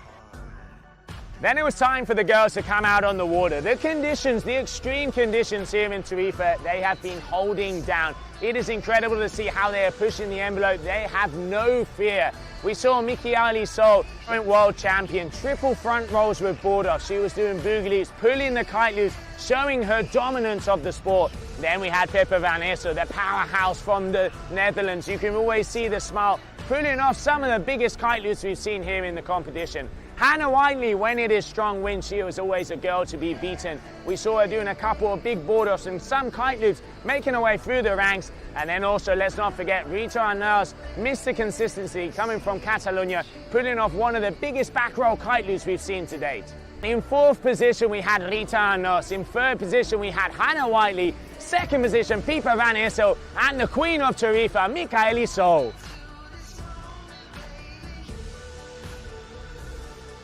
I was definitely not expecting it to be Levante at all, and I just got here, saw the forecast, and I was kind of like, oh my gosh, this is going to be an interesting one. But in the end, it just turned out to be one of the most fun heats I've had in a while, and it's just stoked to be back competing, and especially having new challenges as it goes on. Make sure you guys and girls stay tuned, because this is not over. This hasn't finished. Levante is still here tomorrow, going down a little bit. So if everything goes well and we have those solid 20 knots, we are going to be going with a best trick of the freestyle. So make sure to follow us on all of our social medias, because there is action a day for in Tarifa.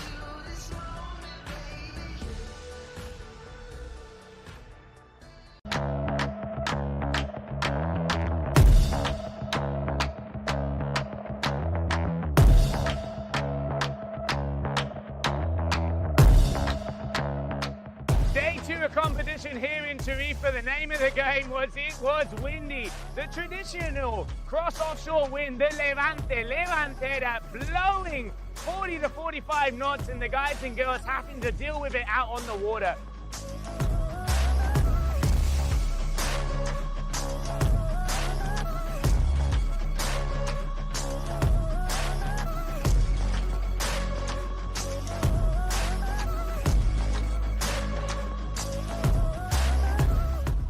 Starting off with 2 freestyle moves and 2 big air moves, and then as the wind increased, 3-1, ending up with completely 4 big air moves.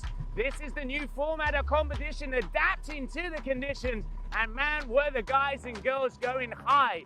Standouts definitely had to be Oswald Smith, the South African. The crowd were going crazy. South African members on the beats, getting them going higher and higher. Claudia de Leon, the Spanish lady, going to the sky, almost an 8-second jump, looping it, landing pretty much on the dune. Coming all the way from France, Valentine Garat, one of the classified riders for the Red Bull King of the Air, demonstrating with one of the biggest kite loop board-offs we've seen so far. This is the first time we have some big air in the GKA. We knew since already 2 or 3 years that was going to come, but it also changed my way I train. I am happy in this condition there's some big air, because I was training a lot already, but I didn't expect the condition to be so challenging here. The wind is really gusty, but yeah, we tried to perform our best, and I had a good first hit, but I really want to push it better for the next one.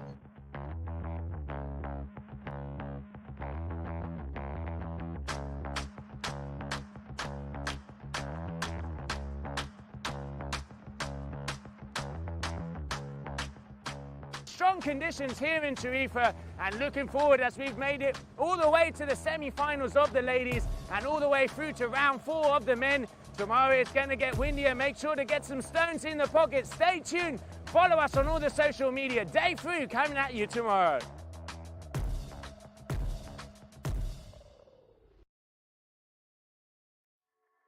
Welcome everybody to the Visit Qatar GKA Kite Expo, where you can see everybody is starting to get ready behind me as we're going to have tests. We have the best riders giving clinics, and then also we're going to be showcasing some of the new product launches from all of the brands.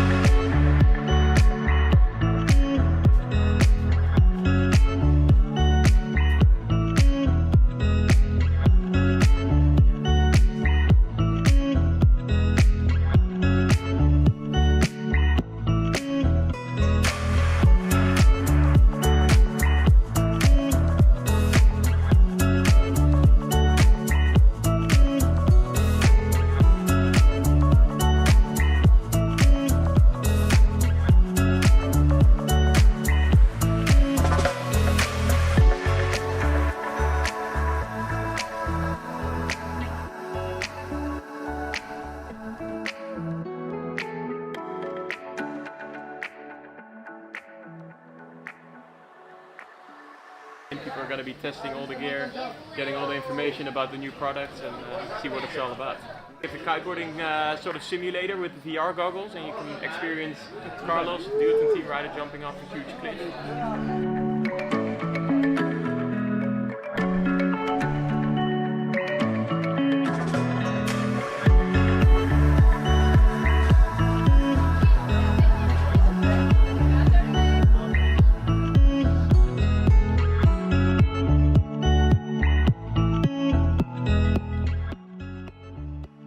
It is day 1 here at the moment of the Qatar Airways Big Air World Championship. The best of the best riders have made their way down here to Tarifa, getting registered, getting signed up for that contest.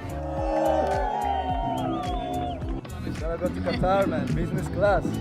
Wine, you know, great food, coffee. Everybody get goggles? This year we got some Porsche goggles. Boom. Boom. Been training super hard for the last few weeks because this title is really important for me, so I'm feeling pretty prepared for this event, and I'm going to give it everything because we're at my home spot, so I have to put on a show. And I think it's going to be the biggest, craziest event in kiteboarding that we've ever seen. We've never had this level of riding with this amount of riders all in one place with conditions that are going to be out of this world. So I'm terrified, I'm excited, I'm stoked, I'm amped, I'm all of it. The level of big air is just going absolutely through the roof right now, and with the right wind and the right conditions during this holding period, I think it's going to be quite a show. We are waiting for that strong Levante to come in, but meanwhile we're going to enjoy the Kite Expo, get out the water and come down and join us.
Welcome to the beautiful city of Fortaleza for the Super Foil 2021. We are here in the Playa de Iracema, where we can just see the conditions, the skyline. It doesn't get much picture perfect than this. Today we started off with the registrations. Let's not forget, this is a combined event in between the hydrofoil freestyle on the GKA side and the wing foiling on the GWA side. So we have a combined event here in Brazil. Day one registration went down. We have riders from all the different countries all around the world, but today we started off with a hydrofoil freestyle.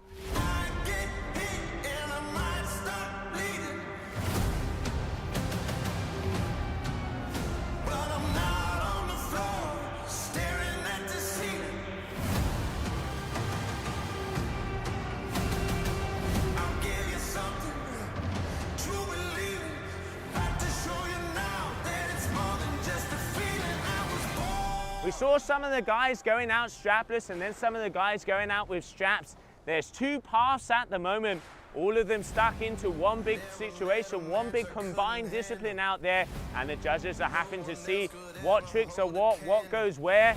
Innovation left, right and center, because we have not seen some of these moves, and it is so cool to see a new sport emerging, and what better place for that to happen than here in the beautiful country of Brazil.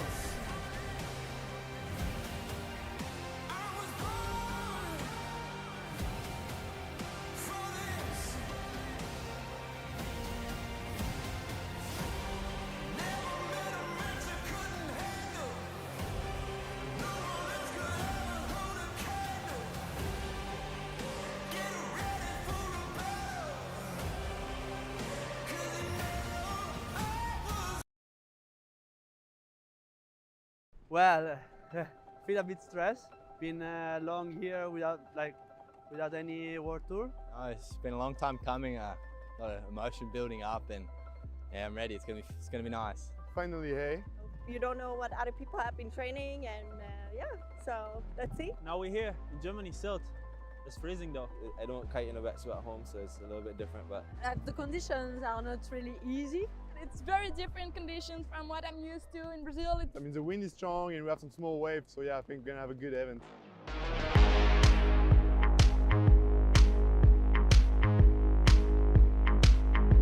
So the GKA Kitesurf World Cup is back. This is the first event of 2021. First event since 1.5 years. We are back here on the island of Sylt in the north of Germany, and it's welcoming us with the perfect conditions. We got onshore waves. It's looking epic for today and tomorrow, and we can't wait to see all the boys and girls back in action out here.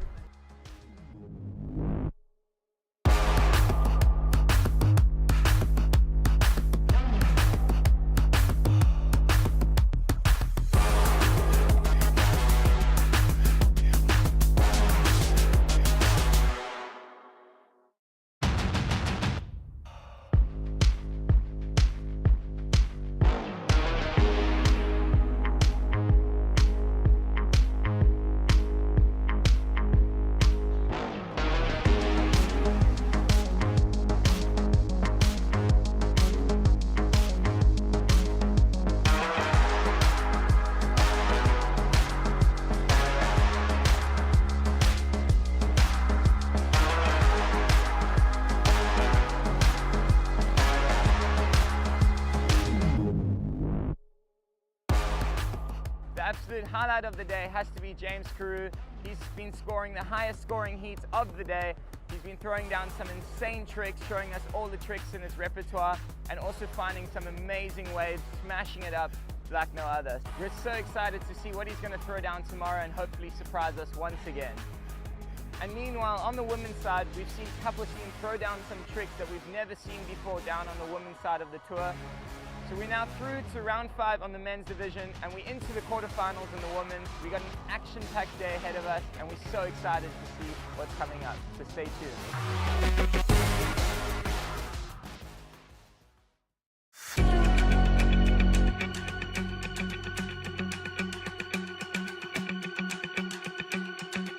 What a final day here at the GK Kite World Cup in Colombia, Salinas del Rey. There could not be a more magical atmosphere to start off the 2022 season. We were able to complete the women's and men's final heats. It was a close heat with Rita Arnaud's landing a super clean slim chance. Veteran Bruna Kajia also laid down a solid heat with an S-mode follow-up with a textbook back mode. She was the heat leader until Michaeli Sol managed to land her signature tricks, setting herself apart from the rest of the field with her huge air, technicality and style, securing the event win.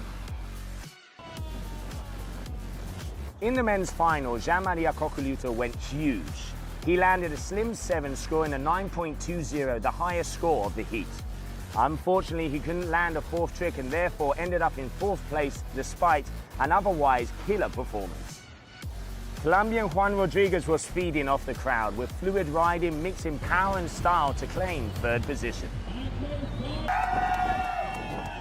Carlos Mario looks like he's back in top form and hungry for another title. Riding without fear and throwing absolutely massive backside 317, scoring a 7.9 to secure himself 2nd place. Manuel Suarez claimed his 1st event win. He had smooth and clean landings, showing incredible kite control throughout his heat. Landing powerful tricks, sending it to the moon, ending up with a total heat score of 30.14 and securing himself the win. The 2022 season is officially open, and keep an eye out for the full event highlight video being released next week.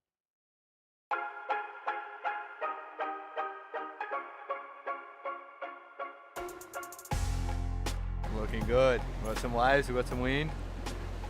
Gonna be a good day. I think from now on it's just quality hits, like a lot of action happening, a lot of big tricks.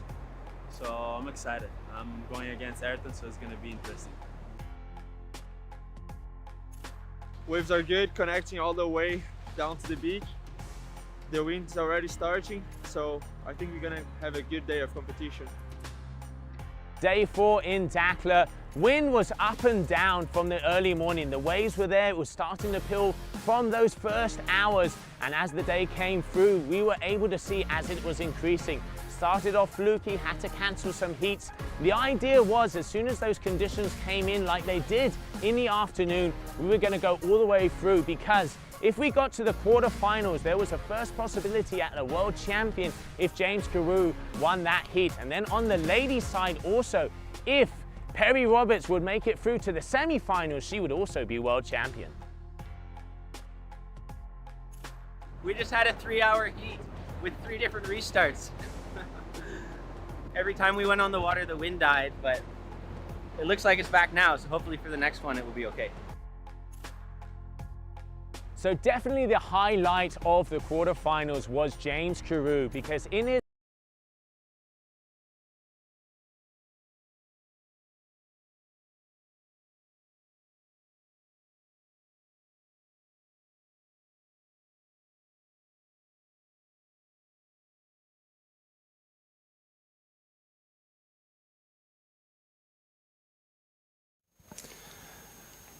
And welcome back, everybody. It looks like the wind is starting to filter through one more time. And Lewis, we're going to be starting off with heat number 2 of the Strapless out there on the water, then back to 1, and then continue on with number 3. Just talked to Juan Antonio outside of the old stream booth there.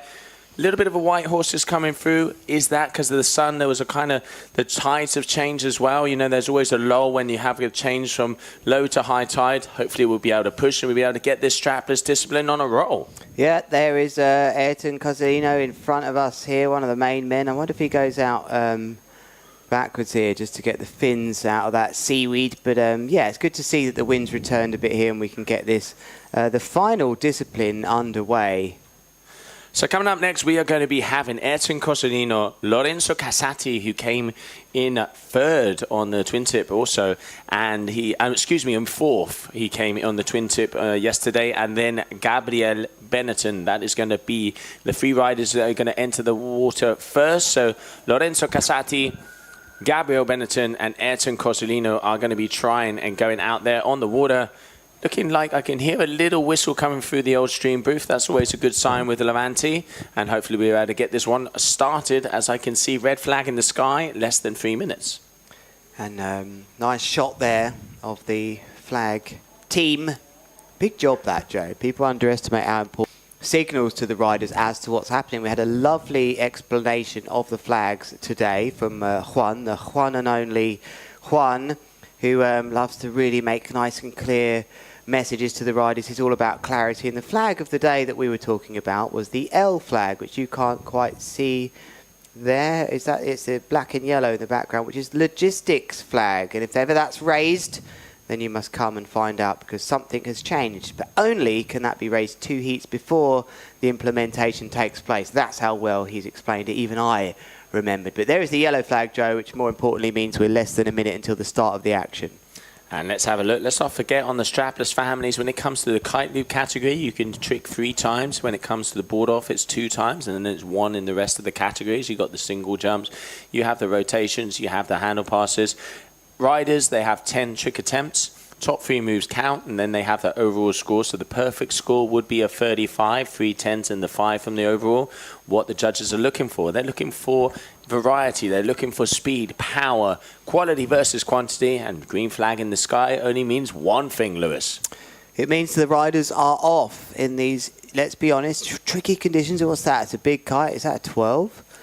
It is looking like a big kite, and also 10. One of the things they're having a issue with is they need strapless guys. They need the kickers to be able to make it easier for them to take off. It's very hard to get the height when they're out there on the flat water. Nice kite loop, good landing there, liking what we see, and that is going to be Gabriel Benetton.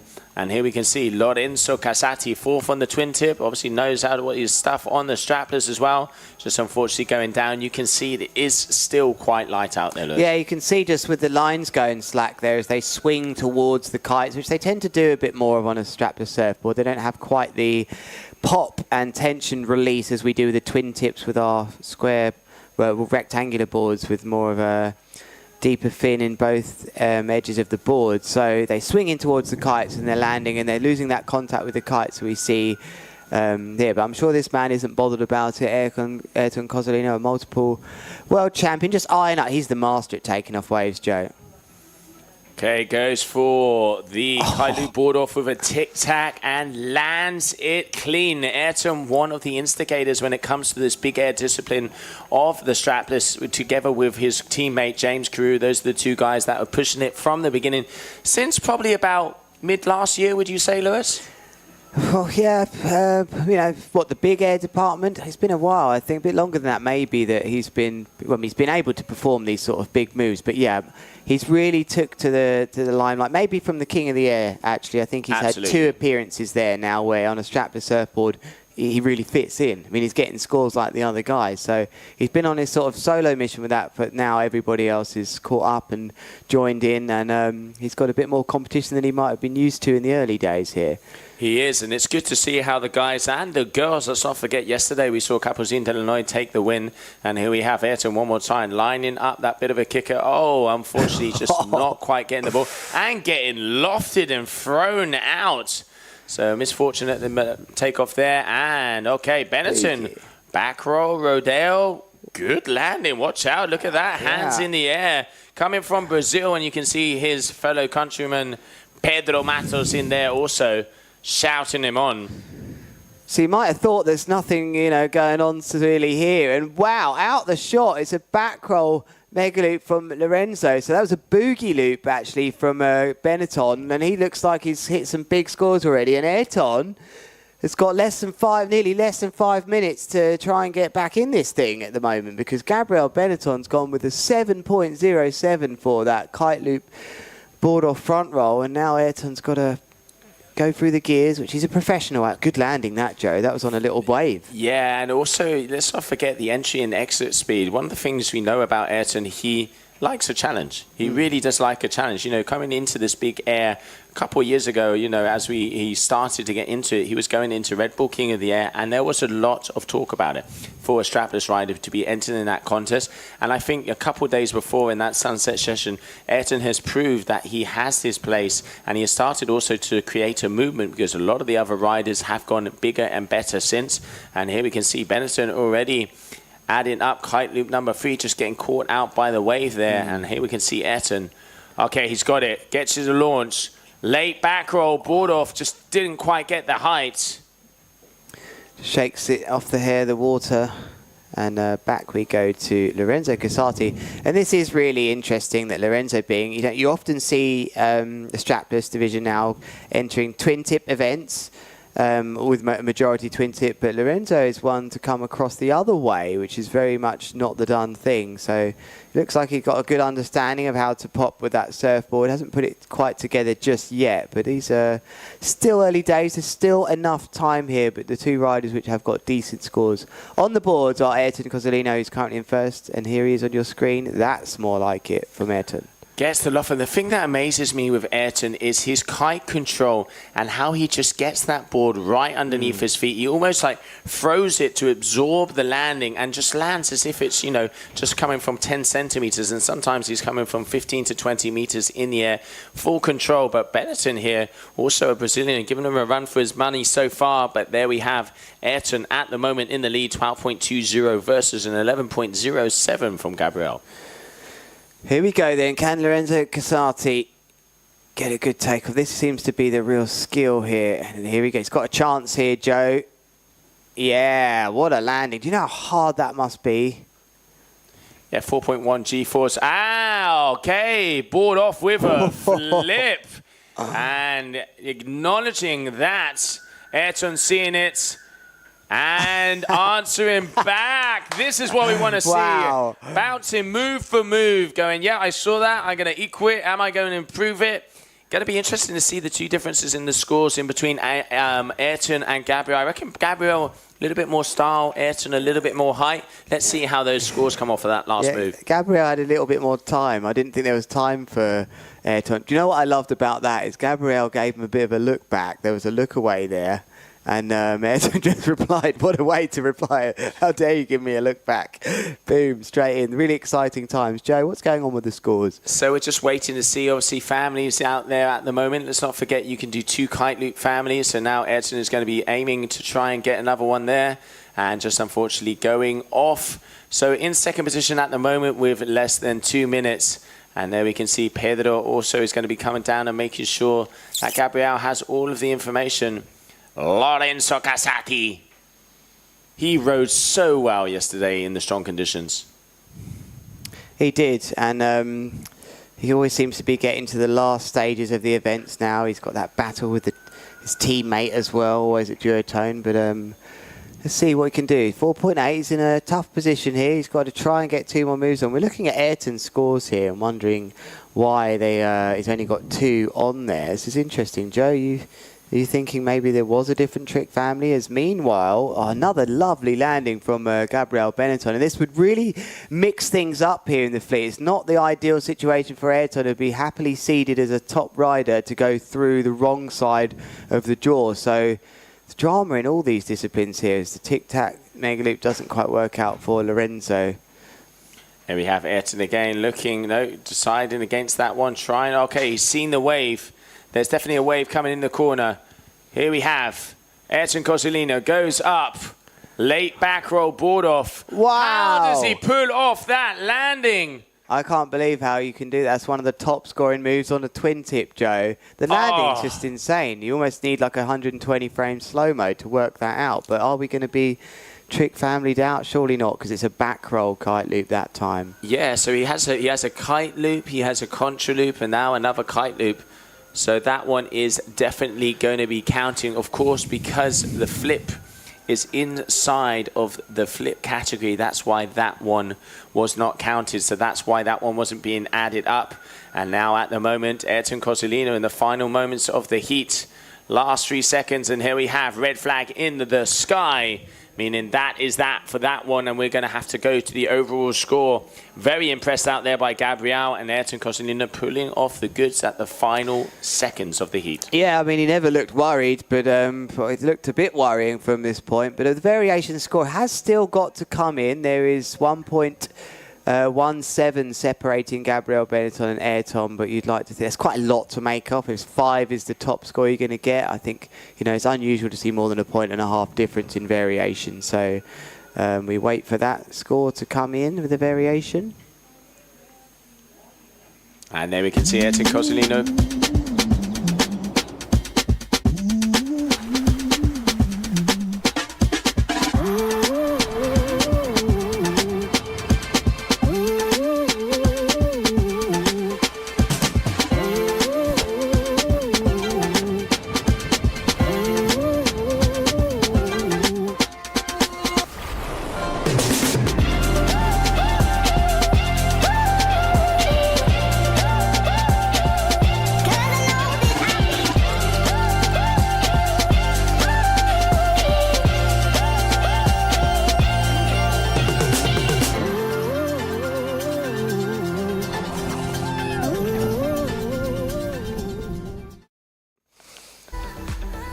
Welcome back, everybody. So there was some of the action. Gabriel from Brazil putting on a solid performance, even giving Ayrton Cosolino a run for his money.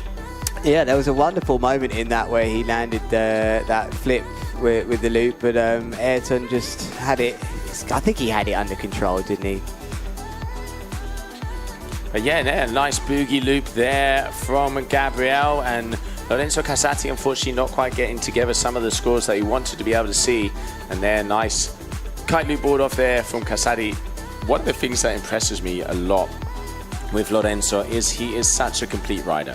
Yeah, I mean, he's happy in different disciplines. He's controlled, as we see Ayrton with one of his nice moves of the heat. He says, God, how can you be that good at big air, pushing the limits of big air on a twin tip, and then just go and decide the next day, oh, I'm going to go and compete in the big air. These are the big air world championships, everyone, you know, like with the top riders, and he's holding his own here. And that is the move that gave him the heat at the VMA. And look how he just gets on that board and gets all of his weight back, has managed to hold it 1 minute. And we're going to be going into heat number 1 as we're going to be seeing Pedro Matos versus Keanu Merton, because Jean-Marcus Rivero isn't here with us today. So let's see, as we have the 2 youngsters out there. It's going to be a battle, because let's not forget 2 teammates on the old duotone team. So it's always good to see the boys battling out, coming onto your screen. That is Pedro Matos. And I can see out the back of the old window here, it looks like Keanu is already out on the water. And I wonder what's happened to Rivieras. This was his chance, Rivieras, to get, to get back into this after missing it. But I think he must be injured. But a great start from Pedro Matos then, who is seeded 3rd.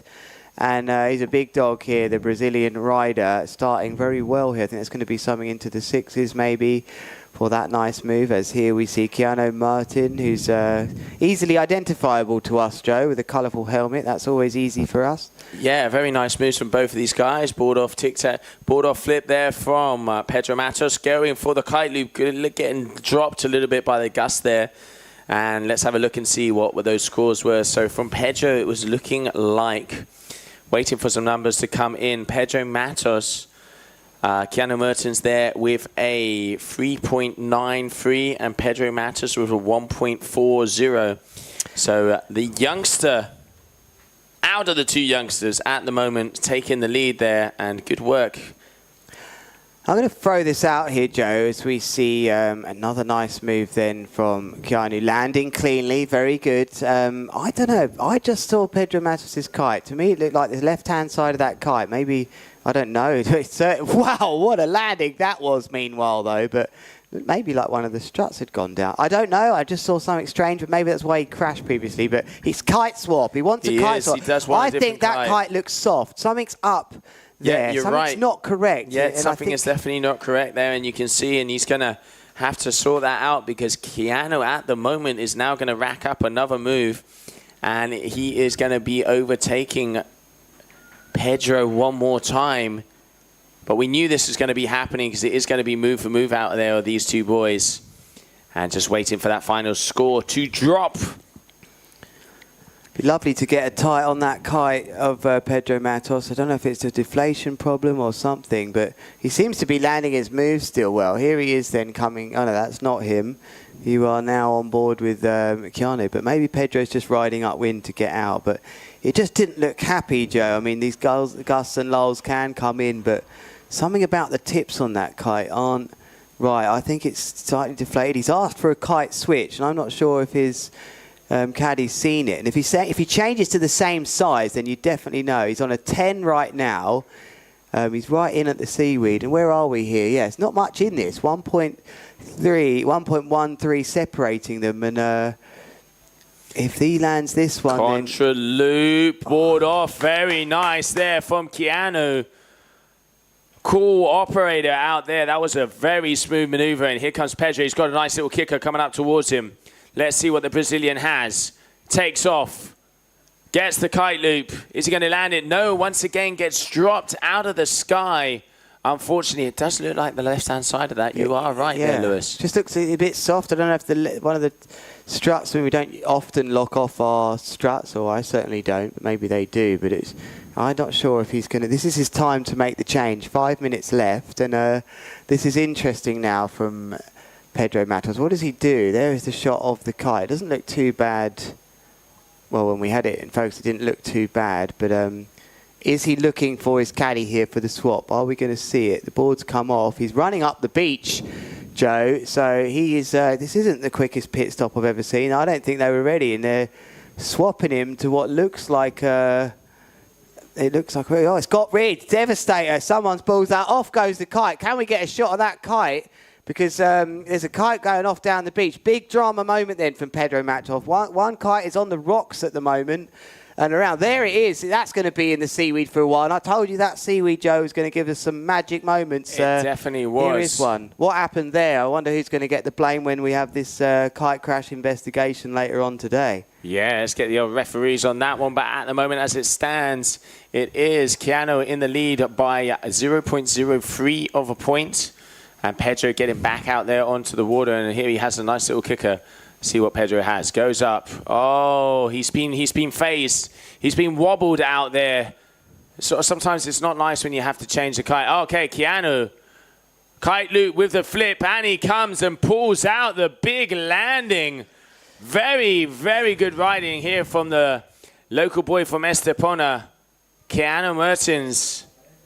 Grande ese torito.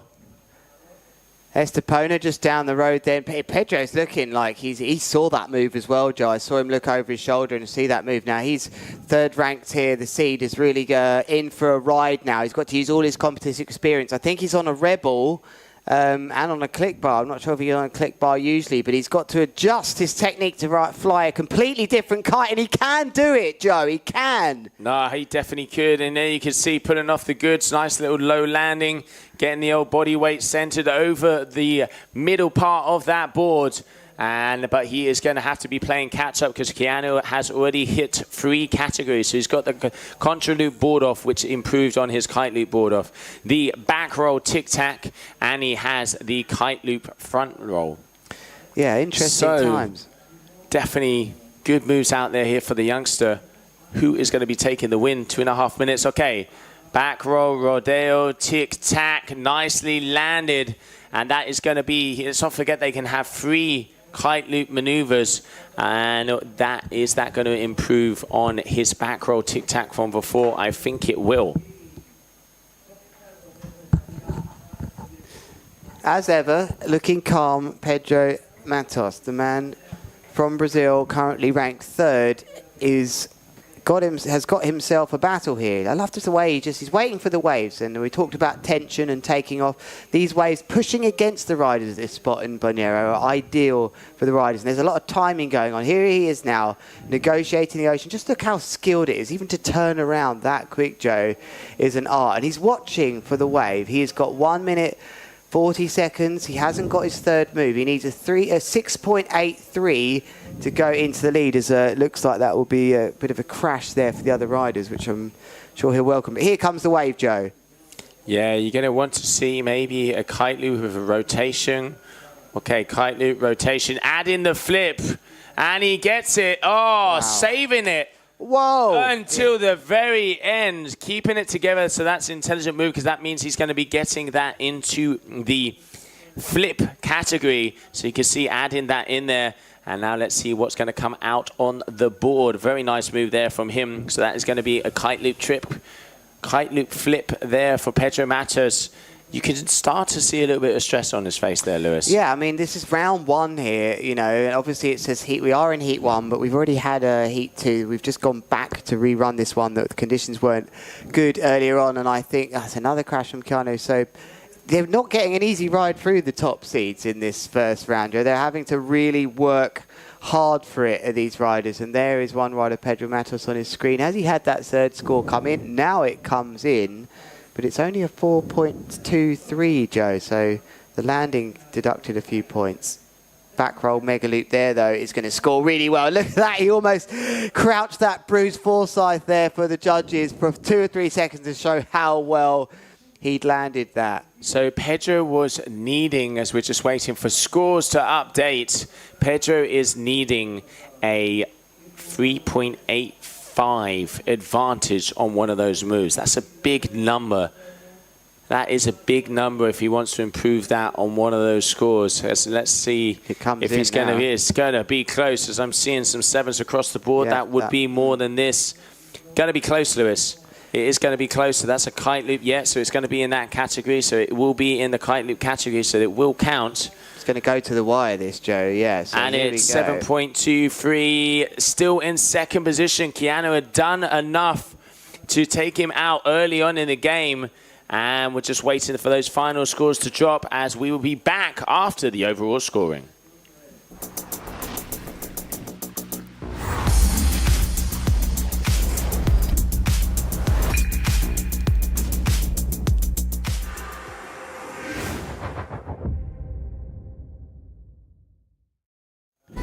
And here we are at the Qatar Airways Big Air World Championships at the GKA, and we're seeing some lovely replays here, and that was a big drama moment. We have the scores coming in here officially then, taking the win there first. Kanu Mertin has pushed Pedro Matos, the current third seed, into second, and that will really mix up the order now. It's a great shot just then of the kite problems that he had there, Pedro Matos. He had to try and change to a Rebel. It looked like one of the tips had deflated or something. He did very well to come back into that heat, but unfortunately it was just too much of an ask. We had a great heat there from Keanu Mertens, who, you know, here's some of the highlights of him. Rodeo, tic-tac, very controlled. All his landings were clean. He looked really good out there, has to be said, Joe.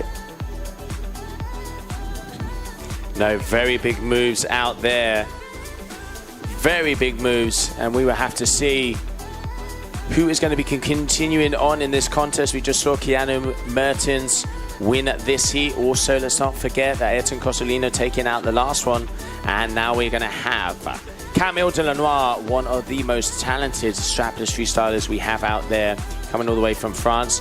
Tim Sermon from Belgium, and then we have Matthew Maxwell also coming from South Africa. 3 very stylish riders coming out on there, and there we can see a little bit of what has been going down and how it has been going. Let's not forget Dingle elimination, so that means that the winners of that round number 1 are going to make all their way through to round number 3. Keanu will be placed also there, winner of heat number 1 at the top there, and now it will see who is going to be the next 2 winners. Then round number 2, as that is going to be where they batter it out in the dungeons. And there we have a green flag in the sky coming into your screen. That is Maxwell on the blackboard F1 kite, and Camille Delanois starting off with a nice and cruisy, stylish board off. Yeah, he knows this place like the back of his hand. Like you're saying, Joe, local guy. Any big air session you have, you would have had him riding past, throwing his moves. This is a nice little start. If he can stick it. Wow, what a start that was then. Very good. Nice. Was that Matthew Maxwell? Yeah, back loop, tic-tac, and we can see some of the scores from the previous heat up there, as we can see Keanu taking the win and the lead on that one. And now on the water, currently we will have Matthew Maxwell, Tim Sermon, and Camille Delanois on your screen. Camille, oh, just missing the board on that one. Tomahawk. Your current leader, 4.8, and Matthew with a 3.97. Maxwell Maxed being one of the early characters in the early PKRA days. Remember that one? Jez Jones, Maxwell Max. But Matthew Maxwell is looking very in control here. Doing really well. Can he push it to Camille Delanois, who is definitely the hot favourite here? Lovely moves here. Yeah, this is a very consistent start to this. And 3.8 metres, 1.8 G-force. And it's very common with our lovely data from the Surfer app to see a higher G-force landing with our metrics here than the twin tip riders, because they really are slamming down here. I mean, even landing like that, slapping the board. 4 G-force, you know, that's quite an impact. They're quite athletes to take this. It is, and sometimes what they do is I remember when Aaron used to do that. You remember sometimes on the freestyle where he would kind of slap the water with his back and his hand to try and make that impact to then come back up. You go, he's never going to get out of that one, and suddenly the cat-like reflexes and he's up again. And yeah, it is. I think it's just those riders that are completely in tune with the situation that is going out there. And at the moment, Maxwell liking the repertoire of the old board-off tricks that he's got here for us. Yeah, pretty good. He's in the mix here. Tim Sermon getting into this one as well. Matthew Maxwell from South Africa. This could be interesting, Joe. Oh, big caner. And it looked like Camille had another land in there, just grabbing him in the corner of our camera. Waiting to see what that's going to be. Looking like a mid-range score for him. Favourite coming into this heat, but Maxwell is definitely throwing down some very stylish moves out there. Looks like he's looking okay. He is looking for that right one. So going for the kite loop, gets it. Oh, kite loop board off. So let's have a little look at what he's got up there. He has a board off flip. He has a kite loop board off. So this is going to be an improvement on that score if he can beat that 4.77. And let's not forget 2 board off tricks are counted. So there you go, 4.77, not a higher score. So there you go. That is why he still stays with that one. And at the moment in the lead by 1.47. This man on your screen, Camille Delanois. Yeah, he looks in control here so far, just going through his repertoire. Oh, just as the commentator speaks, always the classic way here, but I'm sure he'll be okay. But when someone's pushing you a bit like that, you know, he's putting the pressure on Matthew Maxwell here. And here he is. If he can land this right in front, a great shot there. Oh, no, and he balls that one up. Unfortunately, Joe, that's it's come to that point in the heat now where, you know, it's really making a difference now. Can they edge out in front and get that third trick? And we're seeing a few moves crashed. Absolutely. And also, let's not forget the wind is a little lighter out there. And you can see that when they're taking off, the board isn't completely stuck to their feet. So they really have to make sure to get it into the perfect position. And going for the front roll, board off. Oh, just not quite getting enough height. But very nice there from Tim Sermon. Yeah, Tim's still in with a shout here. You know, he's got a reasonable first trick score. Nothing's been off the scale from the other riders. So Tim just needs to lay down a few moves of his own. But I think this guy's going to start to find his rhythm, though, Joe, isn't it? So Camille Delanois with a back roll variation of a kite loop that time. And yeah, so there you can see he's going for that kite loop back roll, just normal back roll. But so that is going to add up there. And he is going to have that score number 3 with that 5.6. So he has a kite loop back roll, a kite loop tic-tac, and a kite loop board off. So he's touched all 3 variations of kite loops possible. So now, you know, if he wants to either improve it or continue on, because no more kite loop tricks will be scored unless the score is higher than one of the moves he has out there. Oh, looping it right in front of it there. Nice and controlled, just coming down at the end. That's a shame. Tim Sermon, meanwhile, shot through your screen, and he actually landed his second move. So that's going to give him 2 scoring tricks when that one comes in. I think that was Tim Sermon that flew through your screen before this one. But scores, just waiting for them to update a bit more on your screens there. So, oh no, that looks pretty good. And here is Matthew Maxwell, the South African. Oh no, is this him? Yeah, yes, that's Maxwell. Yes, it is. He's got this one. Yes, he does. Was there a flip involved in that? It looks like a transition on the board, but going down a little bit hard. Maxwell, he is still in it, 6.81. But let's not forget this is an elimination round yet, Lewis. You know, every rider still has a second chance. The winner will go through to round number 3, and round number 2, they will battle it out. Still nice to go through first, though. They'll be able to get a little breather and miss out one of the knockout rounds. Always nice. And this man right here will be... sorry, not this man. This is Tim Sermon. He'll be hoping to get through this round, but can he just get in the mix here? Oh, lovely landing that. That was a good landing. Joe, was it technically a difficult trick, though? Will the judges reward him for that? Yes, and the feet didn't detach from his board. Normally, sometimes when you go for those higher rotation front rolls, you kind of end up doing like a board off with that loop of the kite.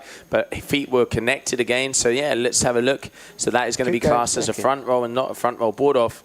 So, yeah, still very nice move out there for Tim. Going to be medium scored. Starting to get himself up because let's not forget his second position at the moment. He only needs a 4.34 and goes to the kite loop, but just not getting the yank that he needed there. Yeah, when his score comes in then, it's likely he's going to go into second place, Tim. But only a 3 for that front roll, which is, yeah, obviously it wasn't the most hard move that these riders can do. So here is Matthew Maxwell with the back roll, kite loop board off. Lovely and clean, that one, Joe. Yeah, very nice. And he's going to get, yes, he is going to get a good score for that one because that's going to be his score number 3. So he needs a 6.31.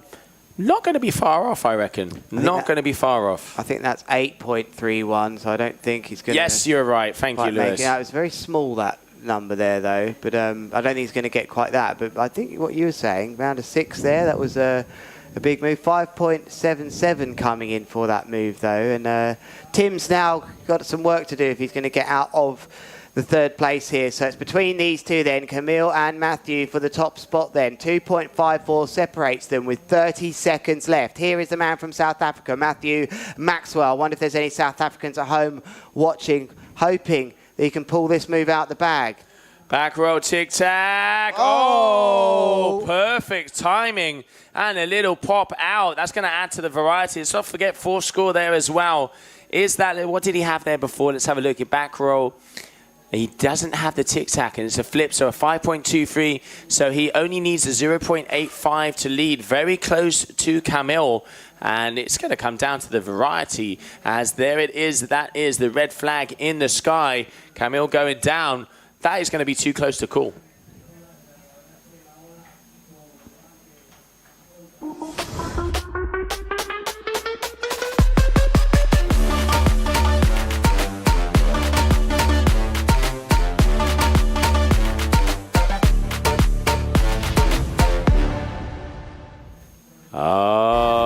Okay, good afternoon. Welcome back, everybody. Here, flying through your screen, Camille Delanois just came off of heat number 3, round number 1 of the Qatar Airways Big Air World Championship Men's Strapless Division. And just waiting for some results to come in. But yes, it is official. Camille Delanois is going through in first position. Second position, Matthew Maxwell putting on a solid run there.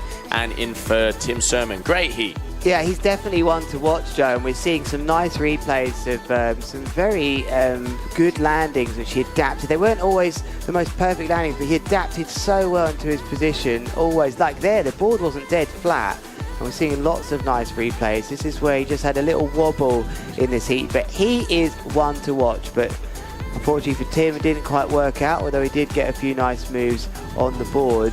But the man really here that stole the show was Camille, who was able to respond to some of these big moves from Matthew Maxwell.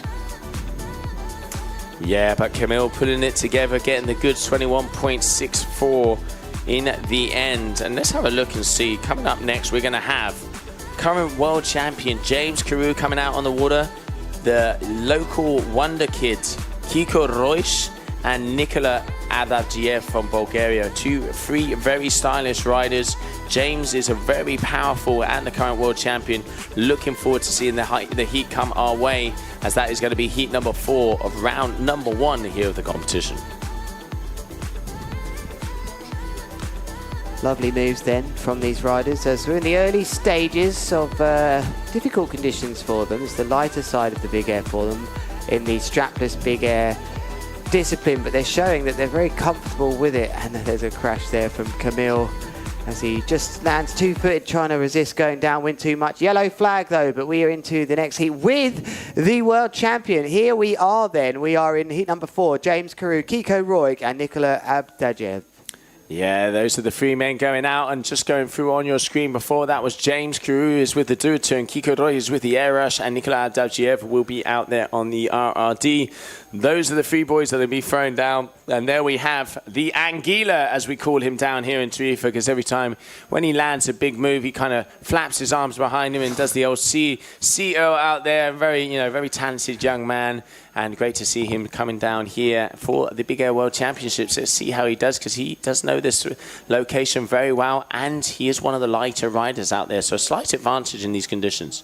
I do like Kiko. He's a lovely guy. He was a former teammate of mine, and very talented. But James Carew, how stylish was that? Wow, what a stylish move that was to open his account. Yeah, nice. And Nicola, and there we go. As I was saying, front roll, tic-tac.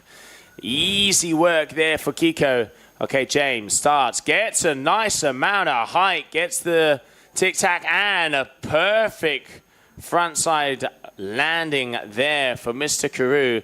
Look at his face. It is fire and business out there, mate. Less than a minute gone, Joe, and James Carew has just smashed 2 moves in like nothing else. You know, what a start from the world champion. As meanwhile, Red Bull sponsored that Nikola Abdadjev. There's quite a lineup in this heat. Are 3 of the top riders, and we saw Kiko there also before getting a 4.93 for that last move. A little bit of a kite loop there from him. James just looking over his shoulder, making sure he knows what is happening. So at the moment in first position is Carew with 2 moves with a 7.90, and here we have, let's see what the Aussie has for us coming up next. Goes, gets the height, you can see he is getting the whip, and a contra loop on that one comes down. Calm, cool and collected. This guy is in sync at the moment, but these 2 guys are not going to be making his life easy. One of the things I like about Nicola, even though he didn't make that move, is the style. He's got one of those laid-back, loosey-goosey, easy styles, and I'm really looking forward to see what he's going to be producing the goods down here of the 3rd day of competition in Balneario.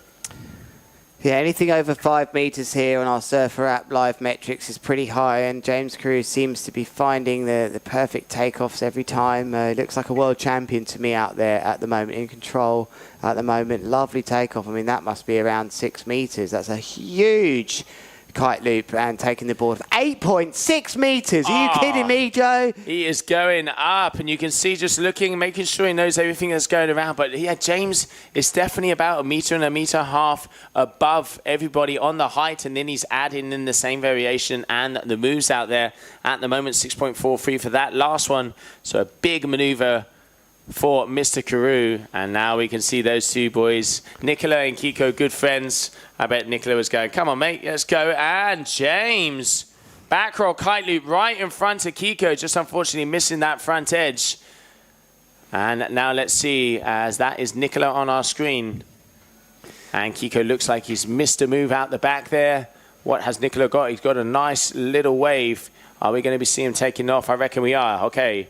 Oh, frustration. Head goes back, Lewis. Couldn't deal with that. Yeah, that was a tough wave. I mean, to have the skill to take off that, even with the twin tips, hard. But only the most local of riders can take off those waves, Joe. And just to recap on that lovely moment where Kiko turned around to Nicola, like pretty much recognising what James Carew, the world champion, had done. Like, I bet they were saying, you know, come on, we got to take it to him now. We can't let him just have a walk in the park here. But that massive 8-meter kite loop from James Carew has just put him out in front at the moment. What did he score for that? He got a 6.43 for that one. So big move, and Nicola there just not quite getting the landing. And here comes Carew. Look, he got a nice kicker. And goes up. Do. Oh, the Shovit. That looked like a contra loop. Was that back? Was that front hand? I don't know. I don't. Hard to know. It was black side, so I reckon it was a backhand. So that would be a kite loop.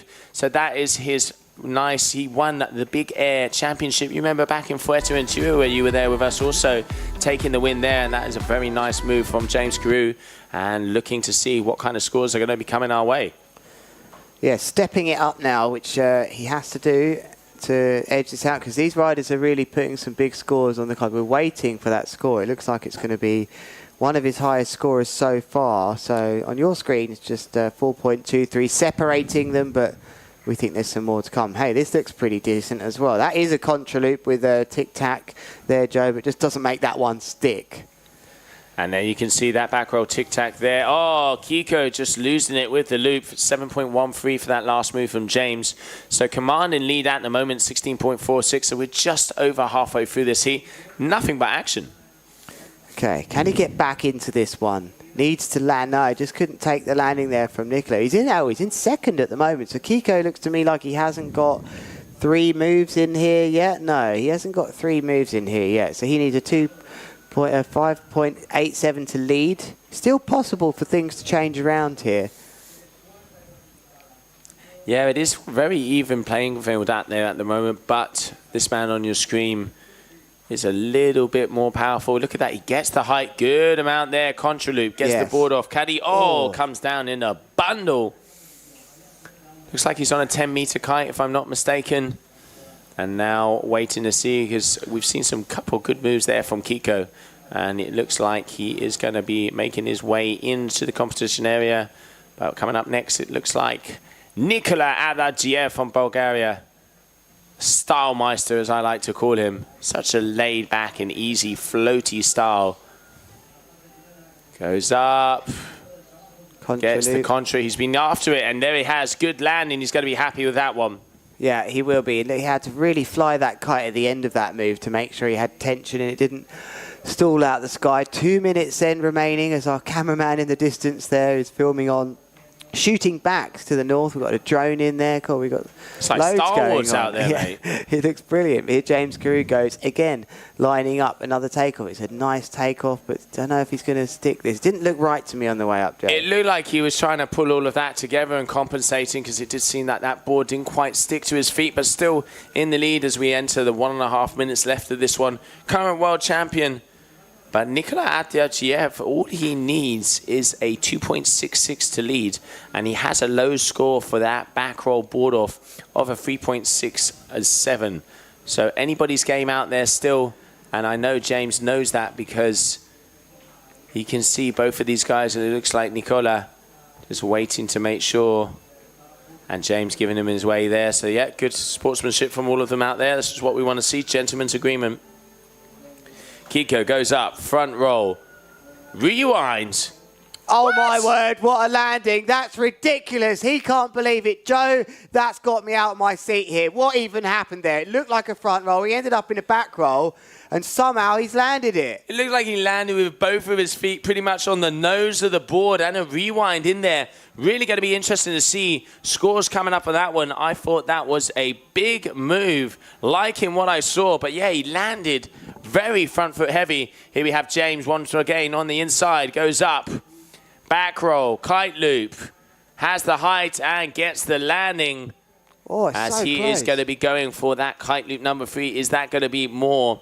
And looks like Kiko just waiting for a score to be dropped. Has put himself into second position. Good work, Kiko. Of course, it's going to go down to the variation point. 0.6 separating them on the screen. What a moment that was in this heat, Joe. That looks like it's very much going to be the end. So we have to wait for the variation score. But James Carew, he's got all his 10 trick attempts. How many did he land? You know, this is what the judges will be thinking now. We'll be back with you shortly.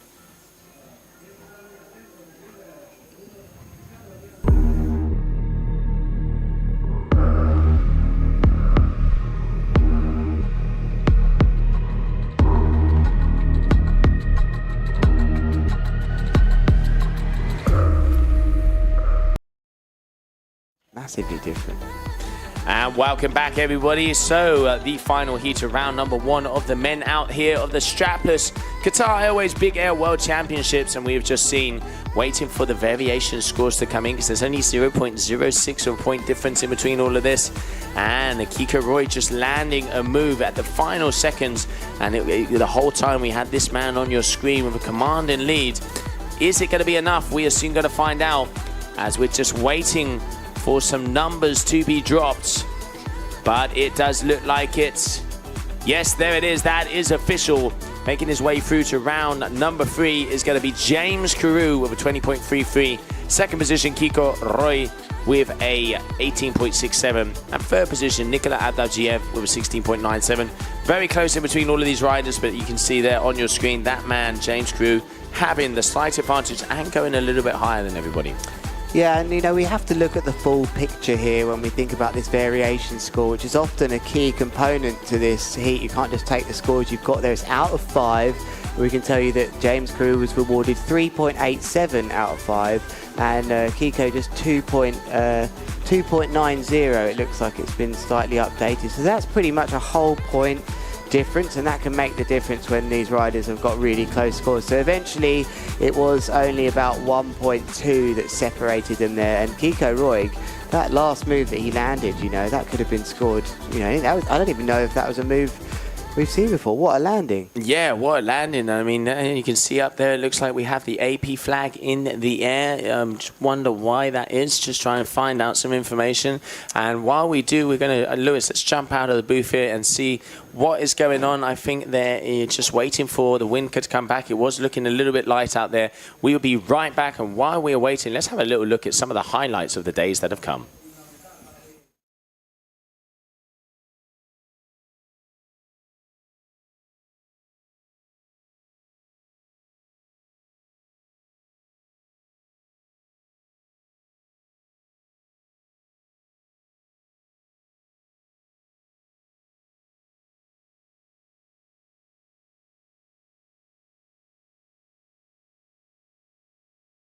Welcome to Tarifa, everybody, for the first day of competition of the Qatar Airways Big Air World Championship. The wind is starting to filter through. We can feel that Poniente is here. The thermals are on the way. At the moment, we're going to start off with the Hydrofoil Big Air, but we're just waiting for it to get picture perfect.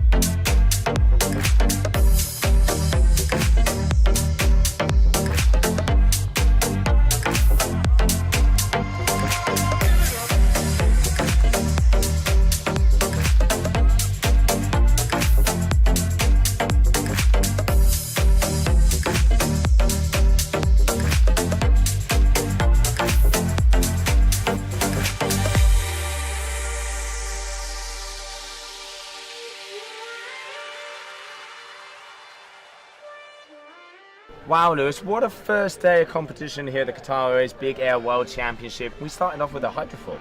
That was absolutely amazing, Joe. It's the first time I've seen that live, and we had only 20 to 24 knots maybe, and what a spectacle it was. It really shows that this discipline can grab people's attention for big air. They were going massive. It was. I mean, it was impressive to see because the thermal winds came in from the west, the nice Poniente that we have down here on the south coast of Spain in Tarifa. It started to filter in, and the first guys out on the water were the hydrofoilers, and even when there was only about 15 knots, they were already going 10-meter plus jumps.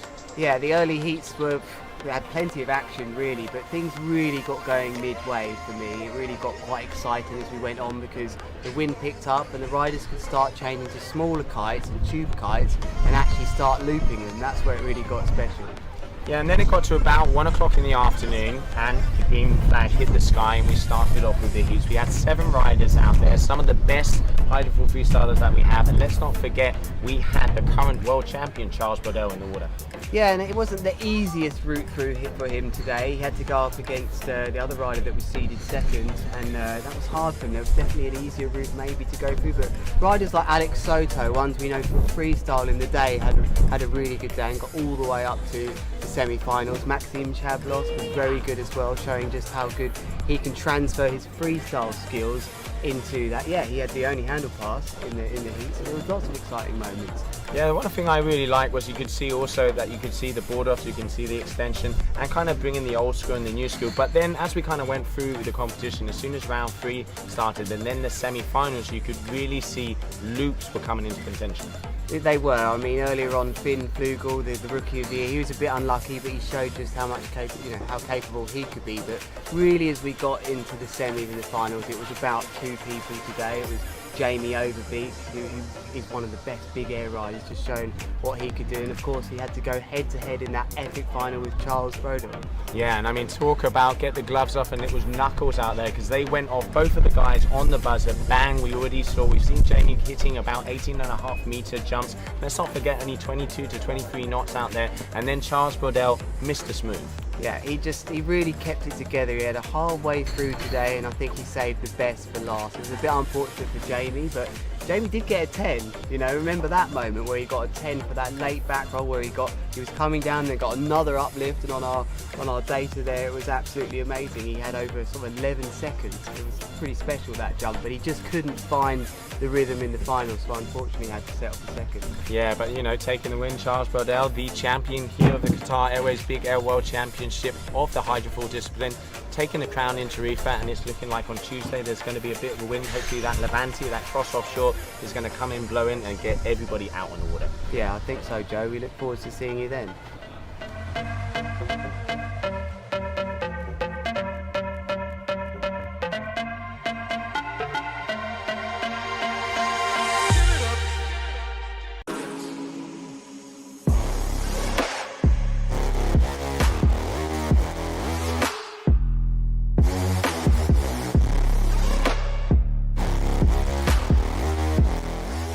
Welcome to day 3, and the Levante is still here. It is windy, but this is the traditional win for this time of the year here in Tarifa.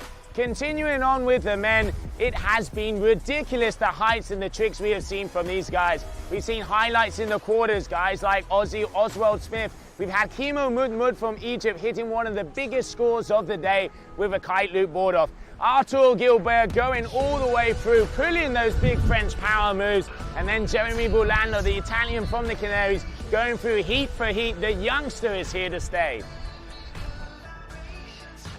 Man, was that final absolutely nuking. We had Artur Gilbert, Adeldi Cornell, we had Jeremy Burlando and Ewan Jasper from Australia.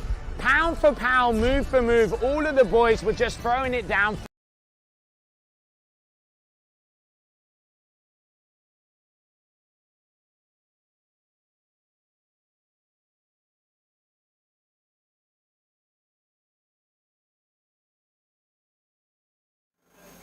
And welcome back, everybody. So it looks like there was a little glitch there. So we are back in action as we have red flag in the sky. Coming up next, we're going to have Lorenzo Casati is going to be versus Matthew Maxwell from South Africa. Two very stylish riders. Let's not forget Lorenzo yesterday, 4th position on the overall of the twin tip here of the Big Air World Championships.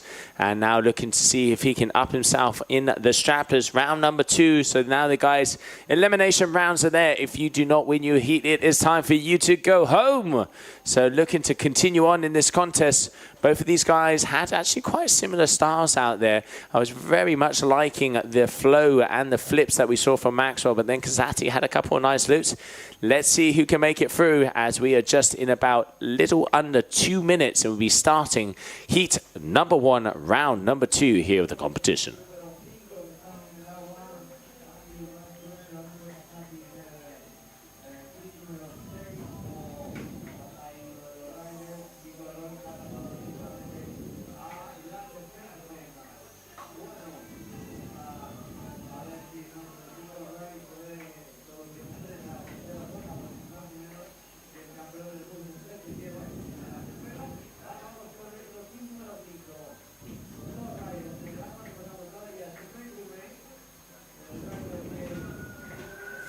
And you can see, I can hear the nice little whistle coming through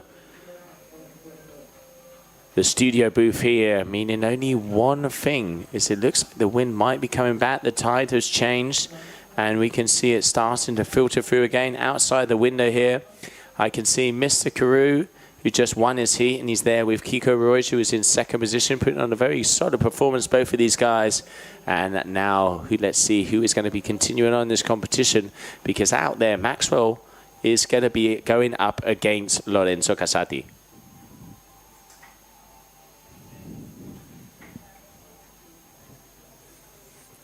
I have Kiko out here. Has a smile on his face. He was definitely happy with that result, as he is now going to go through, and we're just waiting as that yellow flag in the sky, meaning that we have 1 minute to the start of this heat of round number 2, elimination round out there on the water. Who is going to be the first rider of that first bullet? We are soon going to find out, and it looks like Kasati's going to be getting up first, so is that going to be the opener as we close into the final seconds? Let's go, everybody. It is game on. Green flag in the sky.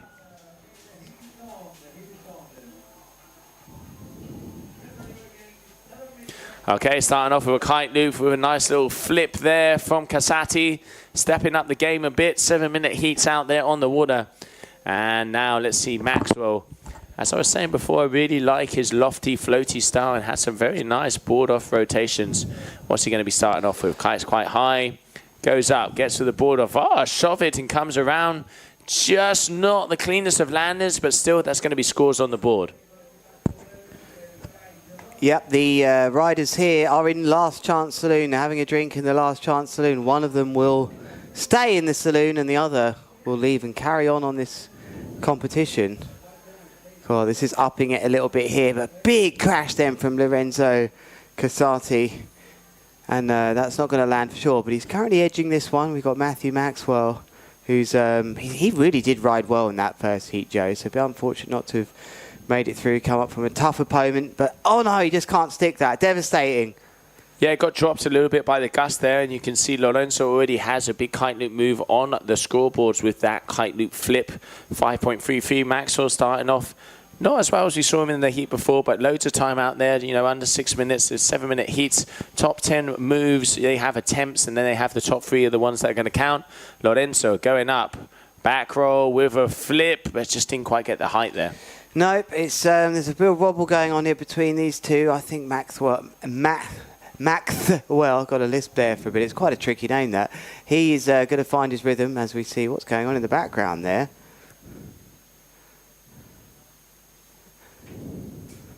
Sorry, Joe. What the hell was that? The most unbelievable launch ever, which took place in the background. That kite just drifted on the sand, middle of the heat here. We saw Karina, and looks like that was maybe a recreational kite surfer. Should they be out there? No, maybe not. But into the action we must go here to tell you that the scores are just switching up a little bit. Lorenzo now in the lead, and Maxwell needs to fight back. Can Lorenzo stick this one? Yes, he can. Yes, he can. So that's going to be a very nice move number 2 there for him. And Maxwell, he's liking what he sees. Okay, goes out, gets the loop. He has it. Does he have the landing? Oh! Into a bit of chop there. Ouch. Even in these light winds, so often we associate injuries and big crashes with the strong winds, but they can happen just as much in light wind too, Joe. In fact, even more with the kites not having that nice connection to you, landing into a bit of a breaking wave. That was a caner from Matthew Maxwell. 2.9 G-force coming in from our Surfer app data, and of course you can get involved as well. You don't need your brand spanking new phone, any phone will do, and you can get involved in this live scoring. Looks controlled, this from Casati. Wow, what a landing from Lorenzo Casati. That was clean, and there's a smile on his face now, Joe. Yeah, very nice move, and Maxwell saw that as well. Let's see what Matthew has here for us. Lorenzo kind of tweaking it out, almost like shifty style. Okay, he's got the wave and gets the loop. Is he going to be able to get this one on? Yes, he does. So that is going to put him back in the mix at the moment because he has a kite loop board off at a 2.5. So that is definitely going to increase on his score there. Might see he only needs a 2.37. And Casati, kite loop tic-tac. Oh, just unfortunately coming down a little bit too heavy. It looked like a tough one to pull that together. He went off that wave. It wasn't the perfect takeoff, but he committed to it like he does so often. But just look at that lovely sight in the background there of everybody coming down for the weekend, enjoying the beaches down here in Boniaro. We're just in the front of the town here for this event. And Matthew Maxwell looks pumping, ready for this lovely dart takeoff, but just lost the board. He did lose the board there, so unfortunately that is not going to be a landed move for him. He did miss that one on the heat before, and then when he tried it second time, did get it. So Casati finding a little bit of a chop, gets the height, late back roll. Oh, yeah, he knew it was good too. Yes, he knows that's going to be a key moment. Very nice move there from the Italian. He's going to be happy with that one. 8.1 meters high. And what was interesting for me here is we draw our attention to his equipment. Truss bar, Rebel, exactly the same setup he would use in a twin tip. And the way that he kited the kite there was very reminiscent of the way he rides in twin tip. He sort of delayed that extra bit of lift. You didn't think he was going that high. He found that extra 2 meters and looped the kite. And he really is using all that experience in the twin tip department to help him excel in the strapless. Yeah, I mean, it is about mixing it up out there and, you know, becoming the most complete athlete on and off the water. That is the goal, and that's what we're looking for here at the GKA Kite World Tour. Oh, getting a little bit wobbled there as we enter the final 2 minutes. At the moment, Matthew is trailing by a 6.95 because Casati has put in the groundwork from the beginning and is very comfortably in the lead here, Lewis. He's rocked him. He's absolutely rocked him here. Casati has rocked Maxwell. I'd love to bring up his first heat score. It was high. He nearly got through in first. But in this battle to stay in the event now, Lorenzo Casati has really shown up in style and is going from strength to strength, but just can't land that extra move. Yeah, looking like for the front rotation there. Oh, kite goes down. Just go flying under, and this is an opportunity for Maxwell to try and rack up a few more points. Will he be able to take this advantage? We'll soon find out. Only 1 minute and 15 seconds on the clock. Okay, can he land this one? Yep, okay, kite loop landing. Ain't going to be the biggest score. And let's not forget he had a kite loop board off before. So that's, you know, that's an evolution of that one. So he's only going to either improve on the score, which I doubt he's going to stay with that 4.93. He really needs to be touching the other family if he wants to have a chance at Casati, as Casati has definitely put in the work at the beginning of this heat. And now it looks like he's ironed. Yep, okay, so he's seen a kicker here. You can see him starting to get that power. There comes that little roller. What's he got for us? Contra loop rodeo, just, you know, lofty, nothing special, just getting the board in between his legs and just floating out there. Maxwell also landed another one. Seems like he's putting it together at the end of the heat, but I reckon, has it been too late, Lewis? He's got to go big. It's simple as that, Joe. You're looking at a 7 on the board from Lorenzo. Maxwell's given himself a chance to get one more move in, but it's got to be his best and biggest move if he's got a chance. He works that kite up and down. He's got to get going here. He's got 5 seconds. I don't think he's got enough time, Joe. And there it is, the red flag in the sky. And you can see the frustration in Maxwell's face there as he knew that was an opportunity. Still going to have to go to the overall scores, but more than 5-point difference in between the two of them, meaning that the man who is going to be advancing through is going to be Lorenzo Casati. Responde con total libertad. Crees en el amor para toda la vida. ¿Cuáles son tus puntos fuertes y los débiles? ¿Qué es el arte? Defínete en una frase. ¿Cómo describirías el color dorado? ¿Estás pensando en darle un giro a tu vida? Si vas a darle una vuelta a todo, decide tú la dirección. Si fueras un animal, ¿cuál serías? Responde con total... Welcome back then, Qatar Airways GKA World Tour, the Big Air World Championship. Some highlights here. Matthew Maxwell didn't really get it together like his first heat, and unfortunately for him, Lorenzo Casati turned up big style, laid down some big moves, even a 7-point scorer, and unfortunately for Matthew Maxwell, his tricks, which we are seeing some landings here, just weren't enough, Joe. Yeah, no, unfortunately it wasn't, so that's going to be it for Maxwell here in this competition. But now we can see we have Kiko Roy, and he is supposedly going to be going up against Gianmarco Rivera, who I think is a no-show at the moment. So will that mean that Kiko will get a bye? We will soon find out, but I'm seeing that Pedro Matos, yes, so there it is, heat number 3. So we've jumped over to heat number 3. Pedro Matos is going to be going up against Nikola Adabjiev from Bulgaria. Pedro, very talented rider from Brazil. Nikola, I've been saying it from the beginning, he is the style meister. So cool, so calculated, so calm. Good heat coming our way. Yeah, this is great timing to have a look at the wrong discipline. Oh no, it is above saying the women's big air, but this of course is the men's. It's the men's surf, and here we are with the next heats. Pedro Matos. Oh, that's just confused the hell out of me. That Joe.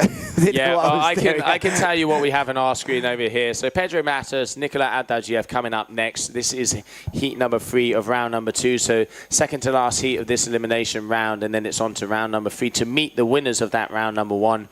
On the left, that's Nikola.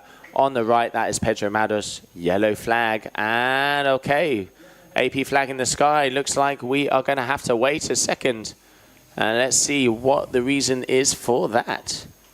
I'm going to jump out of the booth here, Lewis, and try and find out that information. All right, and I would like to leave this left on because this is exactly what I want to talk to you about here, because we mentioned that Pedro Matos went through in second of Heat 1, and the interesting thing about that is that he's probably moved over in the other side of the draw now. So usually third seed would come up against first seed, but I imagine now that he may well be... what am I talking about? He would usually go up against first, would go fourth and second and third, but it's going to switch things up a little bit. So the winner of 6 will go into a heat with Ayrton Cozzolino, which I think Joe's already pointed out.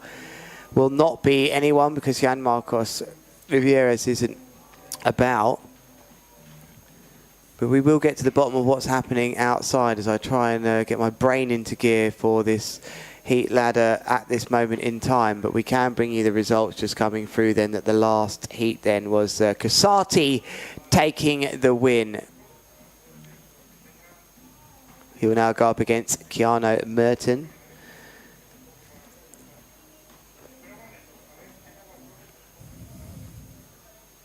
Yep, get that off the screen. I think it's making my brain fry at the moment because we're just working out what is happening. The AP flag is what we're trying to get to the bottom of here, which is raised. It's the the red and white flag. And they don't like to give us the definitions of what these flags are, but AP, I always like to think that was the A problem flag. We have the yellow and black one, which was explained very well to us today by the one and only Juan, who is the man in charge, the race director down here. And it was an interesting flag to talk about. And we are now going to queue up that flag talk. No, we're not, just joking with you there, Adam.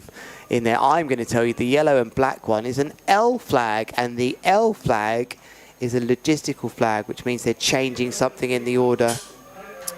So I think this AP flag is something to do with the scoring system, which...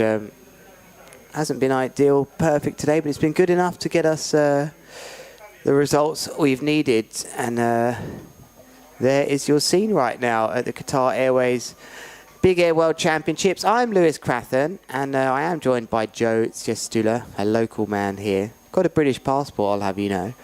And we have been bringing you all of the action. We were joined by Aaron Hadlow yesterday. We might even have Catalina join us. Seeded third on the tour of the Strapless division, more of a wave rider. She's not competing here in the big air. And interesting that third herself and the first ranked rider in the Strapless also not competing in the big air for the ladies. And I have it down here that that's no Perry Roberts as part of my notes here, and Michaeli Sol also competed in the Strapless division. She couldn't quite win that one, but she did take out the big air department earlier today, so she's become a multiple discipline world champion, has Mika Sol. And that's enough chatting for now. I think we're going to cut to a quick break. Responde con total libertad. ¿Dónde te ves en 5 años? ¿Superhéroe favorito? ¿Qué es para ti el éxito? ¿Dónde irías si pudieras volar? Defínete en una frase. ¿Cómo describirías el color dorado? ¿Estás pensando en darle un giro a tu vida? Si vas a darle una vuelta a todo, decide tú la dirección. Si fueras un animal, ¿cuál serías?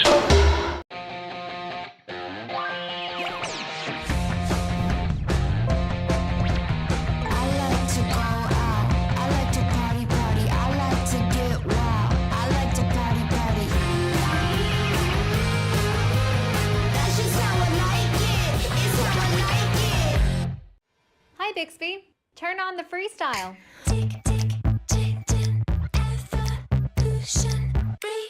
Hi, Bixby. Turn off the freestyle.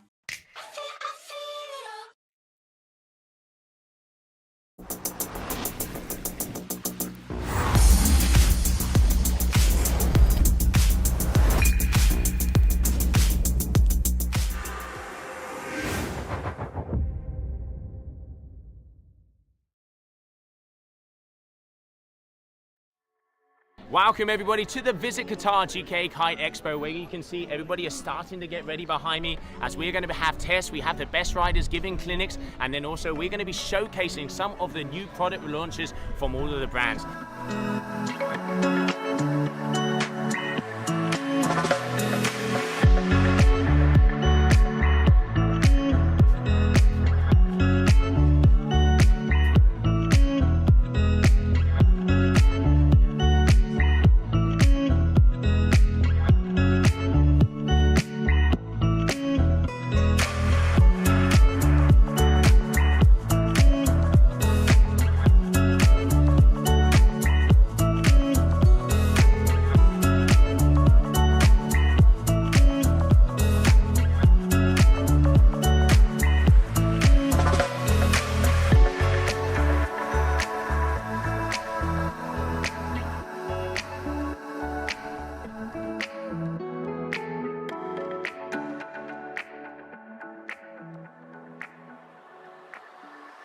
People are going to be testing all the gear, getting all the information about the new products, and see what it's all about. It's a kiteboarding sort of simulator with VR goggles, and you can experience Carlos, the dude and team rider, jumping off a huge cliff.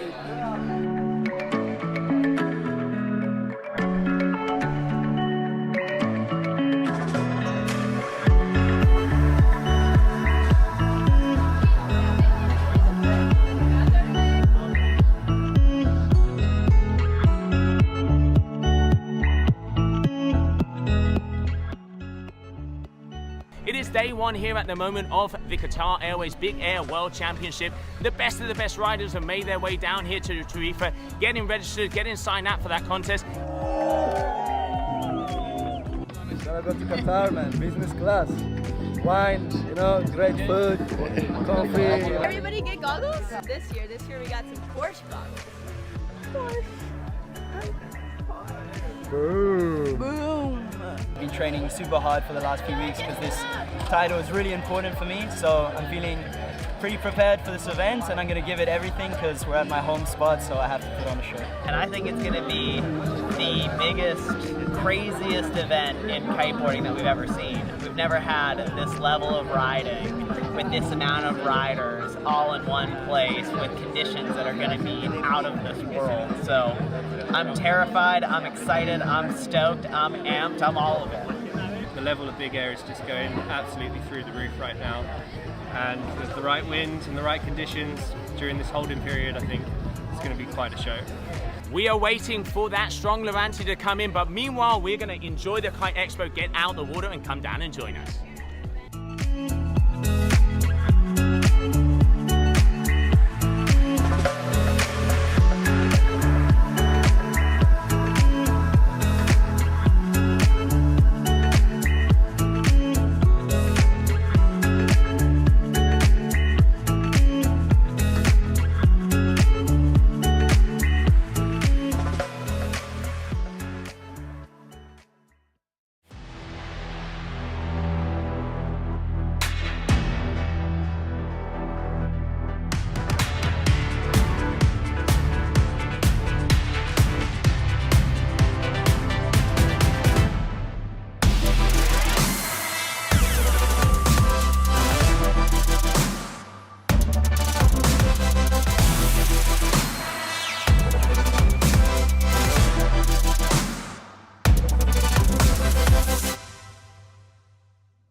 Welcome to Tarifa, everybody, for the first day of competition of the Qatar Airways Big Air World Championship. The wind is starting to filter through. We can feel that Poniente is here. The thermals are on the way. At the moment, we're going to start off with the Hydrofoil Big Air, but we're just waiting for it to get picture perfect.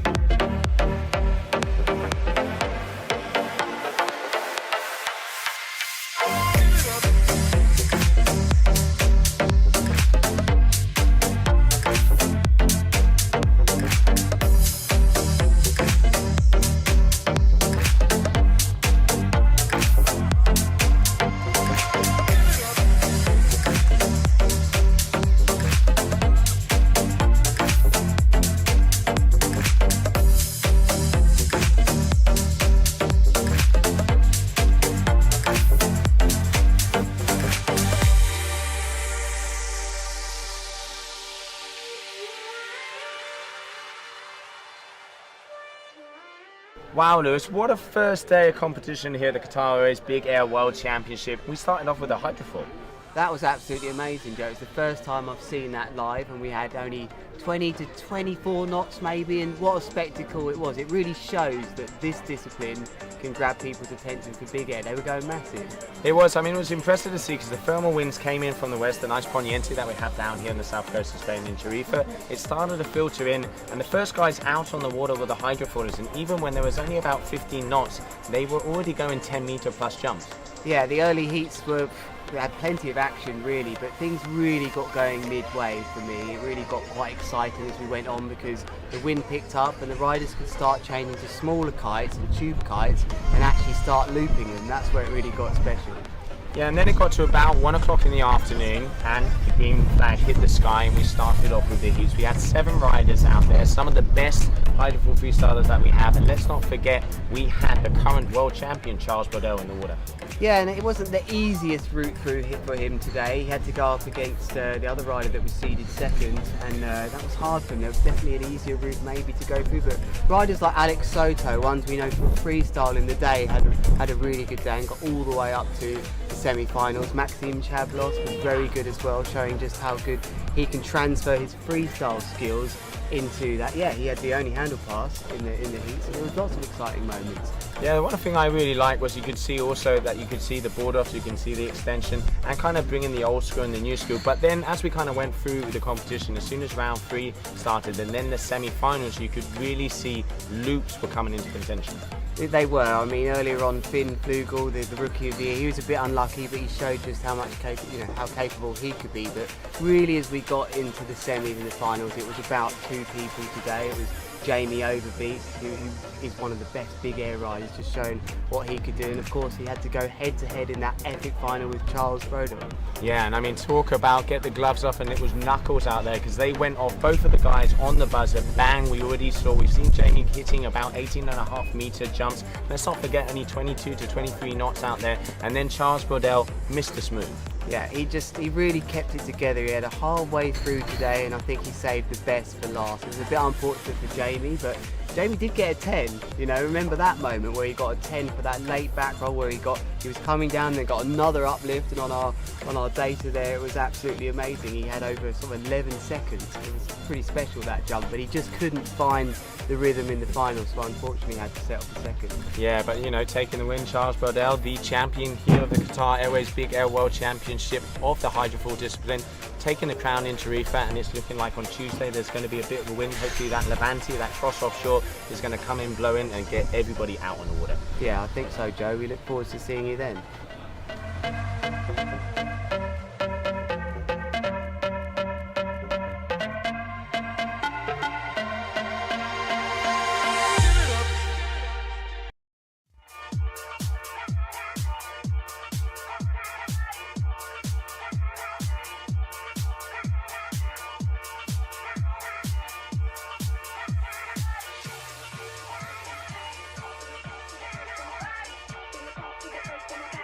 Bring it back to the place of my body.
Welcome back, everybody, and we have information out there. It is going to continue on with the strapless men. Coming up next, we have Pedro Matos is going to be going up against Nikola Adagiev. We were just making sure that the wind was enough out there is sufficient to be able to continue on with the big air format, and it is official. We continue with that 70-30 format. So out there, Pedro Matos from Brazil is going to be going up against Nikola Adagiev, and then you can see Pedro right there on your screen. He is with the duotone, and Nikola is with the RRD. Red flag in the sky. It looks like we're going to start off with some action.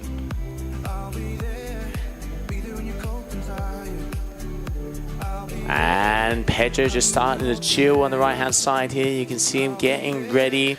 Nikola already in the mix there. Let's not forget 7-minute heats, 10 trick attempts, top 3 tricks count. And let's have a little look at the journey so far that's been happening down here.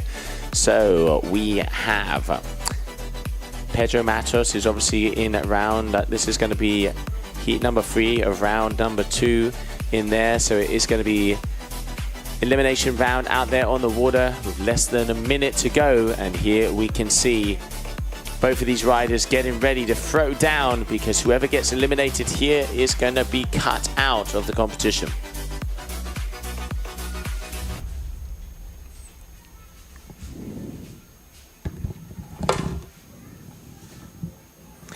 Y voy a dar un saludo a Juan y a todos mis chicos desde Málaga.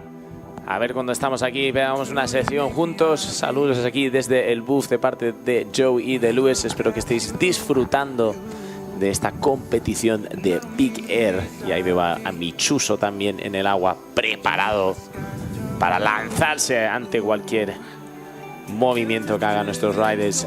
Green flag, meaning it is going to be a start off. There we have Pedro Matos, Nikola Adagiev on the water, Lewis. Yeah, here we go then. So we are at the exciting stage here with the strapless, and off they go. Knockout. One stays, one goes. First trick here looks like it's going to be Pedro Matos. Lovely bit of height and a big bomb out. So not what he wanted to start there for him. And it looks like he has got that kite. He's fixed that kite from earlier. Can Nikola do something special here? That's a nice start. Yeah, lovely and controlled. Like that. Back roll with the tic-tac. Very nice.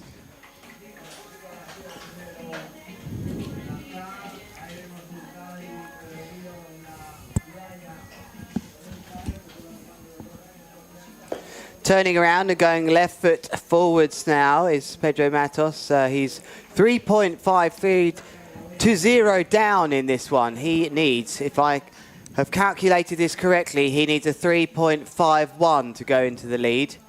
They call me a genius at school in the maths department. And let's have a little look. So at the moment, it is Matos in the lead. Let's have a look. Nicola going up, board off, back roll.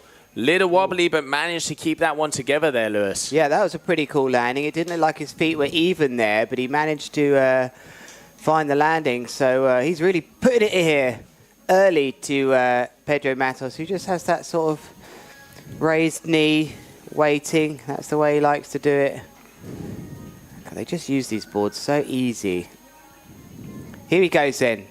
9.33 down. Needs to land this, I think. He's going to need... That's a nice bit of height, that, Joe. Yeah, very nice. 8.9 meters. So, yeah. Oh, can't go no, but catching up there. We're going to say a big shout out to Arancha from Malaga, who's watching with all the Malaga crew down there. So good to see all of the boys and the girls tuning in to enjoy the strapless. And here we can see Nikola Adavjiev just having a little bit of an issue getting the landing there. But so far, so good in the lead at the moment. First position, Pedro Matos still yet to land a move. Oh, he looks easy right there. Looks like he winded himself.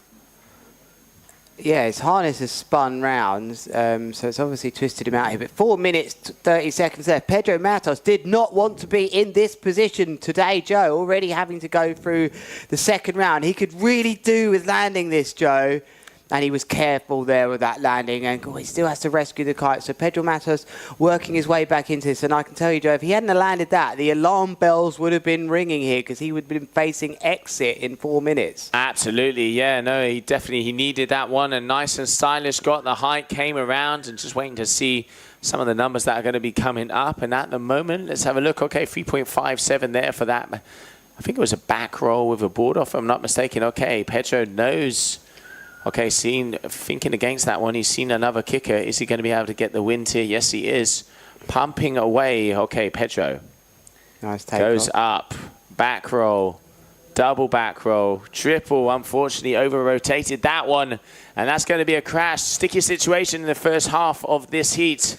And let's see what is going to happen out there on the water as both of the guys having a hard time. Let's see if the gusts start to come our way. Yeah, Joe, you've, I imagine, filled in the viewers on what that big discussion was down on the beach, and I imagine the decision was to continue in this tricky light winds here, and this is suiting Nicola, who's getting his moves in nicely. Very controlled, this. Doesn't look good, that. Oh, big caner landing. They're used to more time in the air, Joe. The windier it is as kiteboarders, the higher we can go, so it really does get difficult down the low end of the wind, but Pedro Matos has to forget about the difficulty right now and just get on with it if he wants to stay in this competition, Joe. Getting the tic-tac, keeping it safe. He knows he needs 2 big moves out there, and that's going to be another one. But as he had that back roll with a flip, that tic-tac is going to be the same family, if I'm not mistaken. So he was only going to maybe improve on that 4.0, which is probably what he was looking to do, because let's not forget, it was in the back roll flip category. So there you can see, yeah, improving on a 4.77. You're only allowed one. You're allowed 2 board-off moves, but that was the same evolution. So it wasn't worth actually throwing the tic-tac. That could be the burying of Pedro Matos Higgs. It was a lovely move, don't get me wrong, but Joe, that is very well pointed out that different than the big air, in the twin tip, in the strapless, they have been told they're only allowed, as he's leaving the water here, maybe he's unhappy about something. This is a kite again. Something was up with the kite. So he's got 2 minutes left. He knows he has not a lot going. So now we can see Chuso there, the team manager for Duotone Spain, grabbing the other kite, making sure, getting the old Formula 1 pit stop there. And now Pedro is going to have, he is in a sticky situation because he is losing by just over 4 points. And we're going to have to see what is he going to be able to produce. Looks like he's changed up. If I'm not mistaken, that looks like a 10-meter, Lewis. Is that right? I think 9.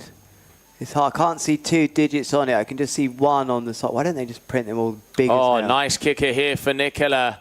Gets the loop. Is he going to be able to get the landing? He comes down hard. It's going to be a butt check, but that is going to add to another category. So Pedro is definitely in trouble now because that was a kite loop, but he's edged it off with a kite loop on his own.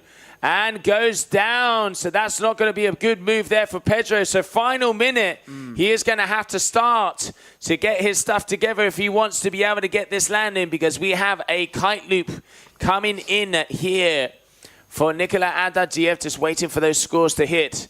And here he goes up again. Nicola goes up around.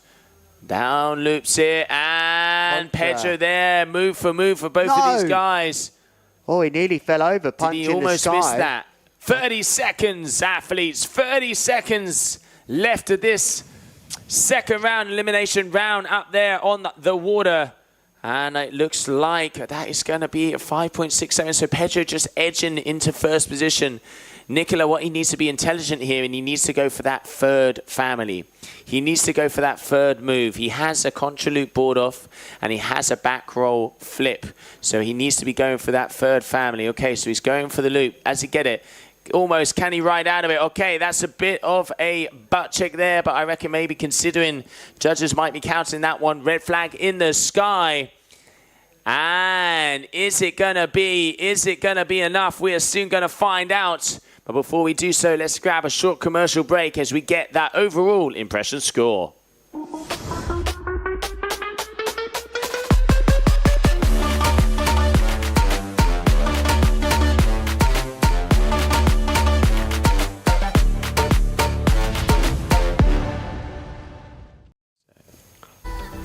Very interesting scenes in this heat, this knockout heat between Pedro Matos and Nicola Abdelajev to talk about here, because this really got technical with the trick families and all what's not. But it looks like Pedro Matos, oh no, it has just come in as a different trick category, and it looks like Nicola might be advancing now. We're just waiting for the variation score, but I don't think that Pedro can match this, and this could be very interesting how Pedro reacts to this score. He's ranked third here, and it looks like he's exiting round 2 after not winning his first heat. It's put him into this second round win or bust head-to-head heat, and Nicola had a great heat, and he started really well, did Nicola? He had all his moves. This was one of the nice moves though from Pedro, but this is going to be, oh no, Pedro Matos is currently in the lead. It looks like there's some real updates to the scoring system here. This is really tricky for us and you at home to stay in touch with. So what we will do is just continue talking about the replays,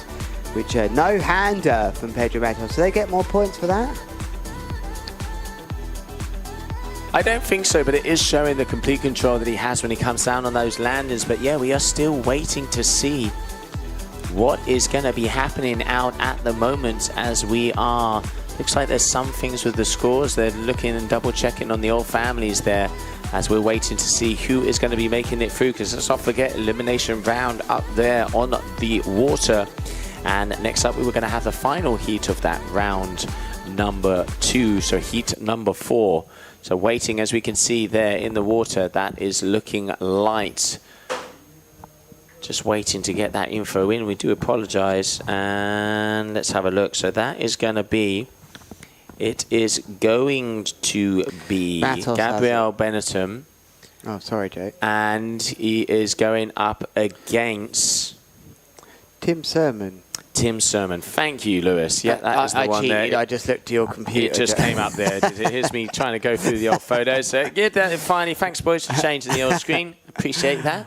So yeah, it's going to be Gabriel Benetton, who put on a very good heat in the beginning, coming from Brazil, core rider, up against Tim Sermon, who also was throwing down in the heat with Camille. So less than a minute to go. Let's see what is going to happen out here. And we can officially bring you that result then from the previous heat. Advancing was Pedro Matos. Managed to grind it out there, but it was a great performance from Nicola. And unfortunately, that's the end of the road for him. But he really did put up a good fight there. Okay, and already starting this one off. So there, the ticker is starting to go, meaning that it is green flag. And it looks like Gabriel is going to be shooting off the first bullet of this Brazilian-Belgium standoff that we got down here at the Balneario location in Tarifa. Qatar Airways Big Air World Championship Men's Strapless Division. Kite loops it up, gets it nice starter. Yeah, good clean start. I mean, that's all you can ask for here, is to try and get, and look what we just saw. We had that all panic stations from Pedro, but there's a nice move. Can he take it? Just goes over the hillside of that. It's not going to score very well, unfortunately, for Tim, but just like we saw in that heat before, he really had a nice controlled heat there, did Nicola, and it was Pedro Matos that had to go through the panic stations and changing kites, and fortunately for him, he managed to grind it out, but no rider wants a heat like that, and that's definitely going to be a crash for Gabriel Benetton, but he's got a move in the bag. 5 minutes, 42 seconds remain, and we will have round 3 coming up, which is the quarterfinal. On our way to the finals. The Levante just fading away here on day 3 of competition here at the Qatar Airways GKA Big Air World Championships. And riders are on around 10-meter kites now, 9 and 10-meter kites in the strapless discipline. There's still enough wind though. You look at the choppy water there. That's a wind-affected Atlantic Ocean coming here. And what have we got? The guy's still getting a decent amount of height there. You know, we've seen some of them. We saw James hitting more than 9-meter mark at the moment, and at the moment the boys here, as it does look like it is backing off. Hopefully this wind will have. But as this tide's going out, there are some little kickers that are coming their way.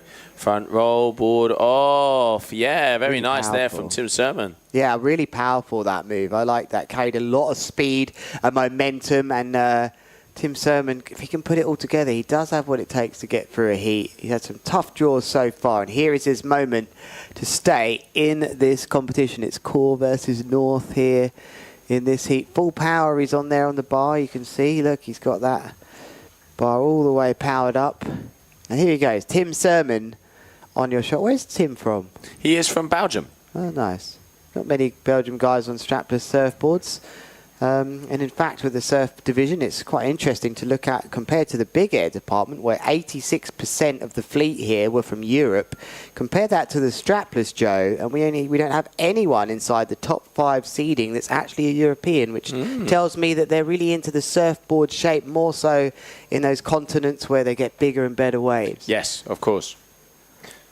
It's really impressive to see how the strapless discipline has evolved. You have, the surf side where it is literally about ripping up the waves, and then you have this side, which is the freestyle, and now mixing it up with the big air, which is inside the freestyle, going for height and extremity versus, the technicality of it here. At the moment, we have a 70-30, so 70% is extremity and 30% is technical difficulty. That is what the judges are scoring. So what are they looking for, Lewis? They're looking for fluidity, power, style, getting it done, dotting all the I's and crossing all the T's.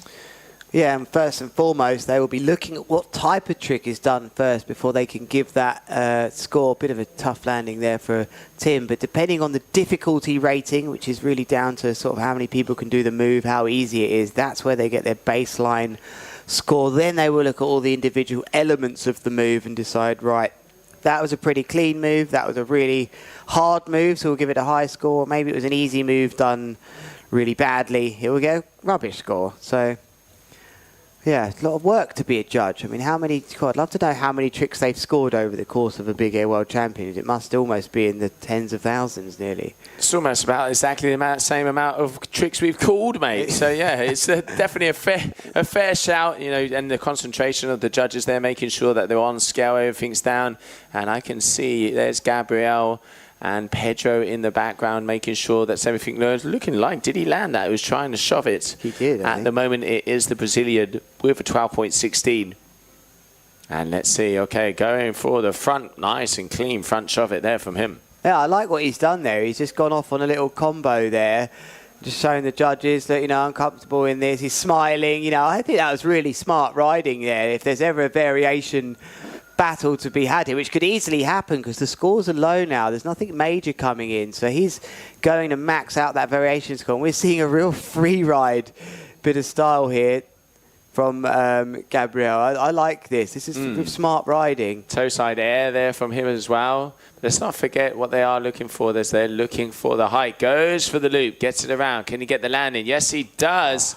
Just able to continue to ride that one away. So let's have a look at what Tim has up there. So Tim, he has a kite loop board off and a front roll board off. So that is probably not going to improve on his kite loop. So don't forget he can have 2 scores, but that is going to be in the same category. So that's going to be a crash for him, unfortunately. As we continue on, we approach, Lewis, the final minute of the last heat here of round number 2. Yeah, pumping the kite in. Tim Sermon, is he going to go for another move like he's just done? No, he's turning around. He's going for a right foot forwards here with 1 minute left. I wonder if he's got some links to the UK. You know, it sounds like a very British name, Tim Sermon. Maybe I'm wrong. It's not far away though, Belgium. But here is Gabriel. How many trick attempts does he have left? He's got 2 trick attempts. Oh, and a beauty of a front showit. Very nice move there. 1 trick left, the guy says to the left-hand side. That wasn't swearing at him. That was actually someone helping him out, saying there is 1 move left for you. Because we get 10 trick attempts here for all the riders, same with all the disciplines. And his last trick attempt looks like, oh, and a lovely blast of AC hits me in the last booth. That Going nice. for the toe side front roll, but just unfortunately losing the board. It is so hard to keep that strapless board next to your feet when the wind is lighter, like we can see out there, and on the flats, not being able to utilize the kicker to be able to get it off of the water. So all of the riders really putting on a good show for the action down here on the beach. And yeah, there it is. It looks like that is going to be the end of that heat, and he's got that move on tap. So it is going to be Gabriel Benetton who is going to be moving through into round number 3. Unfortunately there for Tim Sherman, that is going to be the end of his journey down here at the Big Air World Contest.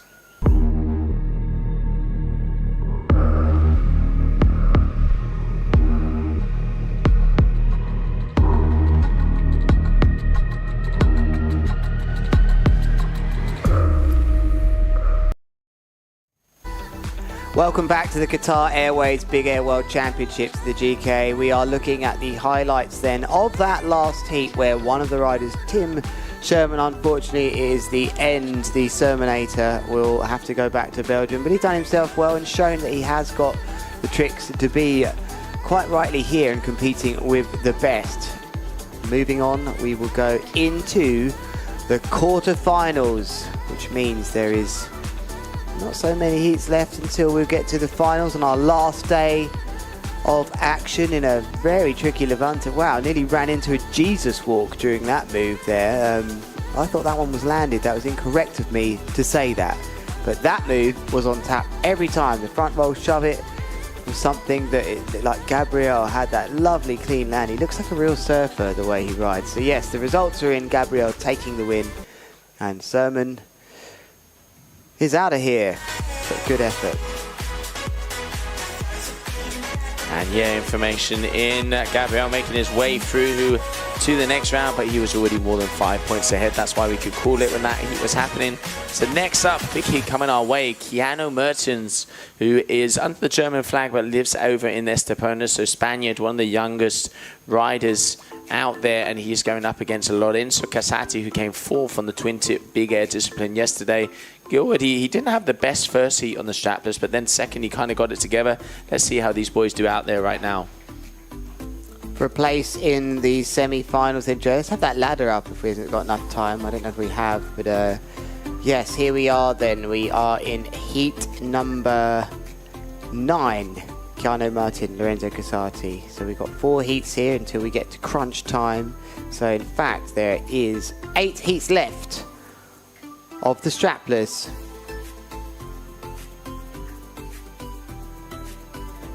That'll do. Thank you very much. Back to the action. Oh, they're so quick, these guys. They are on it, boys. Absolutely on it over here. It's great to have the live stream team here, making sure everything is running nice and smoothly. The camera guys yesterday, a full day of action, standing out there in the emblems. I mean, it's hard enough to be here in the booth, but out there all day. With the amount of sand and wind there was yesterday, I'm definitely going to take my hat off to them. And now, with the helmet on, Keanu Mertens looks like he's going to start off with an opener. Yeah, right foot forwards. Yeah, it's a right foot forward start then, which is interesting.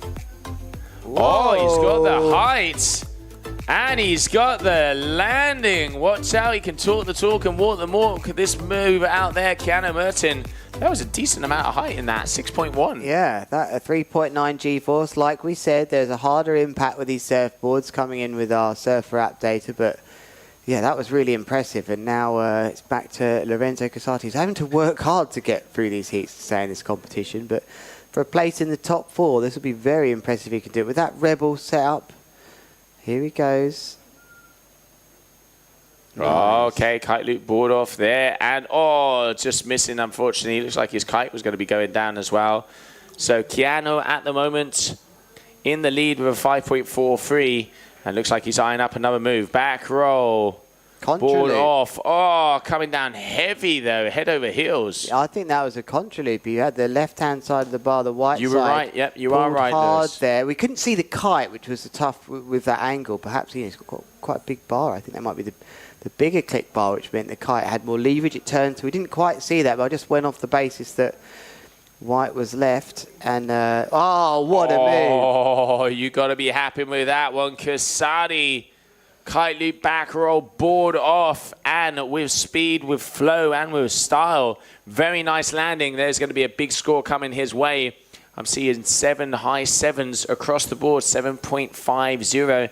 Just waiting for our scores to update over there. But yeah, looking like a 7.50 for that last move at the moment. In the lead, Lorenzo Casati and Keanu Martins move number 2. So he's going to be now moving over to that first position, trading and swapping positions up there. Great shot then of the rider coming in, Keanu Merton. Looks like a young rider, Joe. And he's found himself in a quarterfinals here of the Big Air World Championships. He will be seeded in the world in the top 8. Where's it going to be, though? And I believe we're being our transmissions going out to the whole beach. So good afternoon, everybody here in Tarifa. It is almost siesta time, though, Joe. So don't hang around. Do hang around. Don't go home to bed. You know you want one of those siestas, mate. You talk about them, but I know you are jealous. Lorenzo Casati.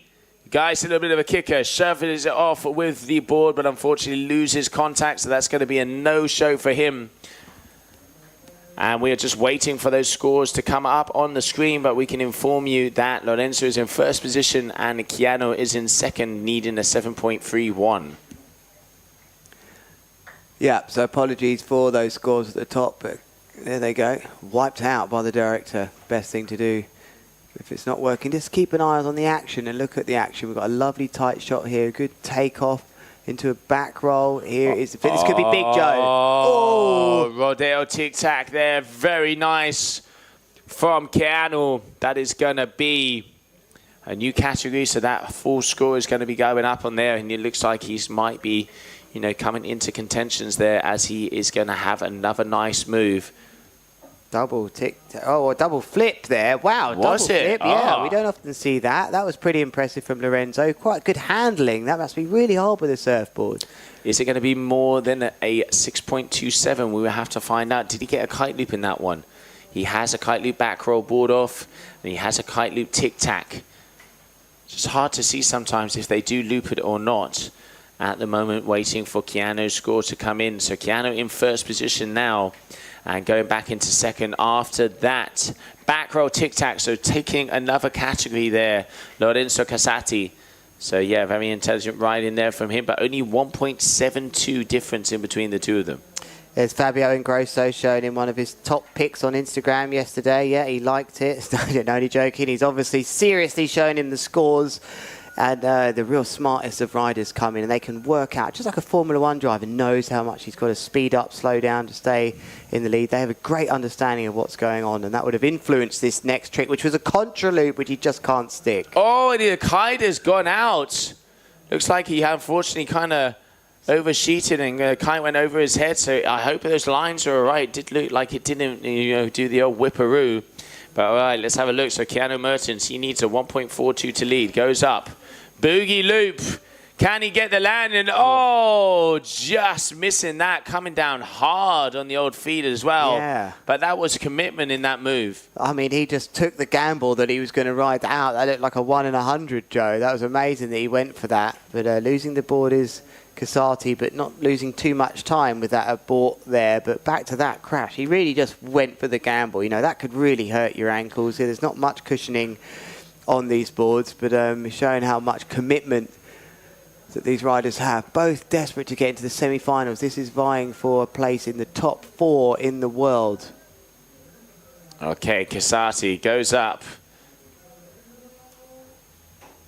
Oh, he just missing out on that one. That is, I reckon, is going to be a crash because he did completely submerge, or at least that's how it looked from this angle. And now Keanu Merton still in second position. Needs to get another move out there if he wants to stay alive in this competition so far.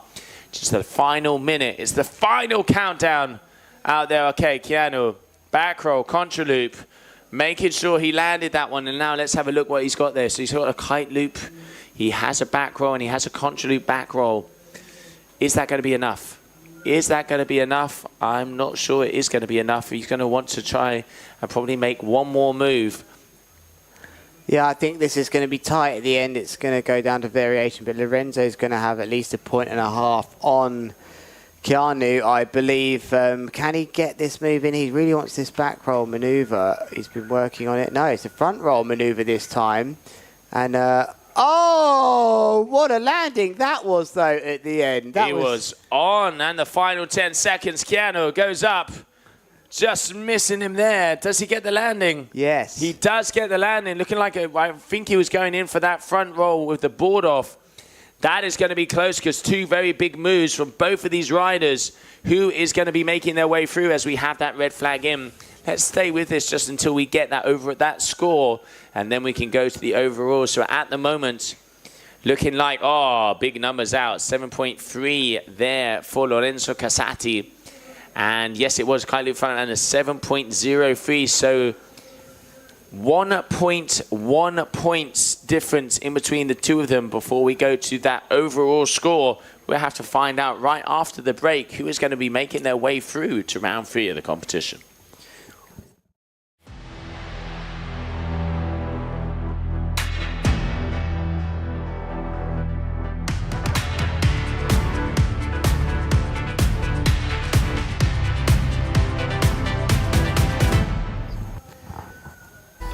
Okay, here are the replays of that heat, which got really interesting the last minute here on your screen. Keep an eye on that, and we can officially tell you then that in first place, Lorenzo Casati with 24.07 against Keanu Merton, who ended up very close, 1.57 down with 22.50. The real interesting part of this heat was literally the last, well, all of it, but the last 30 seconds got interesting because two of the big scorers, in fact the biggest scorers of this heat for both the riders, or nearly for both the riders, was the 7.30 for Lorenzo Casati and the 7.5. But is it the last move that Lorenzo did that counted? No, it was. That's the overall score. So it was right down to the wire, Joe, and actually Lorenzo covered him off there at the end. Yeah, he really did, go for it and throw down at the last moment. Keanu answered back, but it was that 7.30 for that final move from Lorenzo that gave him a little bit of the edge, ending up with a 24.07. So congratulations to Lorenzo, as we are now going to be continuing on with the competition because, yeah, we have more action out on the water. Interesting to see how the wind picks up a little bit again and looking a bit nicer. And coming up next, we are going to be having Ayrton Cosilino, and he's going out against Kiko Reut. Second quarter-final then coming up here, and we saw some great moves there and some wonderful moments. That's me being cut off there. That must sound horrible when that happens when they're alive.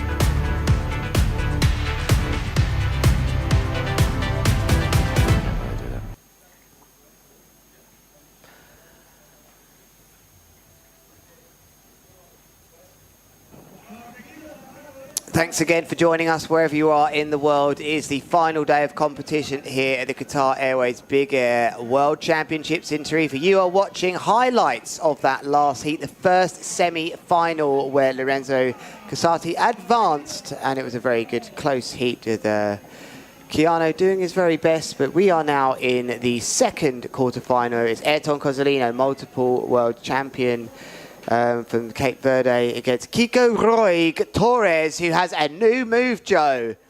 Ah, yeah, the Anguilla, I've been told. We saw it in the heat before. He kind of gets that rewind. But let's get back onto the action out on the water and continue to see. So that is, it looks like we got the replay sign up, but that is Ayrton Cosilino on your screen. Multiple world champion, just signing with O'Neill recently. A very cool documentary down there about all of the stuff that he has, you know, where he comes from. Comes from a very humble backing, and it is so cool to see how far, if you want, you can. And it really, you know, when you want something that bad, it's really impressive to see what the human being can do. And Ayrton, an absolute great example of that. Yeah, the more you hear about his story, it's just really special. But here we go, Joe.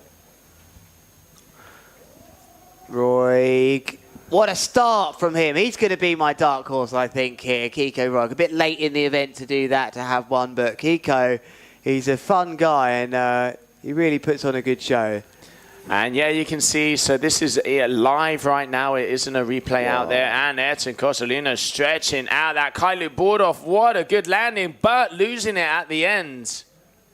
Yeah, how much will they deduct off that? I mean, it was quite a big crash, but 8.9 meters. Wonderful to have that data. And looks like they're scoring it well. And Kiko, just a nice little calm and controlled loop there for him. So off he goes. At the moment, he has a 6.33, and that's probably going to be around the 4 category, I reckon, for that last move. So at the moment, Ayrton Cosolino in first position. He's got a good amount of power going this way. Off he goes, up. Oh, just not quite getting the board to his feet, so that's going to be a crash for him. Kiko needing a 2.07 if he wants to take the lead, as we are now in elimination status, because this is round number 3. Whoever loses is kicked out. Yeah, and Kiko Roig's got a hard draw here. He's going to have to come up with all of his moves. And yeah, he's happy. He's happy out there. He's landing all his moves. He is. No, he is. Toe side air, kite loop. Yeah, very nice. Mixing it up, going from toe side. We haven't seen that often. And a good kicker here for Ayrton. Okay, goes up. Oh, the shove it. And the front rotation board off, making it look too easy out there, Mr. Cosolino. Big move on your screen. He just looked so well adapted to whatever. I mean, I didn't think he was going for that move. It looked like he pulled the bar, kite loop. He just reacts to whatever he needs to do up there. That was pretty special. And Kiko's punching the water there. I think he's trying to get himself up for this. He's going to have the heat of his life if he's got any chance to overcome these numbers coming in from Ayrton, who's already got an 8, 5, and 5. Different families, knows how to work the families. Oh, Ayrton getting the old kite loop right in front of Kiko. Kiko has seen that. Let's see what his answer, what's his response going to be. Unfortunately, coming down and swimming a little bit with the old mermaids there. But now we approach that halfway point. Both riders have some solid scores up on the board, but it is Ayrton Cosolino currently your leader. Left foot forwards coming towards us then. Here he is with that red duotone, Red Bull sponsored rider. It's Ayrton Cosolino.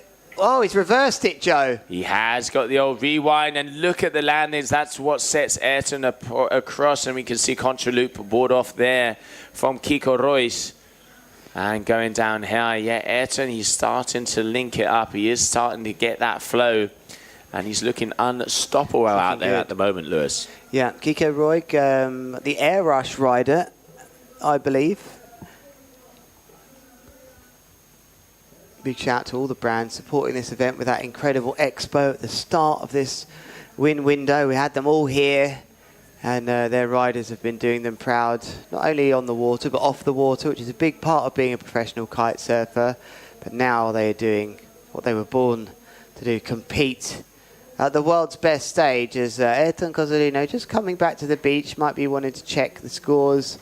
There's no animation from, rightly so, as we see, whoa, big crash there from Kiko, and it was the unicorn that caught my eye from the girl that's running off down the beach to the left-hand side before this trick sequence, and obviously caught the eye of Ayrton Cosolino because he hasn't been able to focus through that, and he's running back to his board. He still wants to get some tricks in there because he can use this now. He's got 7, 5, 5, 7. He's got big scores on there, He has. But he'll still want to use every minute to get the practice in if he advances. Ah, look at that, just going straight off to the kicker. Goes up with the shove it, losing the board again. Unfortunately there for Ayrton, but he still has put in some solid groundwork. He is currently in the lead. Now let's see what the Anguilla can do. As we can see him there in a quarter of a screen, making his way towards us over here. Kiko Roig, originally from Valencia, living out here in Tarifa. A very talented Spanish rider. Trying to go for the contrary loop. He's not getting the height, is he, Lewis? No, and I think he's just seen, he's had a good start to this heat. 6.33 and a 5 is a great start for most of these riders. Bear in mind that they're close to two of the scores, if not higher than 6.33 than Ayrton's other two tricks. But Ayrton's able to just go that extra distance and go to a 7.33, and that was a lovely trick we just saw there, which is likely going to score something around 6, I imagine. Yeah, one of the things that always impresses me with Ayrton, he has such a big arsenal. He has such a big repertoire of maneuvers out there. And now, okay, Kiko going for a big lofty front roll. Ayrton has seen it. He's got a nice kicker. What has the Cape Verdean got for us here? He is going to be taking off. Up he goes. Goes up, gets the loop and the back loop board off. Can he get it on? Yes, he does. Oh! Fighting. Saving it out at the very end there. Big move there for Mr. Cosolino. Final 20 seconds of this heat. And for you at home, if it's very technical, these different type of trick families and what's going on, but you can simply just look at our live data in the bottom corner to get a good idea of how they're going to score. Anything over 5 meters is likely to be a big score, and also keep an eye on the other metrics, especially kilometers an hour when they're kite looping, how fast they've been yanked through the air, and that is a real basic way to get an idea of what they're going to score. So that is the end of the heat, Joe, and it looks like Ayrton's going to be okay there. We'll have some replays shortly. Yeah, Cosolino making it through to the next round, and let's find out, because coming up next we have more action of the Qatar Airways Big Air World Championship. Responde con total libertad. ¿Crees en el amor para toda la vida? ¿Cuáles son tus puntos fuertes y los débiles? ¿Qué es el arte? Defínete en una frase. ¿Cómo describirías el color dorado? ¿Estás pensando en darle un giro a tu vida?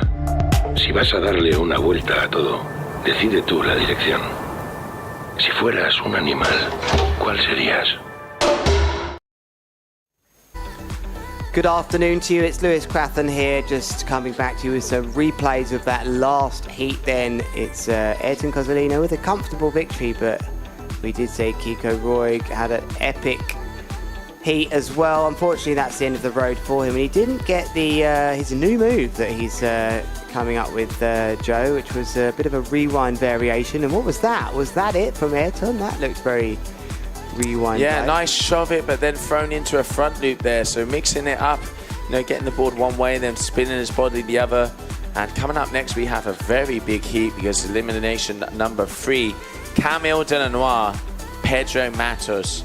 These boys always battling it out. And let's see who is going to be the best big air rider out there today, as we have a very close heat coming your way.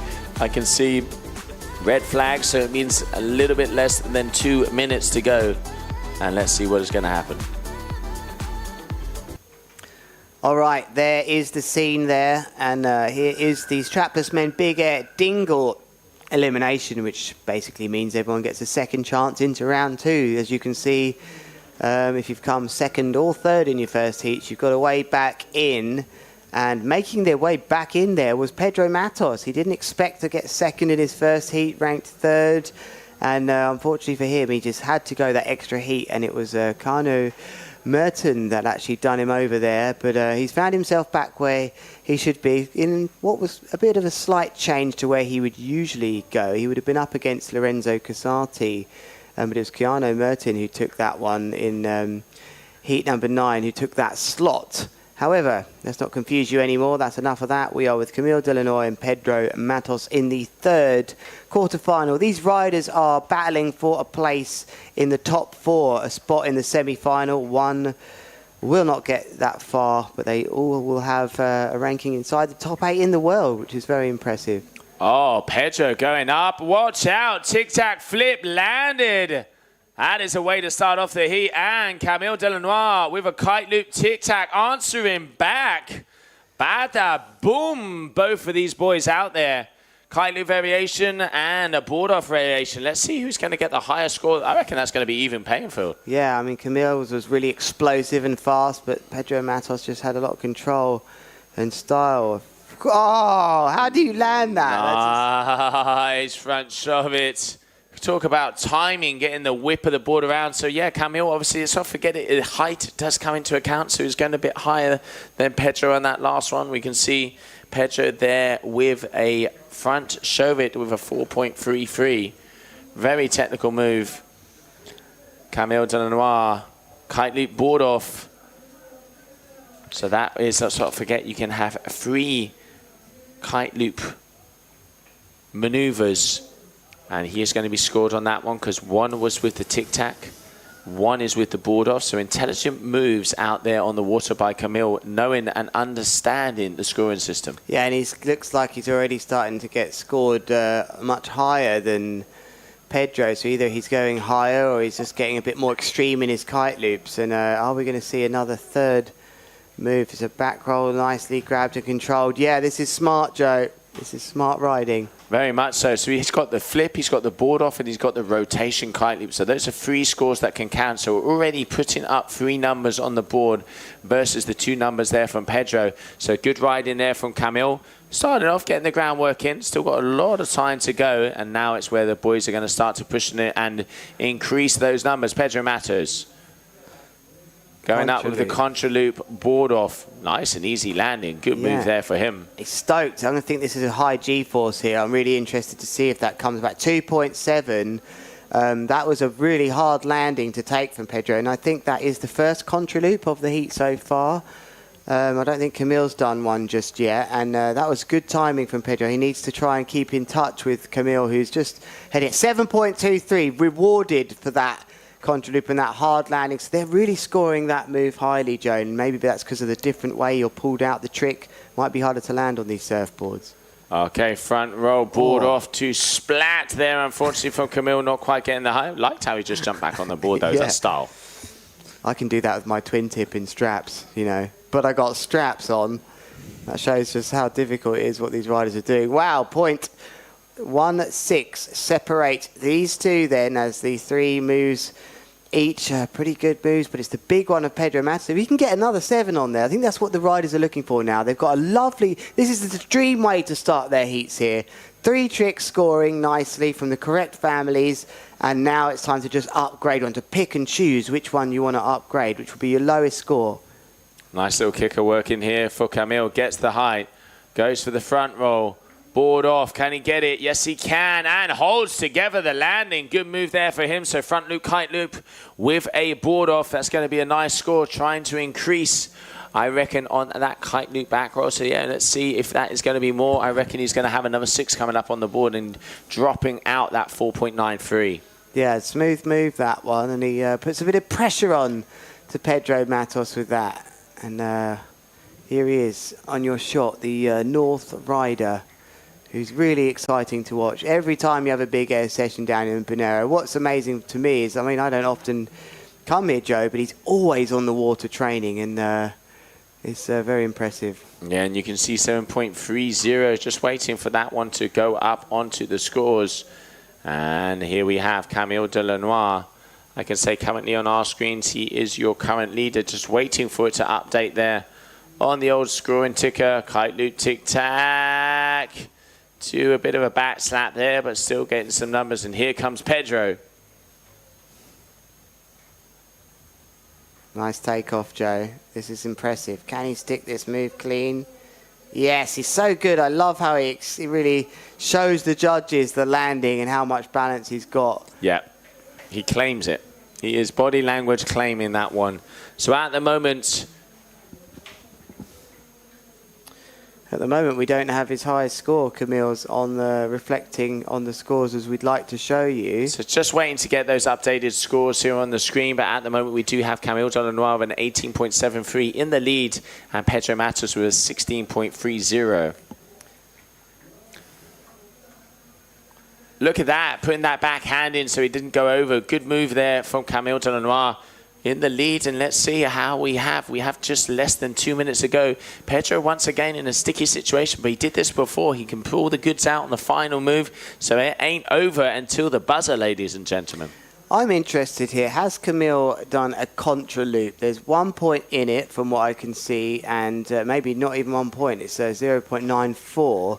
And Pedro Matos must be edging the variation if he hasn't done a contra loop, Joe, but he'd like to upgrade something though, Pedro Matos. Back on contra loop again. Oh, that would have scored big. I think he's starting to realise contra loops are the ones which score big, and so we might see another attempt with a minute left from Pedro Matos as we get to the crunch time in this heat. Both of these riders used to being up near the semi-finals, but they've been drawn against each here with Pedro Matos.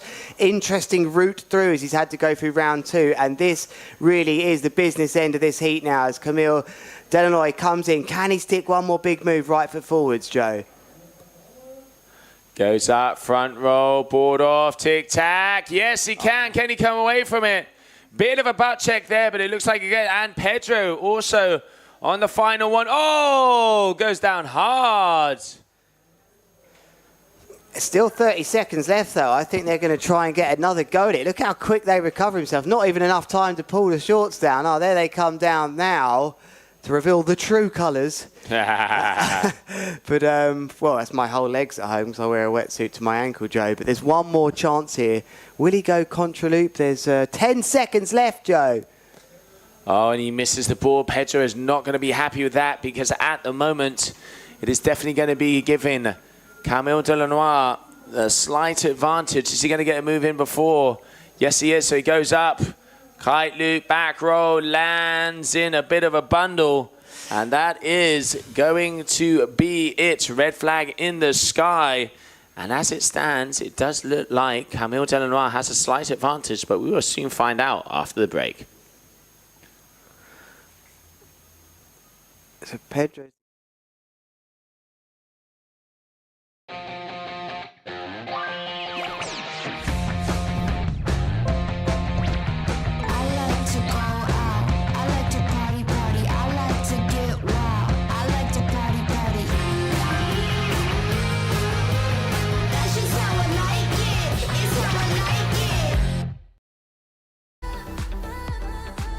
And welcome back, everybody. Here we have action of that heat just out there on the water, waiting for confirmation to come through.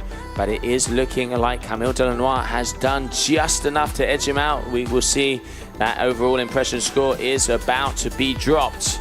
Good riding from both of them, really putting it through it. And the results from that last one before, we saw Ayrton Cosolino making his way through. And this is for a place in the semi-finals. That was Pedro claiming that contra loop board off, but then this man here definitely did make the difference. And yes, it is official. So making their way through to the semi-finals in this competition here, coming all the way from France, Camille Delanoy. Yeah, Pedro Matos going to be gutted about that today, and really it just didn't help him going through that second round, Joe. It meant he ended up with a higher seed here in Camille, and unfortunately it's the end of the road. He's done pretty well, done himself proud, but he will not be advancing into the semi-finals. It will be Camille.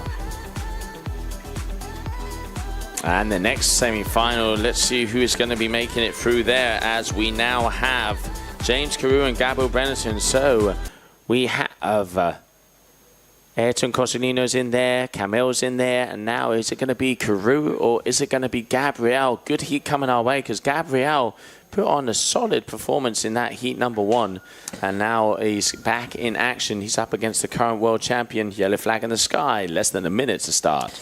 Just to give you some insight on also Delanoy makes a semi-final there. He's really showed that he's got the capability, Joe, but just had some inconsistent results. 17th, 5th, then a 9th, his last result. So he showed he can get all the way up to sort of these last rounds. But now he's going to have a top 4 result, his best one in his last 4 events, and he's really showed he's delivered. He's done his training. It's been at his home spot, which is probably great. So are we going to see him push himself into the top 5 contention, because he currently was ranked 11th going into this? Okay, so green flag in the sky, and it looks like it is going to be the Aussie to start off. There he goes up. Oh, just grabbing onto that one. And a big back roll, tic-tac, but comes down a bit of a bundle. Oh, Gabriel hitting even the ocean bed, I reckon, there. Ocean floor, excuse me. Someone check the ocean bed, see if it's okay.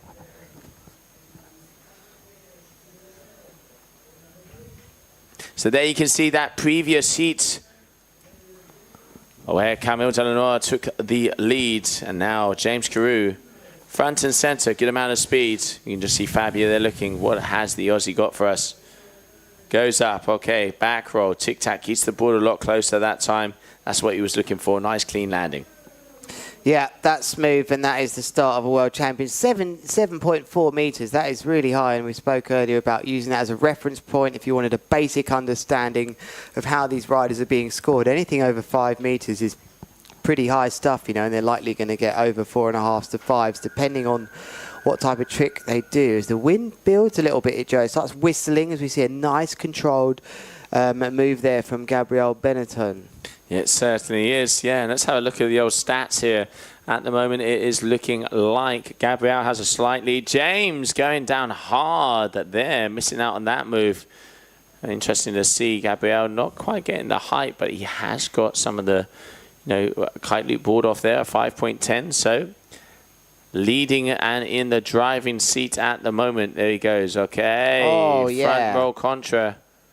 Landed perfectly. That is a very big move. Watch out. Here comes the Brazilian. I liked that, Joe. Gabriel Benetton, the core rider there. That was an absolute banger of a move. Lovely technique on the way up with that boogie loop. He really had good control of the front roll and rewarded, I think he's going to be with a good score.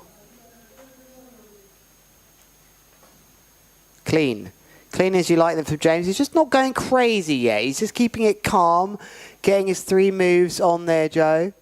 Yeah, he's really got a 4, and he's looking like we're going to have a 6 coming his way now as well. But that big Kite Loop Rodeo front roll boogie, 7.93 there from Gabriel, really throwing down here at the initial stages of this competition. Yeah, 4 minutes and 20 seconds remaining of this Qatar Airways GKA Kite World Tour. It is here. We are in the quarterfinals. It is the, I think it's the last quarterfinals, right, before we go to the semis. It definitely is. And here we have at the moment your leader, Gabriel Benetton, goes up. Oh, stylish, and a little moonwalk there as well. Liking what I see, liking what I see. Here we have James Carew. How's he going to answer back to that one? Gets the height up and over. I think he had a kite loop in that one as well. Comes down nice and clean. Yeah, and look at that hang time with our metrics here from the Surfer app, 5.1 seconds. That really tells us he spent a lot of time in the air, had control and had a good takeoff. So he's able to reply here. But this is a great showing here from Gabriel Benetton, who's putting it to the world champion. Can he land yet another move? I always like when the action is like this. And James Carew just waiting for another score to come up, as he is currently in second position, needing only a 0.31 to take the lead. And a good kicker here. Okay, James goes up, gets the shove it. And the contra loop comes down, keeps it together. That could be a nail in the coffin right there. I've had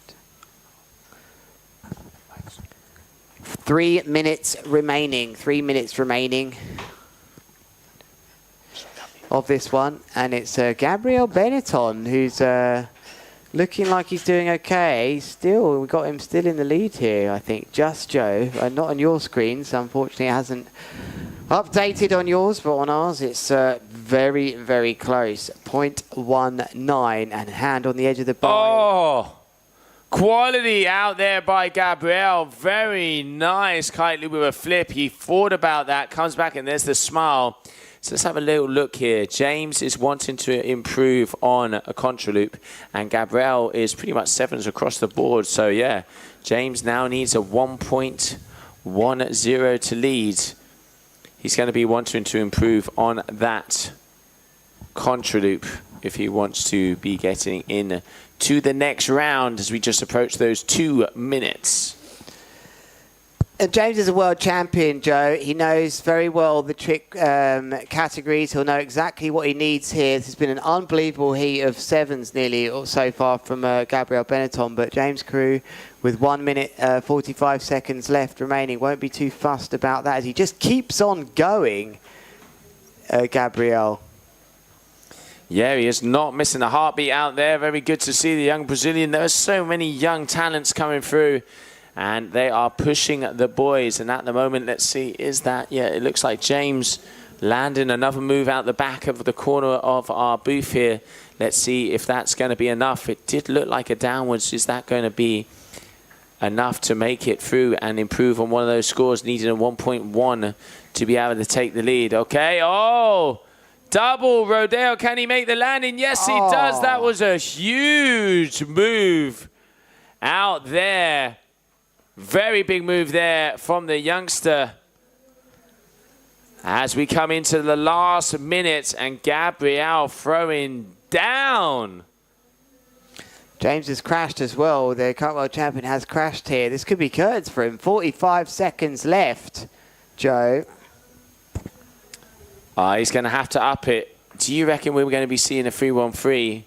Is that what he's going to be going to? Because at the moment, he only needs a 1.10. And it is going to be coming all the way through. 30 seconds, athletes, 30 seconds. Gabriel in first position, James Carew in second. It looks like Carew is out the back. Is it going to come down to the overall impression score? Because I can see out the back of my window he's not going to be able to make it. And Gabriel losing it there on the last one. James is powering through. Is he going to be able to do it? Is it going to be enough? Where's that red flag? There is a red flag. So it is going to come down to the overall impression. And let's have a little look. We've got kite loops, boardos. We've got flips on both sides. Bear with us as we'll be right back after the break. And great heat here from both of them.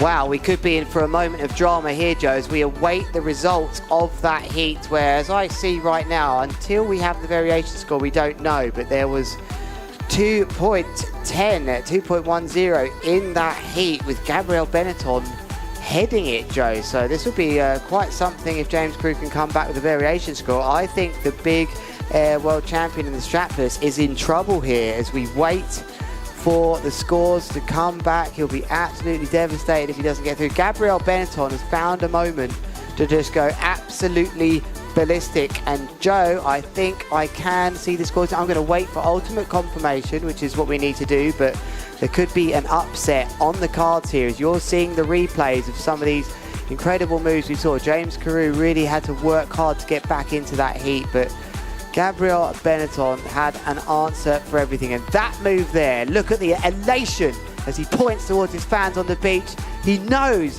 that was a big move. It forced James Carew, the current world champion, into a bit of a sticky situation. And until we have that, we'll not say a word, but we head into the semi-finals, Joe, into the semi-finals. 2 heats of the semi-finals, a final with 4 heats left. And that is where we are. Go all the way to the right-hand side under the Qatar Airways logo, under semi-finals. Heat number 13, it is Lorenzo Casati and Ayrton Cozzolino. You might think this would be a king of the air heat going on right now, but it is actually 2 riders that are quite comfortable in different disciplines.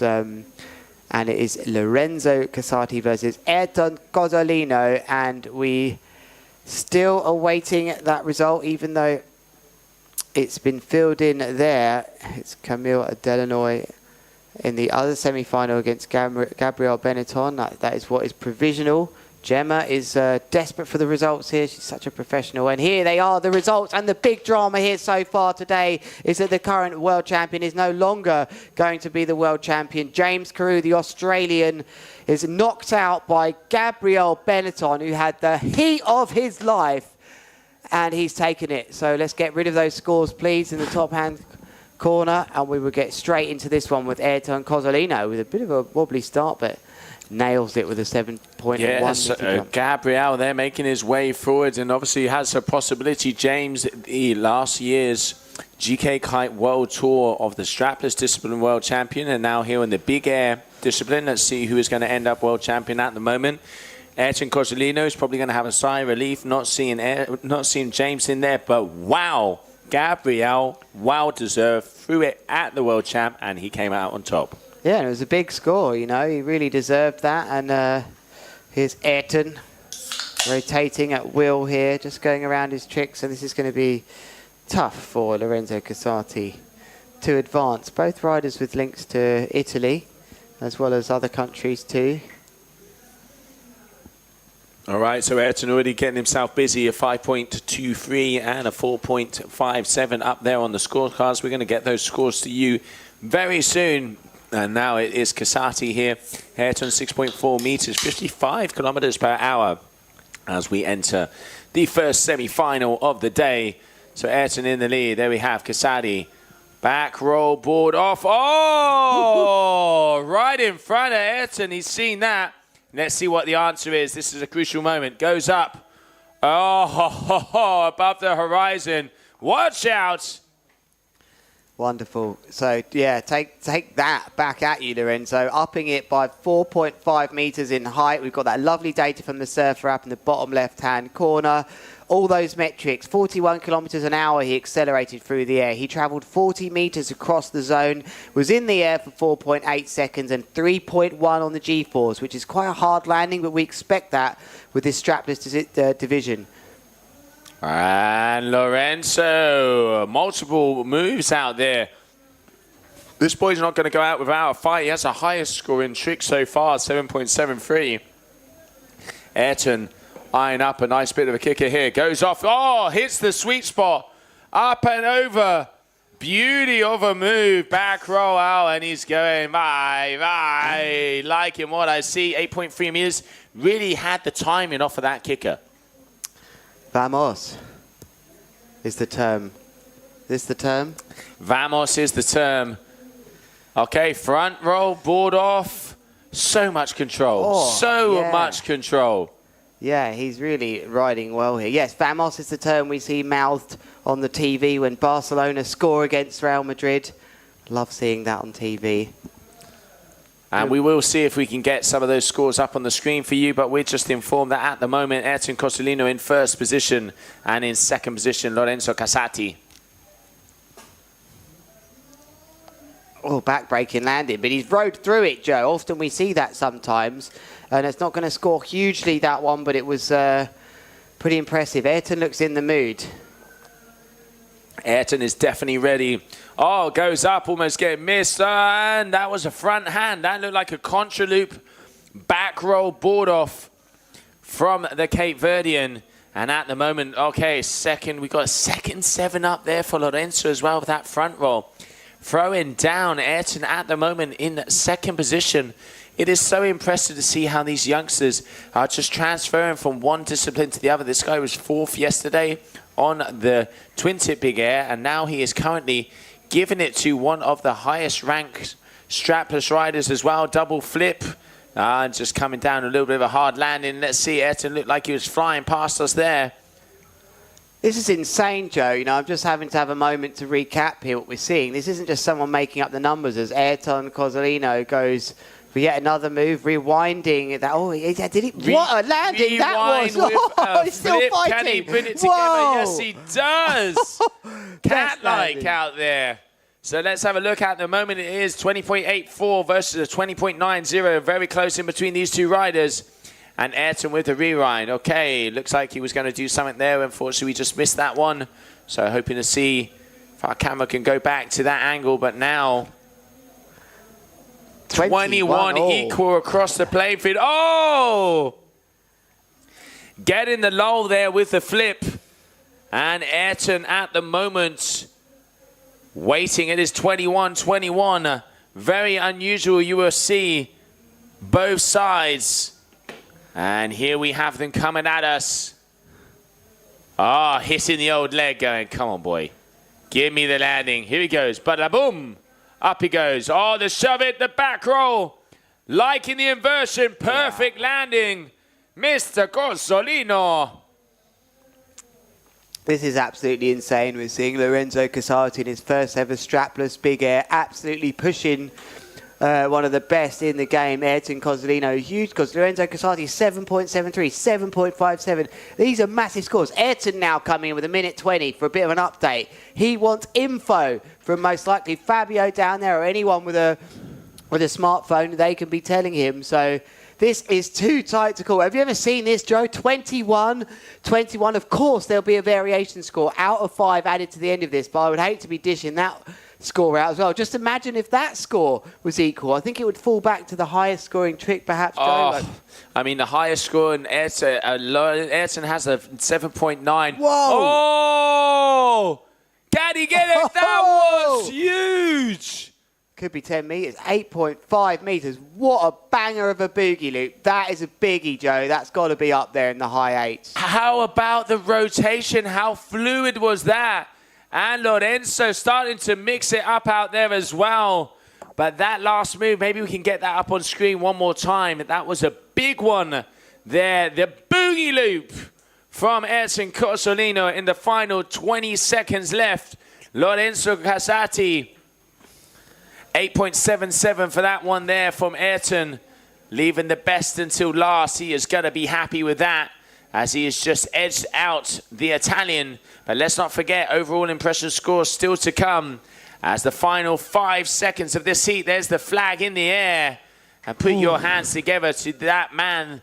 We're going to see if it's going to be enough for him to be in the grand finale. What a last move. Hi, Bixby. Turn on the freestyle. Hi, Bixby. Turn off the freestyle.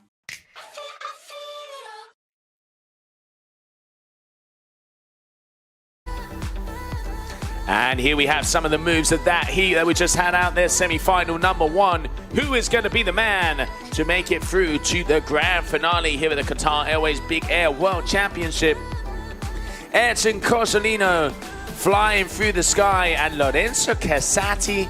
Is there anything this kid can't do out there, Lewis? I don't think so. I mean, I bet he's insane on the hydrofoil as well. He's just such a waterman, you know, like very comfortable. Looks very at home in a semi-final with one of the biggest great names in strapless and big air. Look at this battle. This battle went on for, I mean, have you ever seen a battle like that to land? This was unbelievable landings that we saw. It just keeps going on and on and on.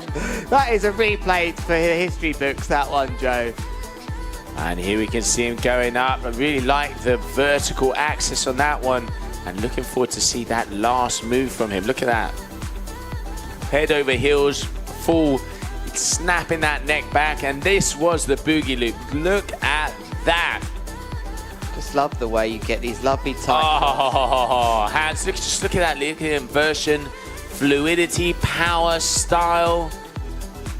All the I's and crossing all the T's. Ayrton Cozzolino, and he even gets the yes at the end of that. Loving what I see. I'm the boss. That was the reminder right there, Joe, to everybody. He's had to just sit back a little bit. He hasn't been the world champion. He has been before, of course, and he's had to just be patient. And I bet he's been biding his time. And it looks to me like it's all coming out now. The emotion. He's got one more heat to do, of course, when we tell you if he has made it to the final. We think he has.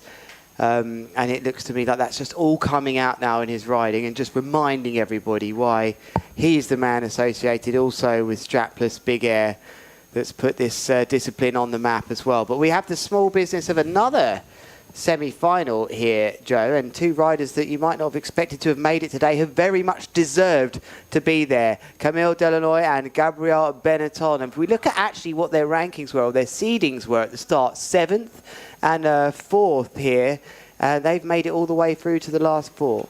Yeah, they have. Camille Delanoy, very talented. He has had one of the highest combination strapless competition scores together with Ayrton a couple of years back in Brazil. Those are some of the boys, you know. One of the things Camille has is a triple front roll and pretty much on tap. And now let's see how he does in the big air. And here he is. He's going to be starting off. Green flag in the sky. Allez la bleu, allez la France.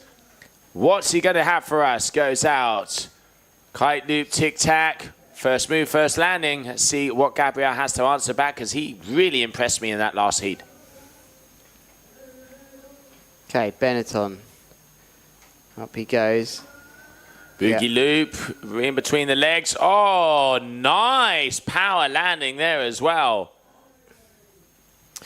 And yeah, you've got Core Rider riding back right foot forwards then, just looking over his shoulder, trying to get a glimpse of perhaps what Camille's going to do. This is my chance actually to apologise to Camille. I got your ranking wrong, so do apologise. I know these riders like to watch this back to see how they did, and that's a nice big loop there and a clean landing. So I do apologise. I got your seeding wrong. It happens. Oh, mate, we're only human. There's definitely no robots in here, and after the amount of hours in there. But yeah, like we said, Camille, very talented rider, but he is up against Gabriel, who is throwing down here. Camille, one of the things I do like about him, he's intelligent.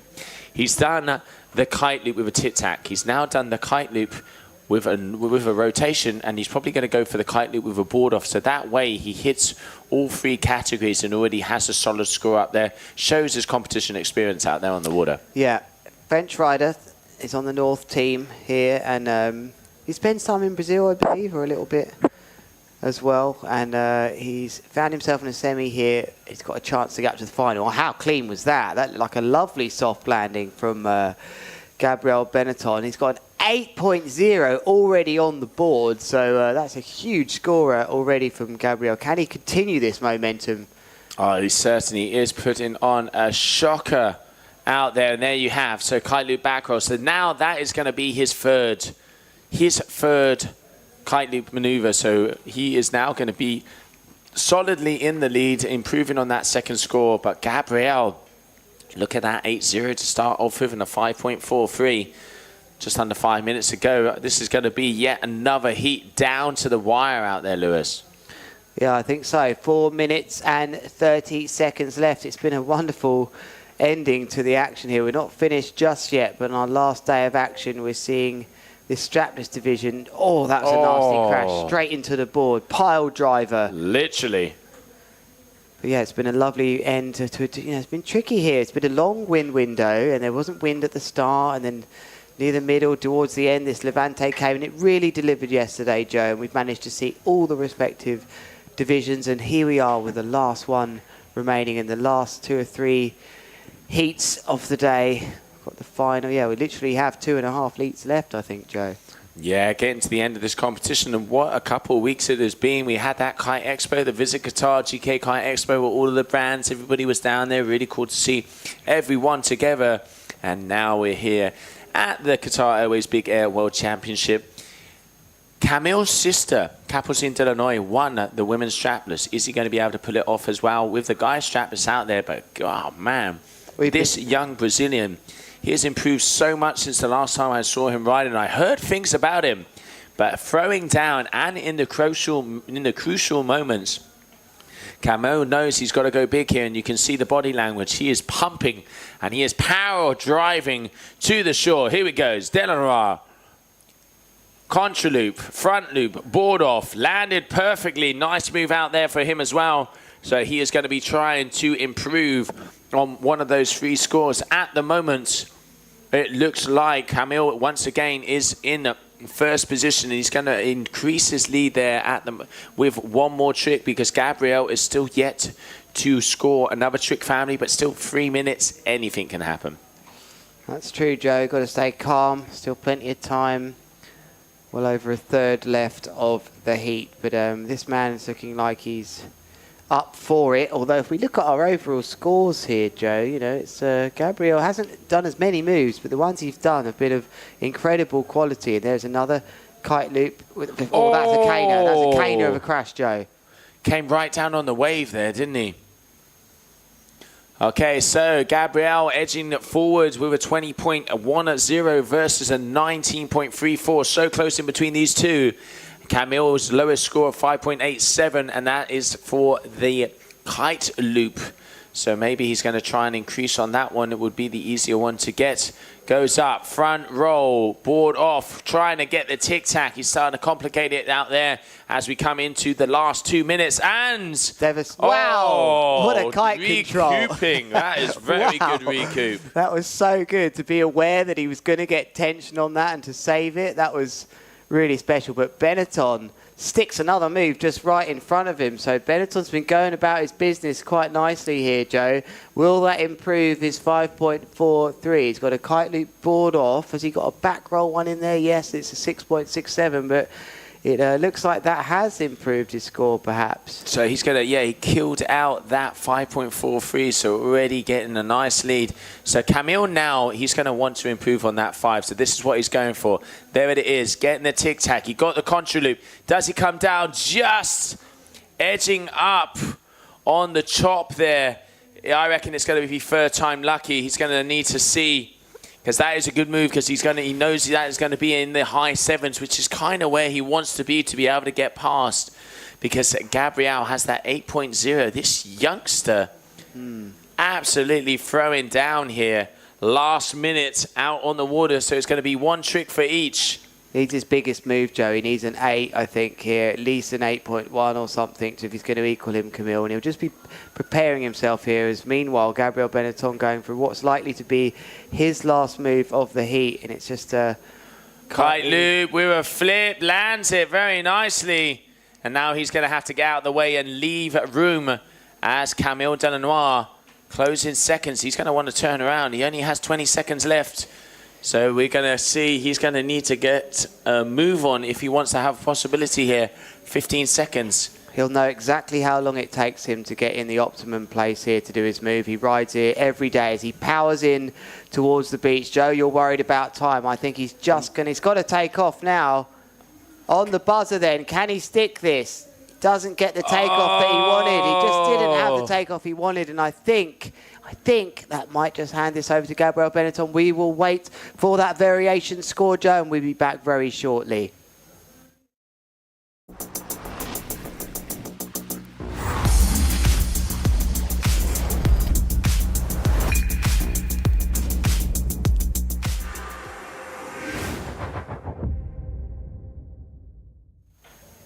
Done.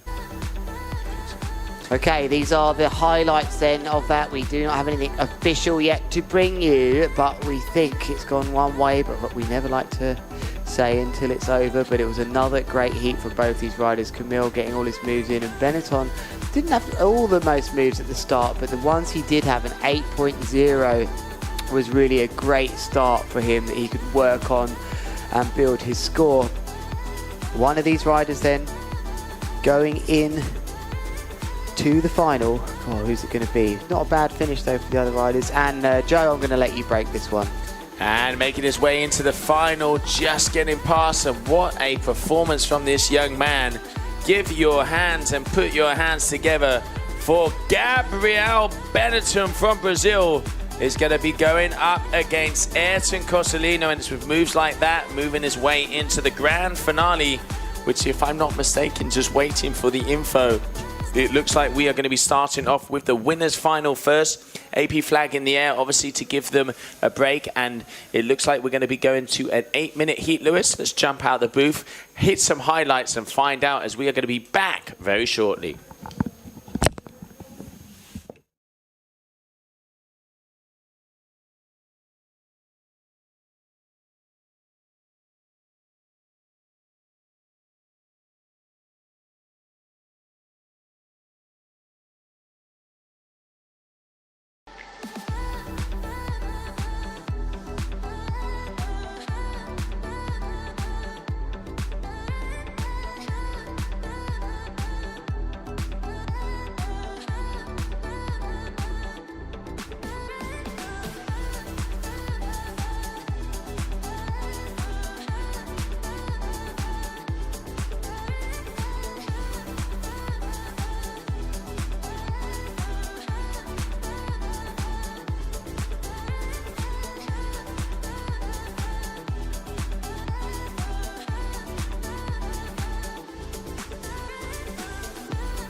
It's action time then, Joe, on our final day of competition here at the Qatar Airways Big Air World Championships. We have the final coming up. The crowd are here, the wind is here, the Levante has pulled through, and there is the red flag, which tells me we are less than 3 minutes away until the final, Joe. And let's have a little saying of the two people that are going to be disputing that final, our two gladiators going out there on the water.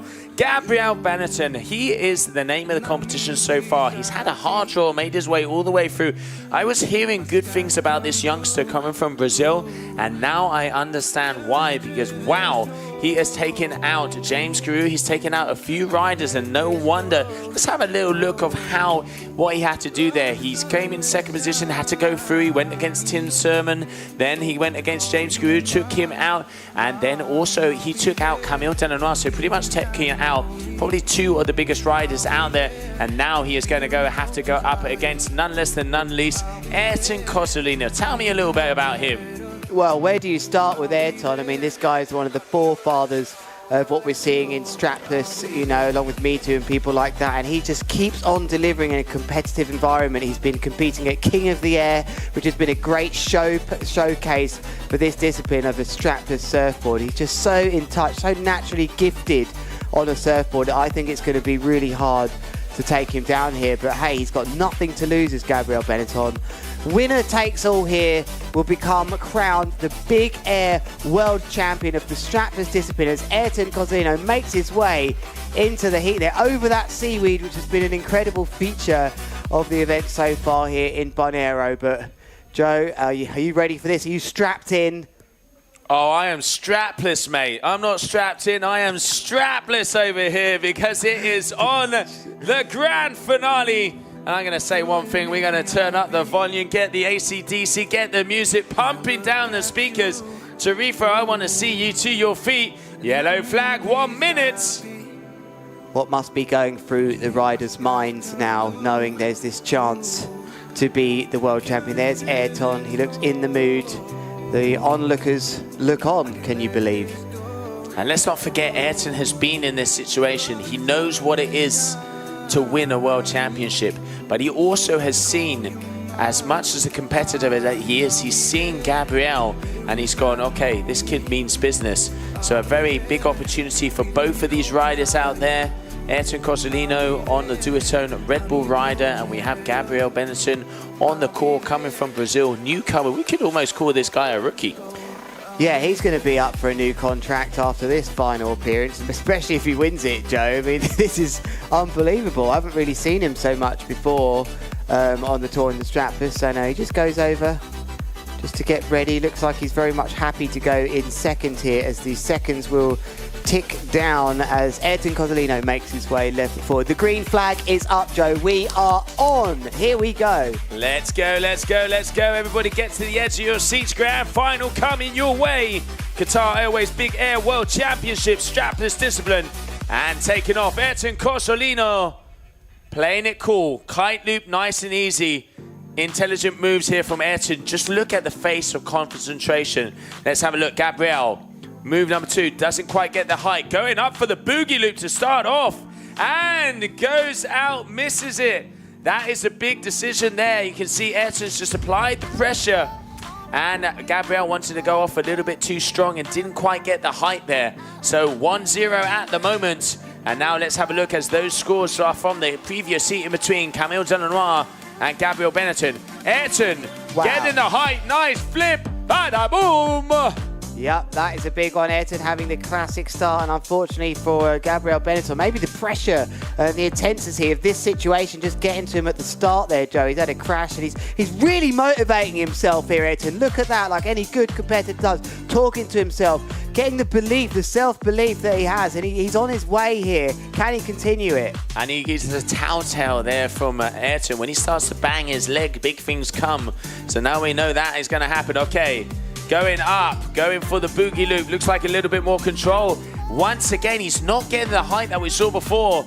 Ayrton, music is on, gets the show it, goes for the front loop. Look at the control, says hi to the crowd, has a coffee. Land number 3, 3 for 3 for Ayrton Cosolino.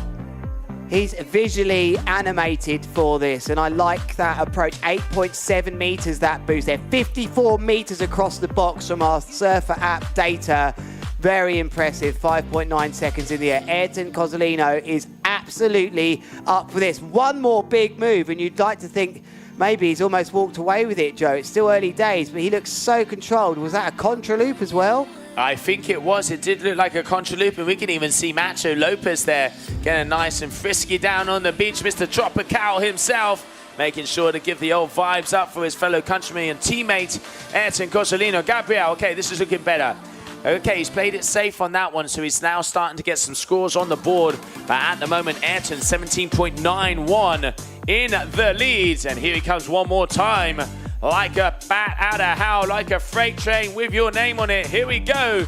Oh, misses the board and comes down hard. Yeah, in shallow water. So the first time he's crashed, he smashes the water. We've spoken a lot about Ayrton and what must be going through his mind, but Gabriel Benetton now just needs to draw on it, you know, how this event's gone for him. He's done so well and had so many good high-scoring heats, which the scores would easily compare with Ayrton on his best heats. So he's just got to regroup himself now. He has got a reasonable score on the board and think to himself, look, I can do it. I've got all the way up to the final. Just got to relax. 4 minutes and 40 seconds remaining. This is a very key moment here for me, this move, Joe.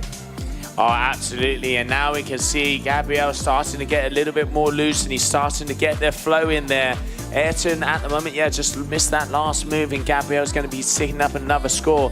Ayrton knows he needs another big move just in case. Oh, once again, look at that. He's going head over heels. Very good awareness. Missing that one. He's going for that boogie loop that got such a good score in the previous heat. Yeah. So opportunity here for Gabriel to get back, because he now has 3 tricks. Let's get the old lighting on the screen. Let's illuminate this beach. Come on, guys. Yeah, I think Ayrton was genius there. He's up for a change, I think, there. But that maybe he's done the board. Might have done the board, I don't know. But it looked to me like he was about to kite loop that kite before, and he very much got out of it. The best loopers of kites can react quickly and think, right, I don't need to send this round. And I wonder if that was a contra loop he was going for before. But what is he indicating? He wants someone down there. But meanwhile, Benetton with a back roll. Oh, ankle breaker. Ayrton. Was there a change of kite? Back roll, board off, gets it under the feet. Yeah, that's going to be a nice one. So he's going to improve on one of those scores. Let's have a look. Contra loop, back roll. We have a kite loop, front loop, and a front roll. Yeah, so that is going to be increasing on that last 5.17, so 7.53. Ayrton advancing even a little bit further. Gabriel is going to have to start and hit another gear if he wants to be giving the Red Bull rider a run for his money, but it ain't over. Look at the face. He's hearing the music. We've got the vibes. Yes, yes, yes, yes, yes. Yeah, because he needs more to make sure here, Joe. This isn't by no means a complete score. This could be the big moment where he goes way out in front, because he only needs just over a 7 to get first himself. Gabriel, and I think he's going to take it. Yes, big move from Ayrton. He's starting to feel like one hand might be on that World Championship, but still, Gabriel Benetton with that big 8.0 scorer, the highest of the heat so far, has a chance. And there you can see 7.97, so another big number up there. Gabriel, but also starting to land some moves. Anybody's money, but Ayrton has the upper hand at the moment with a big boogie loop, and here he comes one more time. I can see him flying through. He's got the smile. There's the fire. Watch out. There's the teeth. Here comes the tiger.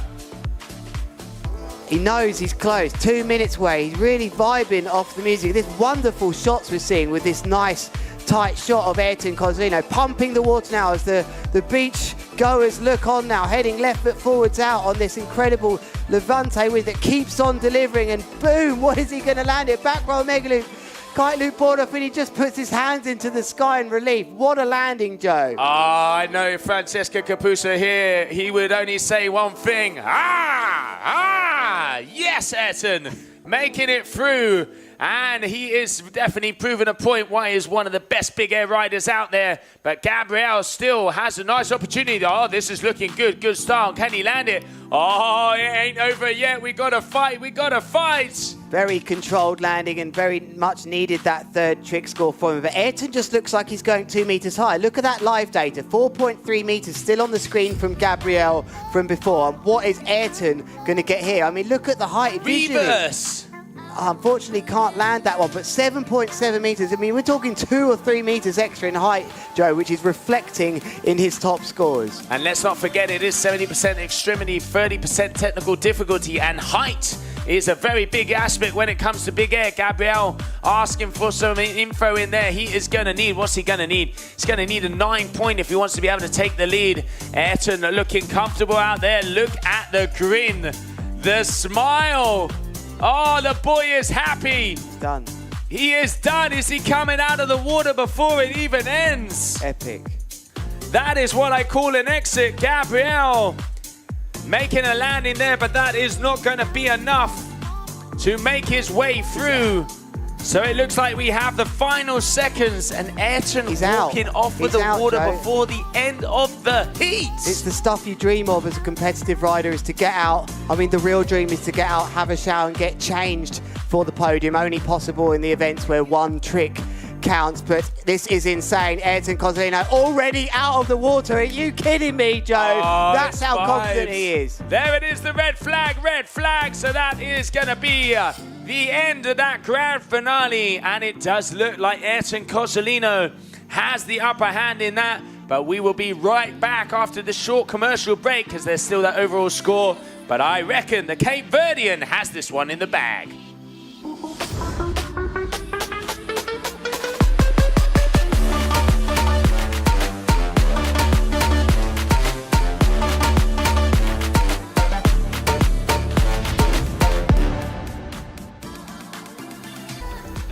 Well, we've witnessed something very special there, Joe. The Qatar Airways GKA Kite World Tour. It's the Big Air World Championships, and Ayrton Cozzolino has just put a masterclass of kite surfing on in this final against Gabriel Benetton. We don't have the official result confirmed just yet, but the fact that Ayrton got out of the water with a minute left to spare tells us that he was pretty confident about things.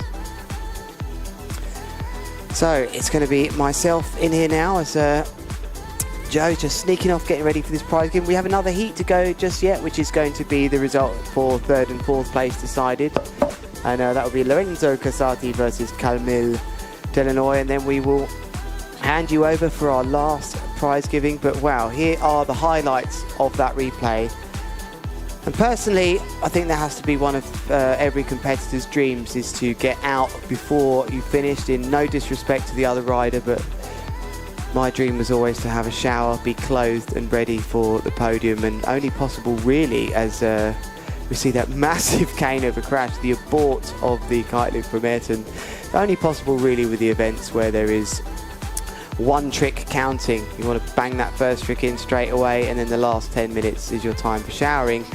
Don't often see that riders getting out early. I think Aaron Hadlow's done it before in the past, but that was something special. But it just didn't work out for Benetton, unfortunately. He'd be very happy to get all the way to the final, but the experience of a man that knows how to be a multiple world champion came through, and they'll be so proud of him back home in Cape Verde. His story is just incredible, and the more I learn about it, the more respect I have for this man that's come from humble upbringings and has worked hard, and that is the message that I feel comes from him, is about hard work and believing and staying positive even in the moments that aren't quite going your way. He's a wonderful ambassador for the sport of kiteboarding, and it very much looks like he may well have got another world title, but we can't confirm that just yet. But we are turning our attention now to the very big moment here of making sure we find out who will be on the podium with him.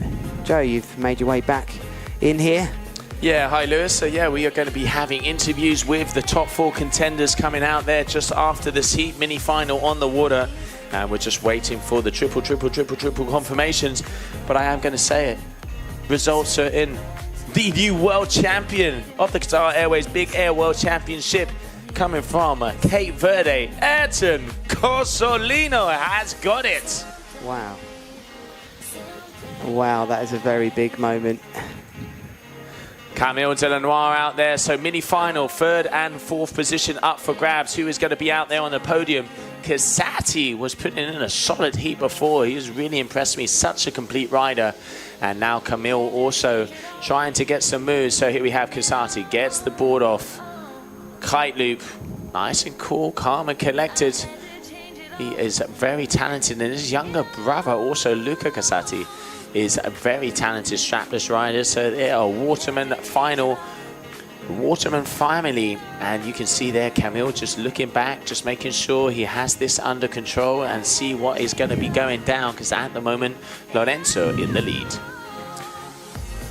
There's Camille, the North rider. He's been very impressive at this competition. He'll be really looking to get on this podium. It'll be a tough one to take. The newcomer there, Lorenzo, who's equally been very special in his first ever strapless competition as he looks for these last little waves coming through here. It does feel like that. What a landing for Lorenzo. He's so comfortable with the landings. It almost looks like Ayrton, the way he lands on that board. Really impressive. And just throws his body into it, isn't it? It's full commitment. You can see just rotates it around, gets it, and then comes down like there's no tomorrow. And yeah, very similar to what we've seen from the new champ, Ayrton Cosolino. So Camille at the moment is going to have to put in some work, because that was a 7.83 there from Casati.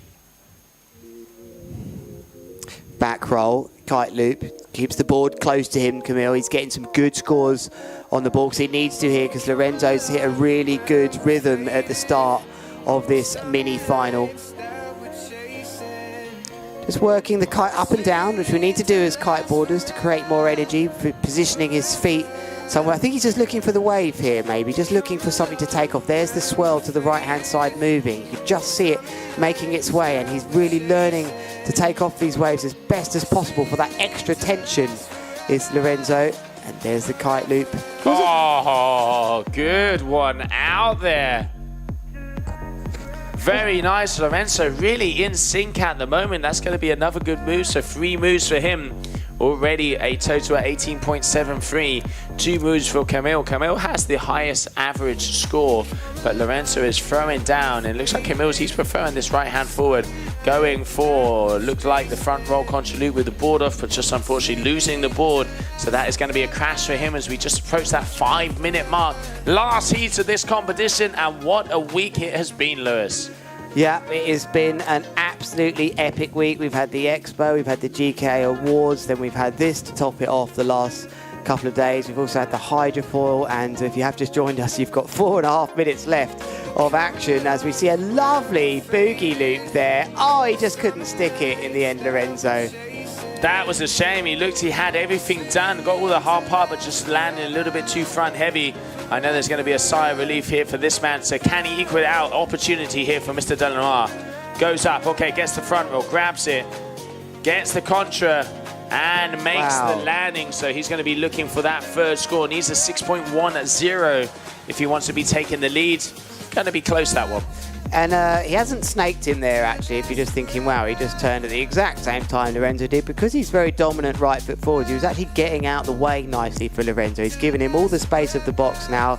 He's headed to the left-hand side, although he didn't like the waves there. Lorenzo wasn't happy with the waves, and there was a great shot. And the small details in these great shots of these tight cameramen shots have really impressed me. You actually see the riders switching their hands mid-kite loop and positioning them in the middle to the end. It's been really amazing to see the different sort of technique that these riders and the strapless have to demonstrate. Yeah, no, it's all attention to detail. Okay, going for the boogie loop, board off. Oh! Solid landing, not as high as we've seen before, but another move up there. He's going to want to increase on one of those 5.0s. Okay, here we have Camille trying to get that front roll with the tic-tac and contra loop, but just coming down hard, but still at the moment, he is slightly in the lead as we're just waiting. And there it is once again, changing scores move for move down there. He is just in the 2nd position by 1.17, so anybody's money out there at the moment. Yeah, very close, Joe. That is very close indeed. And yeah, you can see that it's the 2 5 scores that they'll want to be pushing out, and now really it is time to become the competitor that you need to be in the top 3. Is their points just changing left, right and centre? Who is going to have that mindset to think exactly what they need to actually land, but one thing then go and land it? Yeah, Camille having problems with this move. He knows it's one of the ones that he wants because he knows he can get a good score on it, so sometimes it is good to stick with him, but he's missed that move 2 times. I reckon 3rd time lucky, or I would change strategies. Oh, flips it. Oh, coming down a little bit too hard there, Casati. It's almost like he still thinks he can land it, Joe, even when it's going wrong. He's so good at adapting. He still tries. But on your screen is the stern look of the Frenchman, the strong, strapping man that is Camille Delanoy, looking to get on the podium here. Here he goes, right foot forwards in that signature sort of short. Look at those muscles in the legs there, Joe. Really powerful rider. They're definitely athletes, these guys now, training a lot of the time. Gets the flip and he's not having a good time with that move. I'd switch it up. 1.5 minutes to go. Not quite getting the height here, right-hand side. At the moment, it is Lorenzo Casati in 1st position, meaning if that stays that, he will be 3rd overall of this competition. Let's not forget the winner, Ayrton Cosolino, runner-up, Gabriel Benetton. What an incredible ride and competition for the young Brazilian. And now the Italian coming up here, who also got 4th position overall on the twin-tip big air. Incredible to see the likes of the new generations, and man, are they coming with some power, Lewis.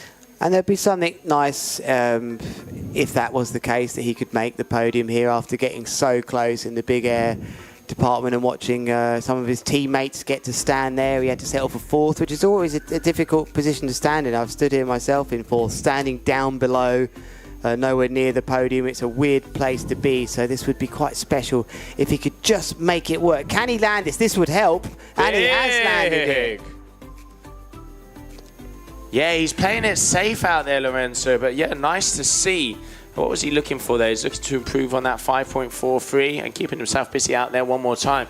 Camille, sticky situation. He needs to get a big move. Is he going to be trying that? Is it going to be left foot forward? No, I reckon he's already up. He can see face pressure is on. Composes himself, and he is going to be going. I reckon he's going to throw that same move, which is that front loop, contra loop with the tic-tac.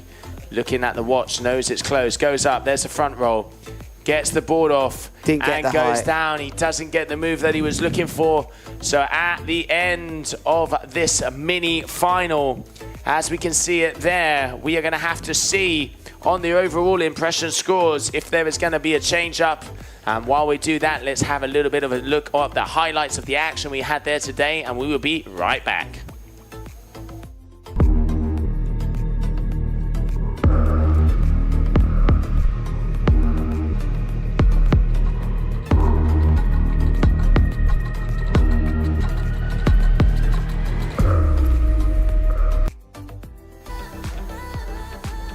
And here are the highlights then of that incredible heat, and we still don't know the exact results here, but I got a feeling Lorenzo may well have done it. He may have just edged it. He looked very stoked and animated there, and it would be very special for him after being so close in the big air.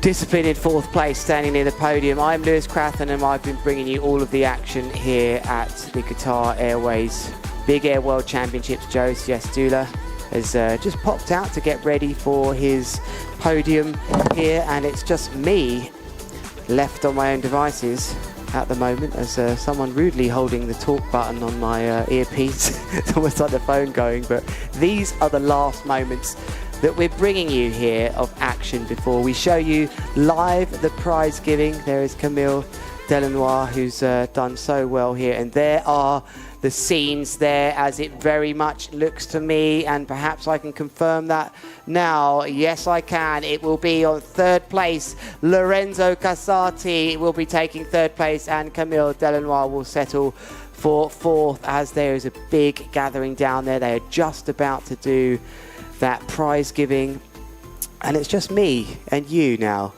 as I'm in the booth, as we see many big names. Heel Vlug to the bottom right-hand corner, just walking out of your shot. There looks like Matthew Lopez also there. Hannah Whiteley is in the background with her parents, actually. That's her mum there with the bag. There she is, Hannah Whiteley with the pink sort of bikini top. There is the mum. Who else can I spot? And we'll have some interviews with the winner. And just when I get cued in to do that, I will so. But for now, I'm quite enjoying this little Where's Wally obviously no Wally's there, just a reference to the Where's Wally franchise in the UK. Perhaps it went worldwide, where you have to spot the little man in all the multiple pictures of him somewhere in different locations. So who else can we see? The cameraman's giving me a bit of a harder task now as we zoom out and we see this lovely event site. It's been a very special event here, I have to say, and in my eyes it's really set the standard for kiteboarding in the big air department in multiple disciplines. And for the first time we could celebrate hydrofoil, which was just wonderful. We have just seen the strapless, we've had the twin tip, and really for me, I think if I was going to take anything away from this event here in Tarifa, of course we've had the insane riding level of all the riders, but the ladies, for sure, for me, have now put a case out that they must have always, alongside any of the men event, and equally rightful for their own category, for big air. There should be a queen of the air now running. They have so many top riders that can deliver the top tricks. I think the time has come, and I think this event has been the one we will always look back to thinking, wow, why haven't we done this already? It's classic when we have those thoughts. But for now, we have some lovely images as looks like some of the twin tip riders have gone out on the water, and you can see the VIP area to the top left hand side. In the bottom left hand corner right now you can see the Qatar Airways Big Air Championships logo, if you look carefully. And we can see where the judges have been speaking from. Sorry, the judges haven't been speaking, they're not allowed to speak. The judges have been in that windowed area there to the top right. There is an AC unit on there, as there is in the live stream booth. We're just below that actually, and we've been sat in here for a majority of the last few days. We did of course move the event to the famous beach of Valdevaqueros, Playa de Valdevaqueros, as Joe says in his nice Spanish, and that was further along the coast to make use of the Poniente, which was all the way back, I think, last Sunday. So winners interviews coming up next, as well as the official prize giving, which is now starting to gather some people around. And for now, I think we'll just cut to a quick break. We'll be back shortly.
Here, because it's me, Lewis Crathen, with my final thoughts before we go down to the riders, as we see just a couple of the twin tip riders making use of this last Levante. It's been an absolutely epic event. I can see the riders all getting ready for their beach interviews, so I'm going to be cut short very soon. So I do want to take this opportunity to say thanks for joining us here at the Qatar Airways Big Air World Championships.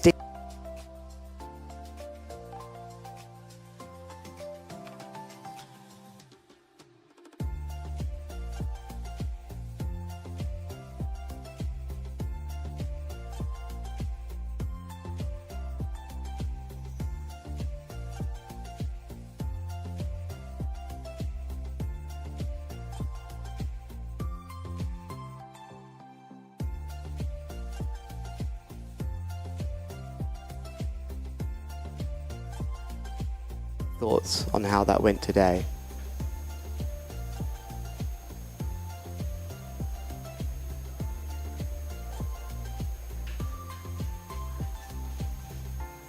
Was that the moment that that young boy and his mother were inspired by kiteboarding? I hope you saw that.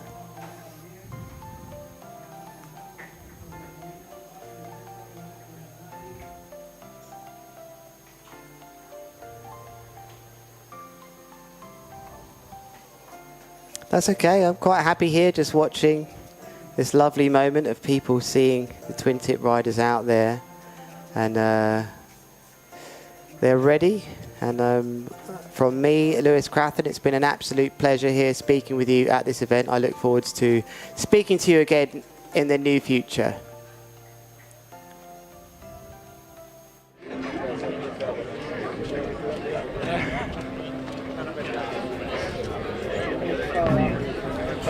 Okay, welcome back everybody. Thank you, Lewis. I am standing down here on the beach with the two finalists.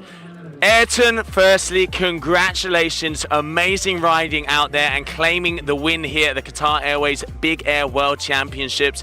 And Gabriel, parabéns. Incredible to see what you're pulling out there. I'm going to start off with you. Gabriel, first time here in Tarifa. How does it feel? You gave all of the big names a run for their money. Yeah, it's my first time in Tarifa. I've been here like for 2 months, training a lot. Like I want to do that, and I'm pretty happy. Like my first ever GKA event, and like I'm second place, so happy. No, congratulations, and obviously incredible work out there. And now I'm going to move across. Ayrton, another one bites the dust, my friend. Getting another World Championships. Congratulations, you are the Qatar Airways Big Air World Champion. How does it feel? This guy gave you a little bit of pressure there, huh? Watch out for the youngsters. Yeah, thanks, Joe, man. I couldn't believe, you know. I mean, I'm super stoked to see new faces on tour, man. This guy is young, he's like pushing me, you know. And now we're either like, sometimes I was needed like a trick. I see everyone shouting for him, like, oh, I say, man, this guy's gonna like beat me for sure. Then he motivates me to do something crazy and landed, and man, I was super stoked for him to his first podium too. And first of all, I wanna say thank you for GKA to put on this amazing event, you know. Without them, this couldn't be possible. And all my sponsors, my families back home, to everyone, man, with the crowds too, they're here shouting for us, and thank you, man. I have no words to describe how happy I feel now. Yeah. And Ayrton, all I can say on behalf of the GKA and on behalf of everybody that is here, thank you one more time for pushing the sport and taking it where you did. Well deserved, world champion one more time. And Gabriel, congratulations. We'd also like to say goodbye here on the stream and say thank you to all of our partners, Qatar Airways, the Qatar Tourism, Porsche, Samsung, Aguilar Beer, and all of the institution, Ayuntamiento de Tarifa, Diputación de Cádiz, Junta de Andalucía, and everybody that makes this event possible. I'm Josie Asher, and I will see you at the next event.